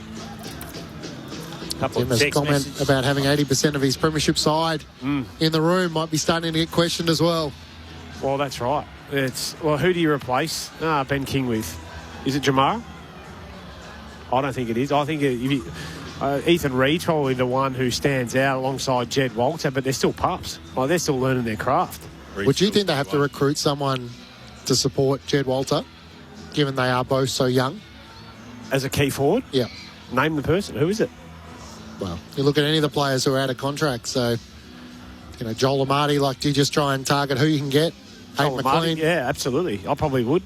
I think, Sydney will hold one of those two, won't they? Yeah. You think, Amati or McLean, but otherwise I'd be having a red hot go at them. Yeah. Because I still think they need, protection and someone to learn off and not be the centrepiece. I mean, Walter's well built, no doubt, but Reid still needs to be able to have some form of protection there, and someone else who can take the big full-back. They're the positions that you need to have experience and be a mature body. Midfielders are different. Sometimes you can be younger as a midfielder and still get away with it. Yeah. Key targets, it's very difficult to be undersized against blokes who are going to come up who are mature men, playing them against them week to week, and be able to do that consistently week in, week out is a big ask. A few text messages rolling in. I wanted to get your thoughts on this one in particular. Brett sends us one. Team, the Suns have looked better tonight with no Petrarca. I don't think that's a coincidence. Is that a fair comment? I don't think you can judge today's game. Mm-hmm. That, in my opinion, I think today's game, I think that's unfair on Christian, but I don't think off today's game.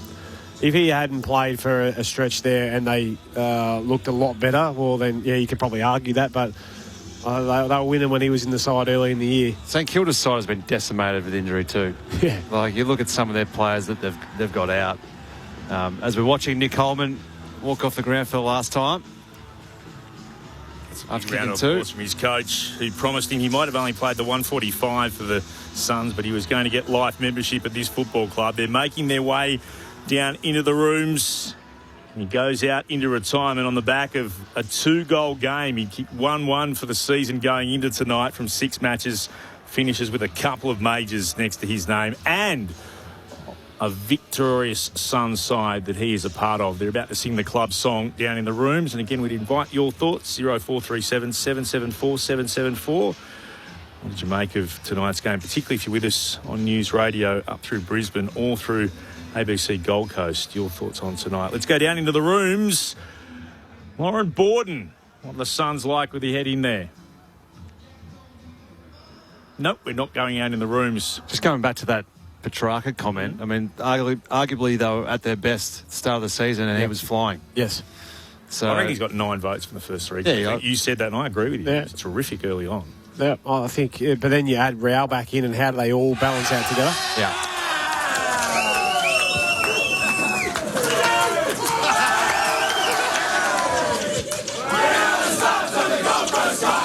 We are the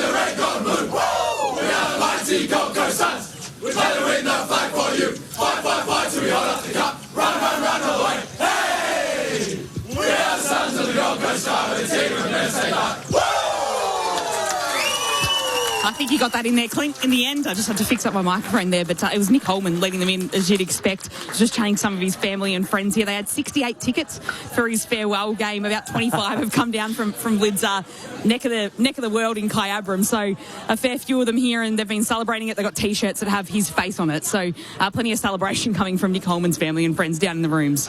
Beautifully done, Loz. We picked it up right when you would want to. 68 tickets. That's terrific. They would have provided a solid chunk of the crowd tonight too. And crowd posted at 14,429, so we got past the 14,000. How much? 14,429. Okay, so snuck past the 13,486. Maybe a couple of double clickers on the way through. Well, those 68 tickets would have helped.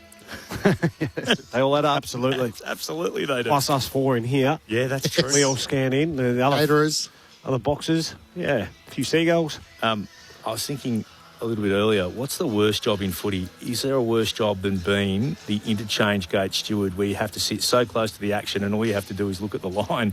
Let's go back down into the Gold Coast rooms. Lauren Borden. Thanks, Clint. I've got John Noble standing alongside me. Congratulations on a win in the last round of the season. Maybe a little bit of a weird feeling out there, but it must be nice that you finish your season with the 4 points. Yeah, definitely. It's always nice to play in a manner of what we have our standards, or what we'd like to have our standards hold to. So it was a really pleasing win. We don't have finals to play for, but we've always got each other and the club and our supporters. So it was nice to finish off in a manner like that. And you mentioned each other. Nick Holman, when he scored both of his goals, every single person on the ground went to him and those at the bench after the quarter-time siren went. What does he mean to you and the club? Oh, he's part of the fabric of the club. He's been such an instrumental player to build our culture and environment. He's such a special player for us, and I laughed because his first set shot, he wasn't sure if he was going to make the distance, and he's about 35 metres out. So, it's awesome to get a win for players like that. Like I said, they've played such an important role for our club, and to finish off like that was really special. There was probably more heat in the match than I expected. A little bit of fire, I guess, and pushing and shoving as well. How was it on the field? Yeah, it was good. It was a ping-pongy game. It was bloody quick. So, but it's good to still see that fight in both sides. A lot of people probably from the exterior see it as a game where there's not much to play for, but there is, because it's these games when you're not playing finals can really launch you into next year. So it was something that we had at the forefront of our mind, and obviously we wanted to finish special for Freck. I have to ask you about your dad, David, who debuted in our special comments team last week for the Q Clash. Did you hear anything from him? Any feedback that came from his debut in special comms? No, I didn't actually, but he told me all about it. He was in a special box and was warm and comfy, but it's good to see him still doing that. He's such a respected figure in the AFL. He's been involved for so long, so it's nice for him to still be involved in some manner. John Noble with us on ABC Sport. I'll send you upstairs now to our experts, Mark Murphy and Brett Delidio. John, well done tonight, mate. You career high for you. Do you realise how many you had? I don't, but a few boys were saying it was up over 40, which was nice. But it was more important just getting the win. Please, mate, come on. In the last game of the year, there is nothing better than getting a career high and then also going into the off-season being like, I've just had a little 42 piece. Thank you very much, Dimmer. I'll just make sure I keep kicking them out. Yeah. Mate, well done tonight. What was the feeling like out there tonight, mate? Obviously, you want to win. You spoke about wanting to win for Nicky Holman, but it's the game ebbed and flowed a little bit in terms of what looked like, your actual spirit and that out there. Like there might have been a few lulls at times. Yeah, definitely. And I think games like that this late in the year have that. And the period and the storm that we've sort of been battling around through for the back half of the season has probably presented a few of those moments. A few lulls, and we talk about the drift. People always drift within games, and for us, we really wanted to catch ourselves when we are drifting and really accept that we're drifting, but then pull us back using each other in our communication. So, I think we implemented that pretty well. It was a bit of an arm wrestle, like I said before. It was quick, so we just had to find our moments in taking the sting out of the game, and I thought we did that pretty well. Your season on a whole, how do you sum it up? And where's the big improvement areas for the Suns to get back to playing finals footy next year? Yeah, I think the word that comes to mind is frustrating, for sure. We put ourselves in a really strong position in the first half of the year. I think we were 7-3 at some stage, and we had a few games that we lost by pretty much the same way at home. I think we had 3 under a couple of goals, and I think we had 5 games under 20. So it says that we're in games, but we're just not converting, those into 4-quarter efforts. And I think it's minimising the impact that teams have in those periods, that, you know, they might kick 4 or 5 goals. So it's something that we'll certainly work on in the off-season and take some momentum through this game. You know, I thought we embraced that arm wrestle really well. You know, Saints had their shots and we had ours, and like I said, I think we can take that moving forward. John Murph here, mate. What on your game today? I thought you were terrific. We had your chairman, Bob East, in earlier before the game. He discussed around the tough conversations happening around the football club at this period of time and learning about each other, and hopefully you grow from that. Has that been something that's really stepped up over this period when it's been pretty tough on field? Yeah, definitely. I think but those come, like, you boys know that, like, you know, high-performing environments, it requires those conversations to have when the standards aren't being met, and I think we've really embraced that as a group. It's made us a lot closer. You know, we're finding and diving deeper into each other and how we respond to feedback and what's best for us. And, you know, we're falling short of standards that we've put in for ourselves, and not only that, but externally. You know, this club's never been in a position where it's had expectations as high as it has now, and I think with that expectation, it's a privilege because you've put your club in that position. But like I said, for us, we're falling short of that. We are disappointed and frustrating, but we're certainly taking the learnings out of it. You know, we lost a lot of mature players that played important roles for us last year, and we've filled those with kids, and they've got beautiful, bright futures, but we've all got to learn how to sort of rebuild that chemistry that we had with players that we lost. So I think we'll look back at this year and go, it was one we might have needed, but it doesn't quite feel like that right now. But once again, we take the win and we enjoy it, that's for sure. John Noble's with us in the Gold Coast Suns rooms, winners by 23 points in their last game of the season. John, it seemed Ben King was quite emotional on the full-time siren as the team came into the rooms. The reality is that he might be there next season with the contract he's chosen not to sign. What position does that leave the club forward 50 in, and how do you try and build for 2027 and beyond? Yeah, it's interesting. You know, obviously whatever happens from that in its due course. But again, he's such a pivotal player for us and has been for such a long time. What that looks like without him, I'm sure the coaches and the club is prepared for that. But, you know, it was awesome to see Jed's second half of his year. You know, he really took it up another level, and I think he's really embraced that role as a key forward and really having a strong presence. You know, it's not just his marking in his halving contest, but his speed and his pressure. He's got such unique attributes, you know, that gives us a different look. So I'm sure the club has things in place for that. You know, we'd obviously love to see him stay, but, you know, I think we'll cross that bridge when we get there. And a less serious one, what was going on with the little ruckus in the forward pocket, and Saints players were in and the fans were involved as well? What started all that? I have no idea. Probably just, you know, boys and their egos and footy. So, no, it's good to see. It's exciting for the fans. You know, it's like I said, from the outside, it might have not looked like there was anything to play for, but it was good to see both teams having a crack, and it shows that it means something. So, you know, it's good to see, and we've got our big boys down there like Jed wanting all the attention. So, no, it's good fun. It's part of the game. John Noble with us. John, congratulations on your game and the win tonight. What are the plans for the next couple of days now for Gold Coast with what's happened of late? There will be scrutiny on every side that has a mad Monday. What are the plans for the Suns, and are you aware of the extra attention that will go on every football club over the next couple of weeks?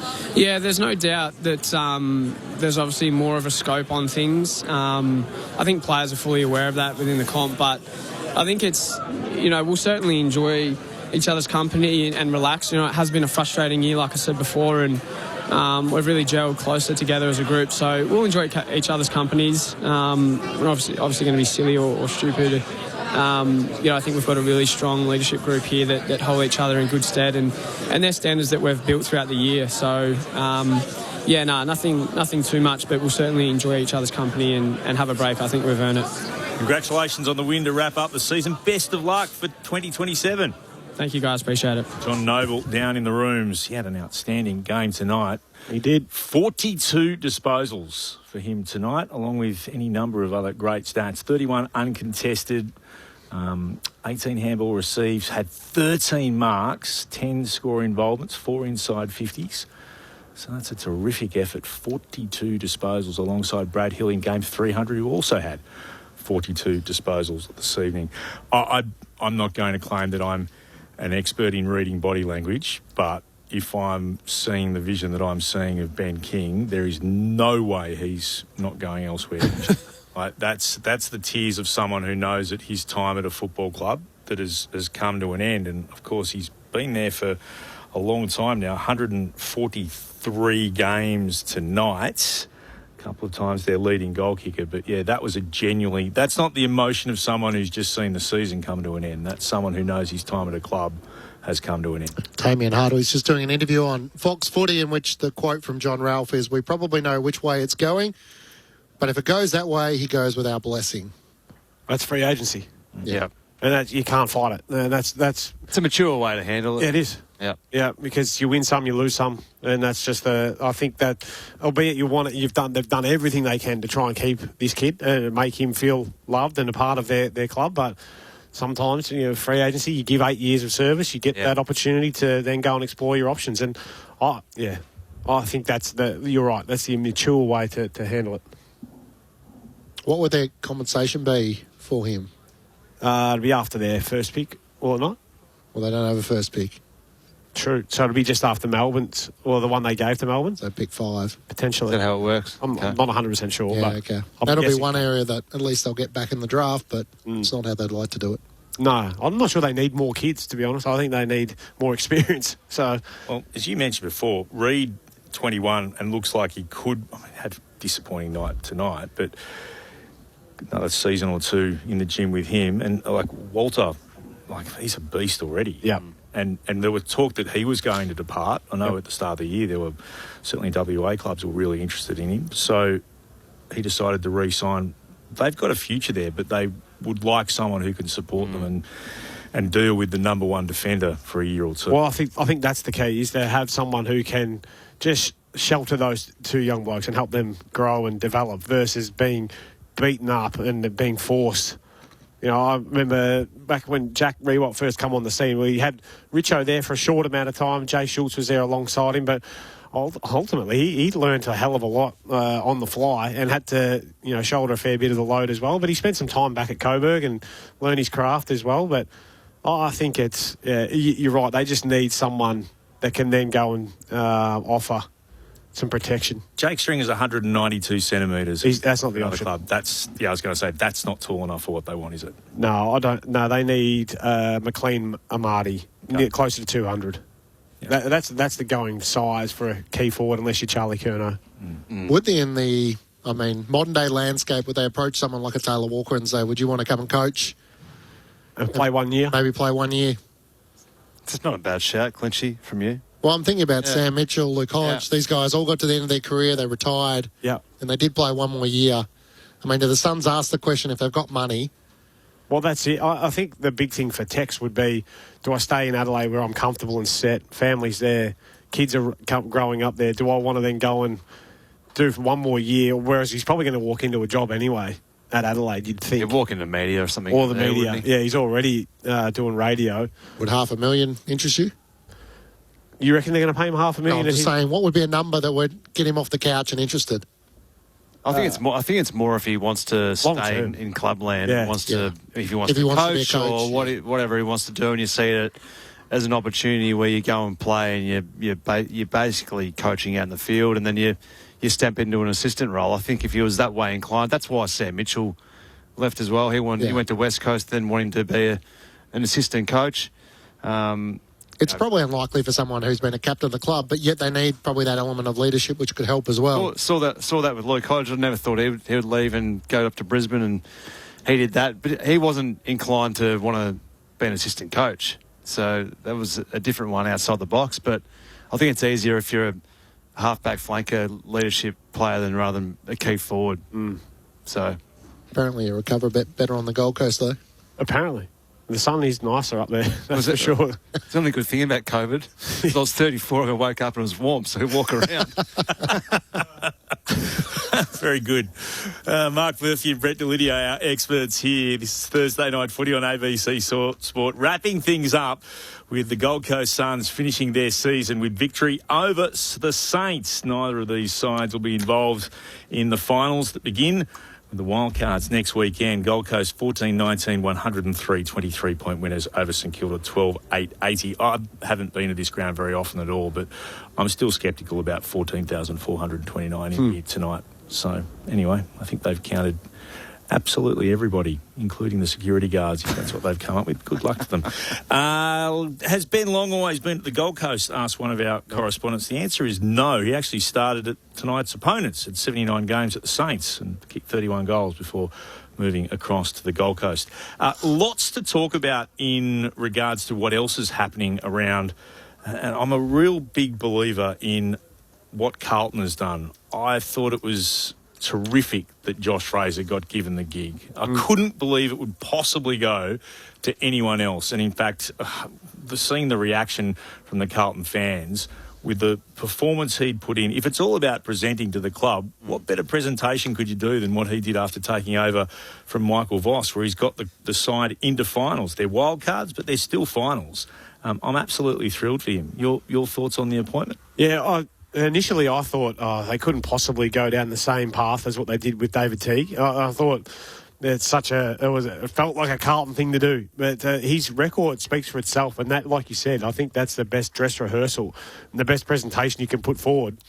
You've taken a side they were 1-8 to then they couldn't kick it nor move the footy to being able to hit targets and light a game up and be able to, and now qualify for the wild card. I think it's what I love is his humility and the way he carries himself throughout it all. I think he's a knockabout bloke. Doesn't look like he takes himself too seriously. You can see by, the hoodie and whatever else, and has a bit of fun with it. Doesn't take himself too serious. How good was the press conference where he got asked about the polo? So I got told to wear it. I got told to wear it. Yeah, this is as dressed up as I get.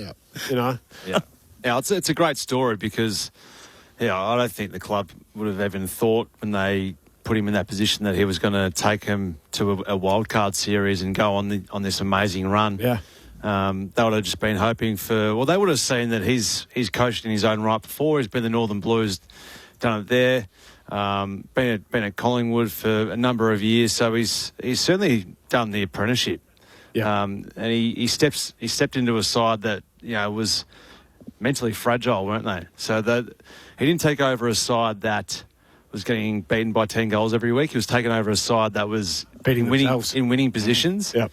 And then crumbling when the pressure really came. So he turned, no doubt the pressure out of the play, it went out of the joint, but still to be able to go from a team that looked devoid of confidence, with ball in hand especially, they would constantly put the ball back into contest rather than try and maintain the football. Didn't have modes of playing, did they? So he just adjusted. Contest or nothing. It was basically Paddy Cripps get it out to Sam Walsh and then hopefully we kick a score. Yeah, so he's changed a couple of subtle things that have been big things as a result. Yep. And then when the pressure really came after they lost to Hawthorn and Collingwood in consecutive weeks, it was like, maybe they're not progressed as far as what we all thought. And then they come out and do what they did against Brisbane, and I think everyone went, hang on a second, maybe they have found the right bloke here, and then they've answered that again and again. So I still think they've got some holes in their list, no players doubt. to add, I think they're a walk-up start to play finals again next year. I think their list is worse than what it was this time last year. Yeah. I think they still lost a fair bit last year. They didn't have... and he's done that without Wiedering a lot too in that period. He missed a lot of football this year, Jacob Wiedering, under Josh Fraser, with that repeated calf injuries. So he's been able to just flip it on its head, that footy club. And it's actually quite funny that people who, you either love Carlton or you hate them.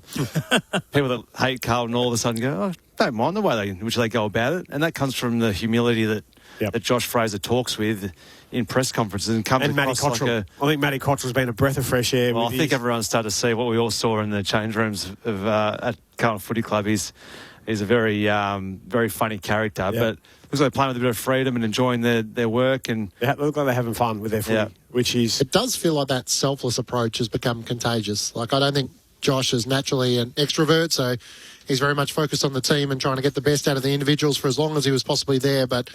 That game against the Brisbane Lions when Patrick Cripps sort of played a more defensive role that allowed Jagger Smith and Sam Walsh to get more of the forward half sort of clearances, break out in the middle of the stoppages. You thought, we haven't seen that before, where Patrick Cripps was willing to sacrifice his game and play a role for Carlton, and you just wondered, righto, has something changed?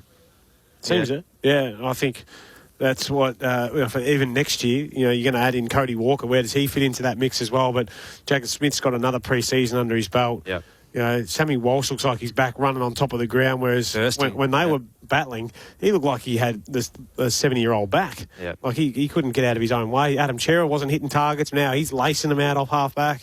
You can go through nearly their whole list of the players that have improved under Josh Fraser and where they've gone to work. I mean, there was that damning vision, wasn't there, of a training session where they're hitting it to the top of the grandstand.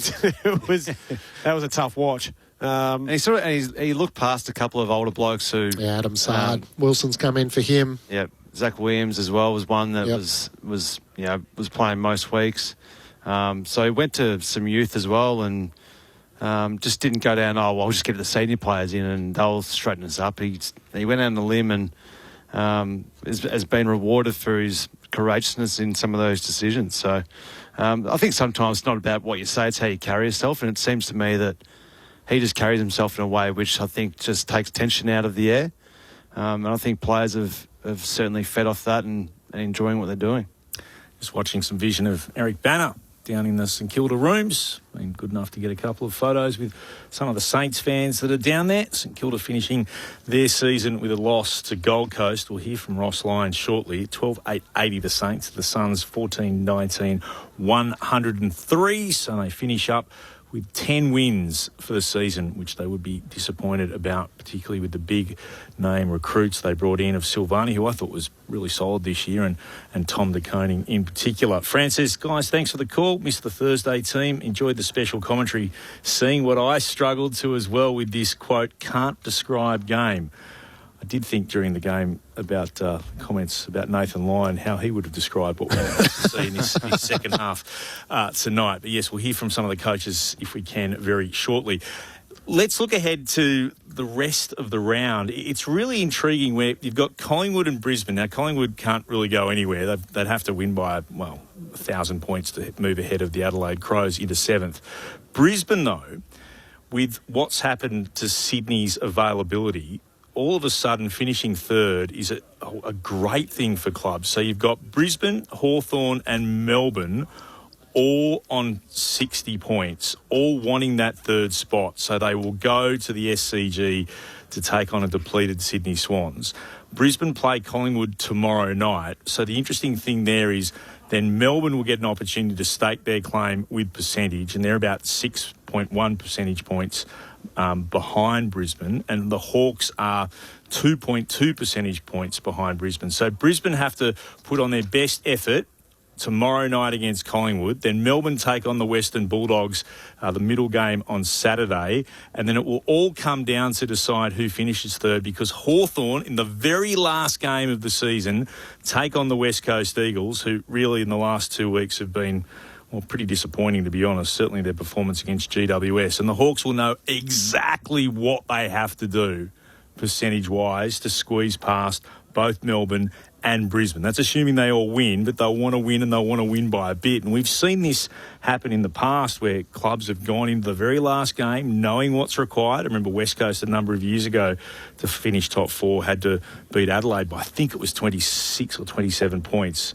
And were able to do so to take into that spot. So for what's been a round that, let's be honest, we had to wait so long to find out how things were going to pan out, has begun with a little bit of a snooze fest, could actually end up being really exciting, because if Hawthorn can convincingly beat the Eagles, they might be able to force their way into third spot and go up to Sydney, face a depleted Swans, and then find themselves all of a sudden in a preliminary final. Yeah, no doubt. I think Sam Mitchell would not be talking percentage when he goes over to Perth. But he might at three-quarter time. Because I listened to Adam Simpson the other day talk about that in that game, as he was in charge. And he said, you didn't bring it up beforehand, but as soon as it became evident that we were going to win, it became a point of, right, well, this is what when the margin we're at. He said there was no point trying to hide from the players. Yeah. This is the margin that we need to win by. So go out there. You're not just trying to win, but our margin of winning here is this. Well, they had Everybody to. Knew it was that or play finals. Yeah. Whereas this is a bit different. This is just get the job done and win, and it'll take care of itself. You do this X, Y, Z, we'll get dot every I, cross every T.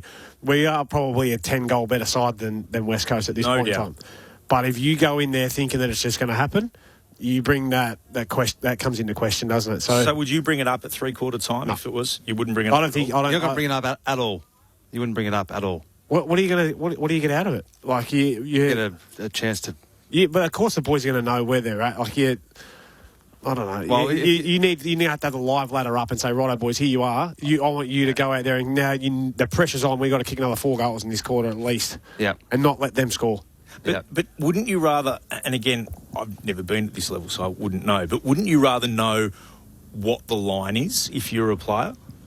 Potentially. I reckon all the players would know. They'll all know. Yeah. Well, there's be some that don't have no idea. They don't even care. Looking for the signs on the bench. But there'll be some players who know every little detail, and that's just a mix of 23, 24 players. Like you can have some nerds who just absolutely love eat, breathe it, and they're like, this is what we can do, and that'll filter down through a few different players. But then there's other guys who are just like, just give me the footy and I'll make it a talk, and we'll kick goals and I'll get plenty of it. You know? So I think it's Max Lachlan who does a lot of great work on Fox Sports, who said that 2.2% is about 7 goals. So if Brisbane beat Collingwood by 7 goals, they'd be able to jump up into third spot. So it becomes a question of, if Collingwood don't have much to play for, do they care if they lose by 80 points? No. They don't care one bit. As long as Nick Dacos doesn't get injured. You're not going to want to go in losing by 80 points, but... Well, yeah. What would be your guess as to what you think the margin will be tomorrow night? 6+ goals. Yeah. Right on the margin. Right on the margin. Yeah. Let's have a little listen. Ross Lyon is downstairs speaking to the assembled media, the St Kilda coach, after their 23-point loss to the Suns. End of season, Ross, what's the overriding emotion? If we just zero in on tonight, look, it's always a difficult game, but we've been able to handle them pretty well in the past, like the mental side of it. But we're disappointed tonight, to be fair.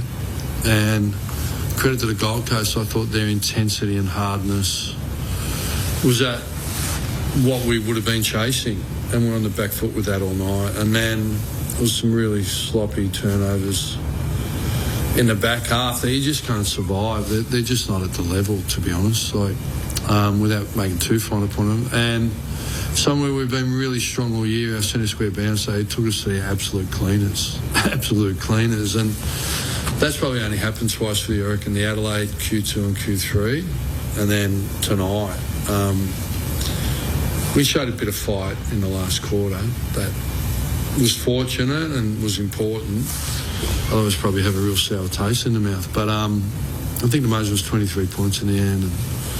And, mixed emotions. Proud of Brad Hill in his journey, and he couldn't have tried any harder and ran, and he was sort of lighting us up still late. So that's, he's got to the 300 game, really pushing through. And then, for Doug Dougal-Howard, it was a tough night, but it was a love job, right? So, but to get him to 100 and, past coaches and when clubs have been good, they get their players to the milestone. Like I spoke about, Shetty used to do it all the time, right? So I'm glad we did it.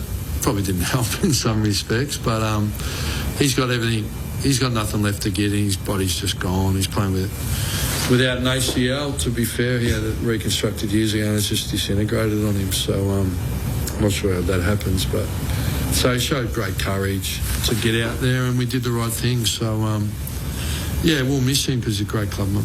How do you G up a team for the final round of the season?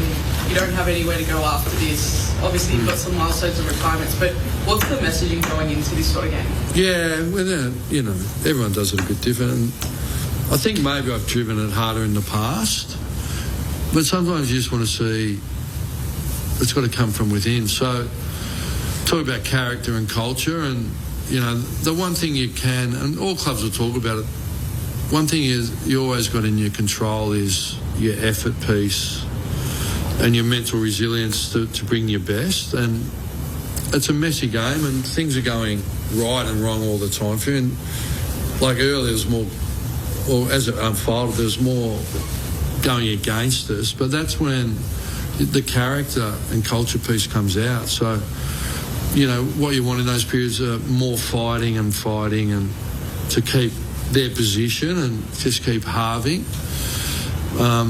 But if a few slip away in that, it gets difficult, right? So, but when you get that, you've got culture, right? A team that fights and weighted numbers, and you can turn things around. So I thought we had some good individual characters there for a while, not enough culture, not enough weighted numbers. At the end, we probably got more going, and then you could see the momentum shift. So that's the piece you dive into. I probably didn't drive it as hard without, you know, making too fine a point on it. But talk about efficacy and self-efficacy, examining your capabilities, and you can get it done. And the more you think you can, the harder you work. So, and then, you know, personal agency is understanding that you're in full control, and that's the stuff we talk about. That use no alibi, need no excuse, because that belief, like you guys, your personal agency, well, I'm in the control of my career. I'm going to write a good article. I'm going to ask good questions, and that's what I'm capable of, and I'm going to get to work. You don't make an excuse like Ross was difficult, so just as an example. So I thought that was not at the level we would have wanted tonight overall. So hopefully that answers your question.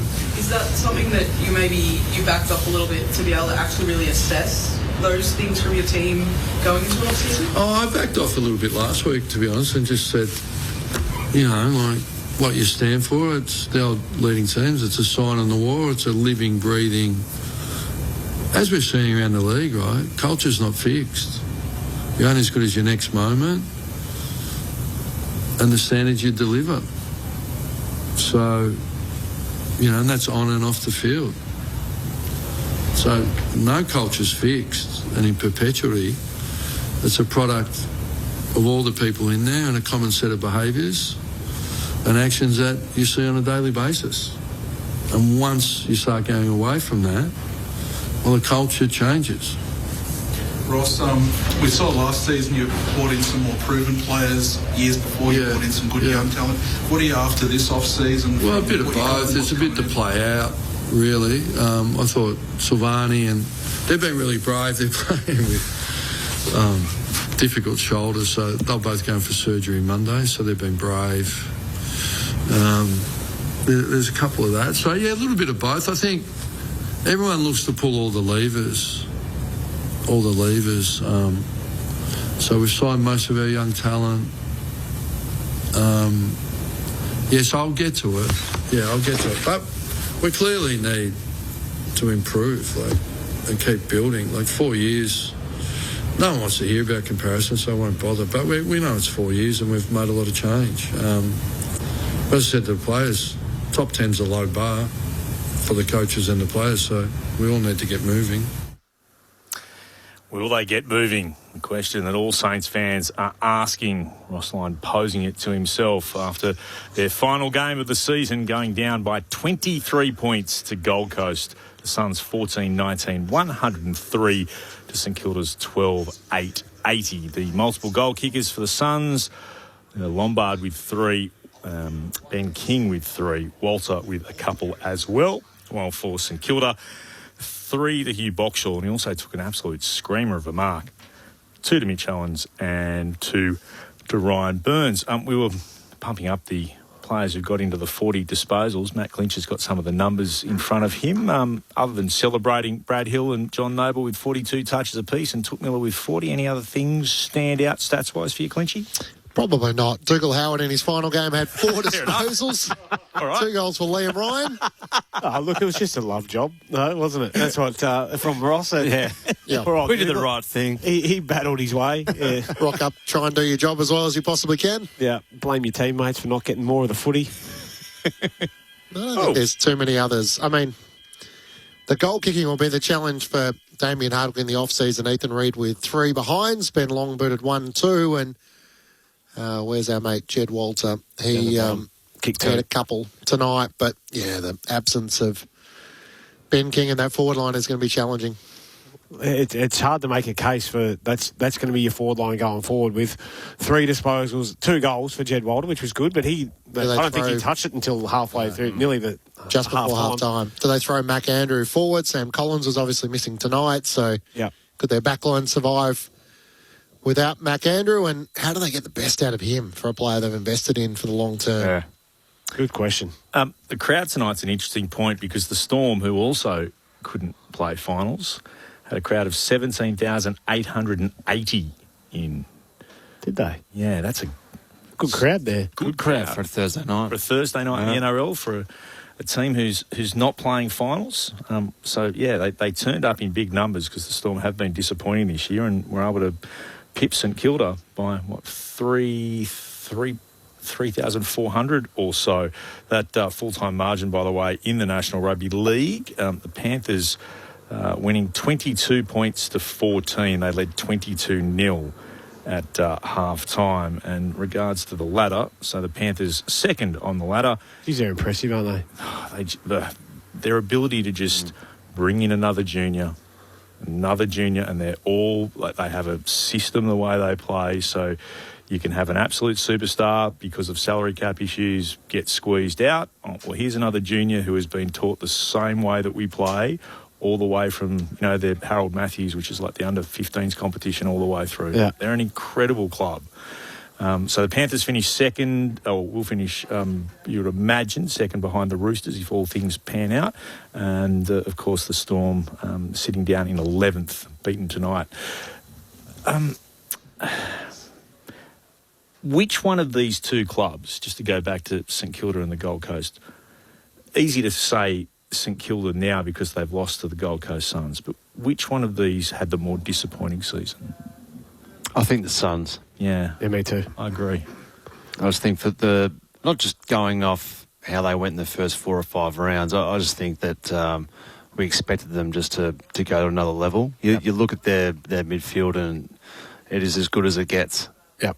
That midfield. Think it's complacency? Do you reckon that's what it come over them in terms of, or they start to drink a bit of their own bathwater, or was it just that the players that they lost, the role players potentially, some experience, bring kids through, that's what ultimately led to their demise? Probably a bit of all of it. Yeah. Yeah, and then you just think it's going to just happen, and it's not linear. And you look at when you run out and you look at the blokes that you've got out there, maybe the guys who maybe we're trying to fill those roles are looking, we'll be right. We've got Petrarca here. We've got 2 through the midfield, Noah, Rao. I think missing Rao early in the season hurt them as a result of the State of Origin. But they were going really well. But having him as well and having him gel with Christian, I think, as a 1-2 punch potentially in there. Bailey Humphrey wasn't going as well early in the season either after an off-season of speculation. He's put that to bed now, which is great. So he's obviously signed on. No doubt that hurt him, I reckon. 100%. Yeah. Also, I know maybe you talk yourself into these things, and Bob East said we're not going to blame Darwin, but they have spoken in the past about how exhausting it is, and then they come here and absolutely destroy North Melbourne at the start and then get run down. North ridiculously don't lead for the entire game because they hit the front after the siren sounds. Almost that self-fulfilling prophecy. We always play badly after we come back from Darwin, and then that happens. And then you go on this massive run of outs. That's as bad a loss, I reckon, that they would have had for a long time. Yeah. And I think that sort of just put the dagger in the heart. So, geez, how did we lose that game? What are we about? I was watching on the television going, how did they lose it? A lot of questions would have been asked of one another and themselves, I reckon, after that game. Losing what were they up by? 40-odd points. Yeah. And to sacrifice that here too, I think that was when it all started crumbling down. So for mine, both clubs would have eyed off being at least a wild card. The Suns would have been aiming for top 4, I reckon. So they've fallen well short of where they should be. Bad judges had them making the grand final. Bad judges. Very carried away very early. I did. Also, I'm not alluding to you, Clint. No, I'm absolutely. There's a lot in that boat. Absolutely prepared to put my hand up. I had them in the grand final after what I saw last year. I know they've lost a few, as you called them, like role players, but yeah, just expected so much more. And you beat Geelong in the opening week, and you win your first 3, and you think, hey, how good are these guys travelling? You might be right. Maybe they did start drinking their own bathwater. votes in the ABC Football of the Year team. Yeah, we're running out of time, aren't we? So we are. Taking into account that we the point kick-ins. Yes. So let me just start. We'll start with that. But Maxwell, I thought, was St Kilda's best tonight. Yep. Kicked the one goal, had 37 touches. I thought he battled hard all night.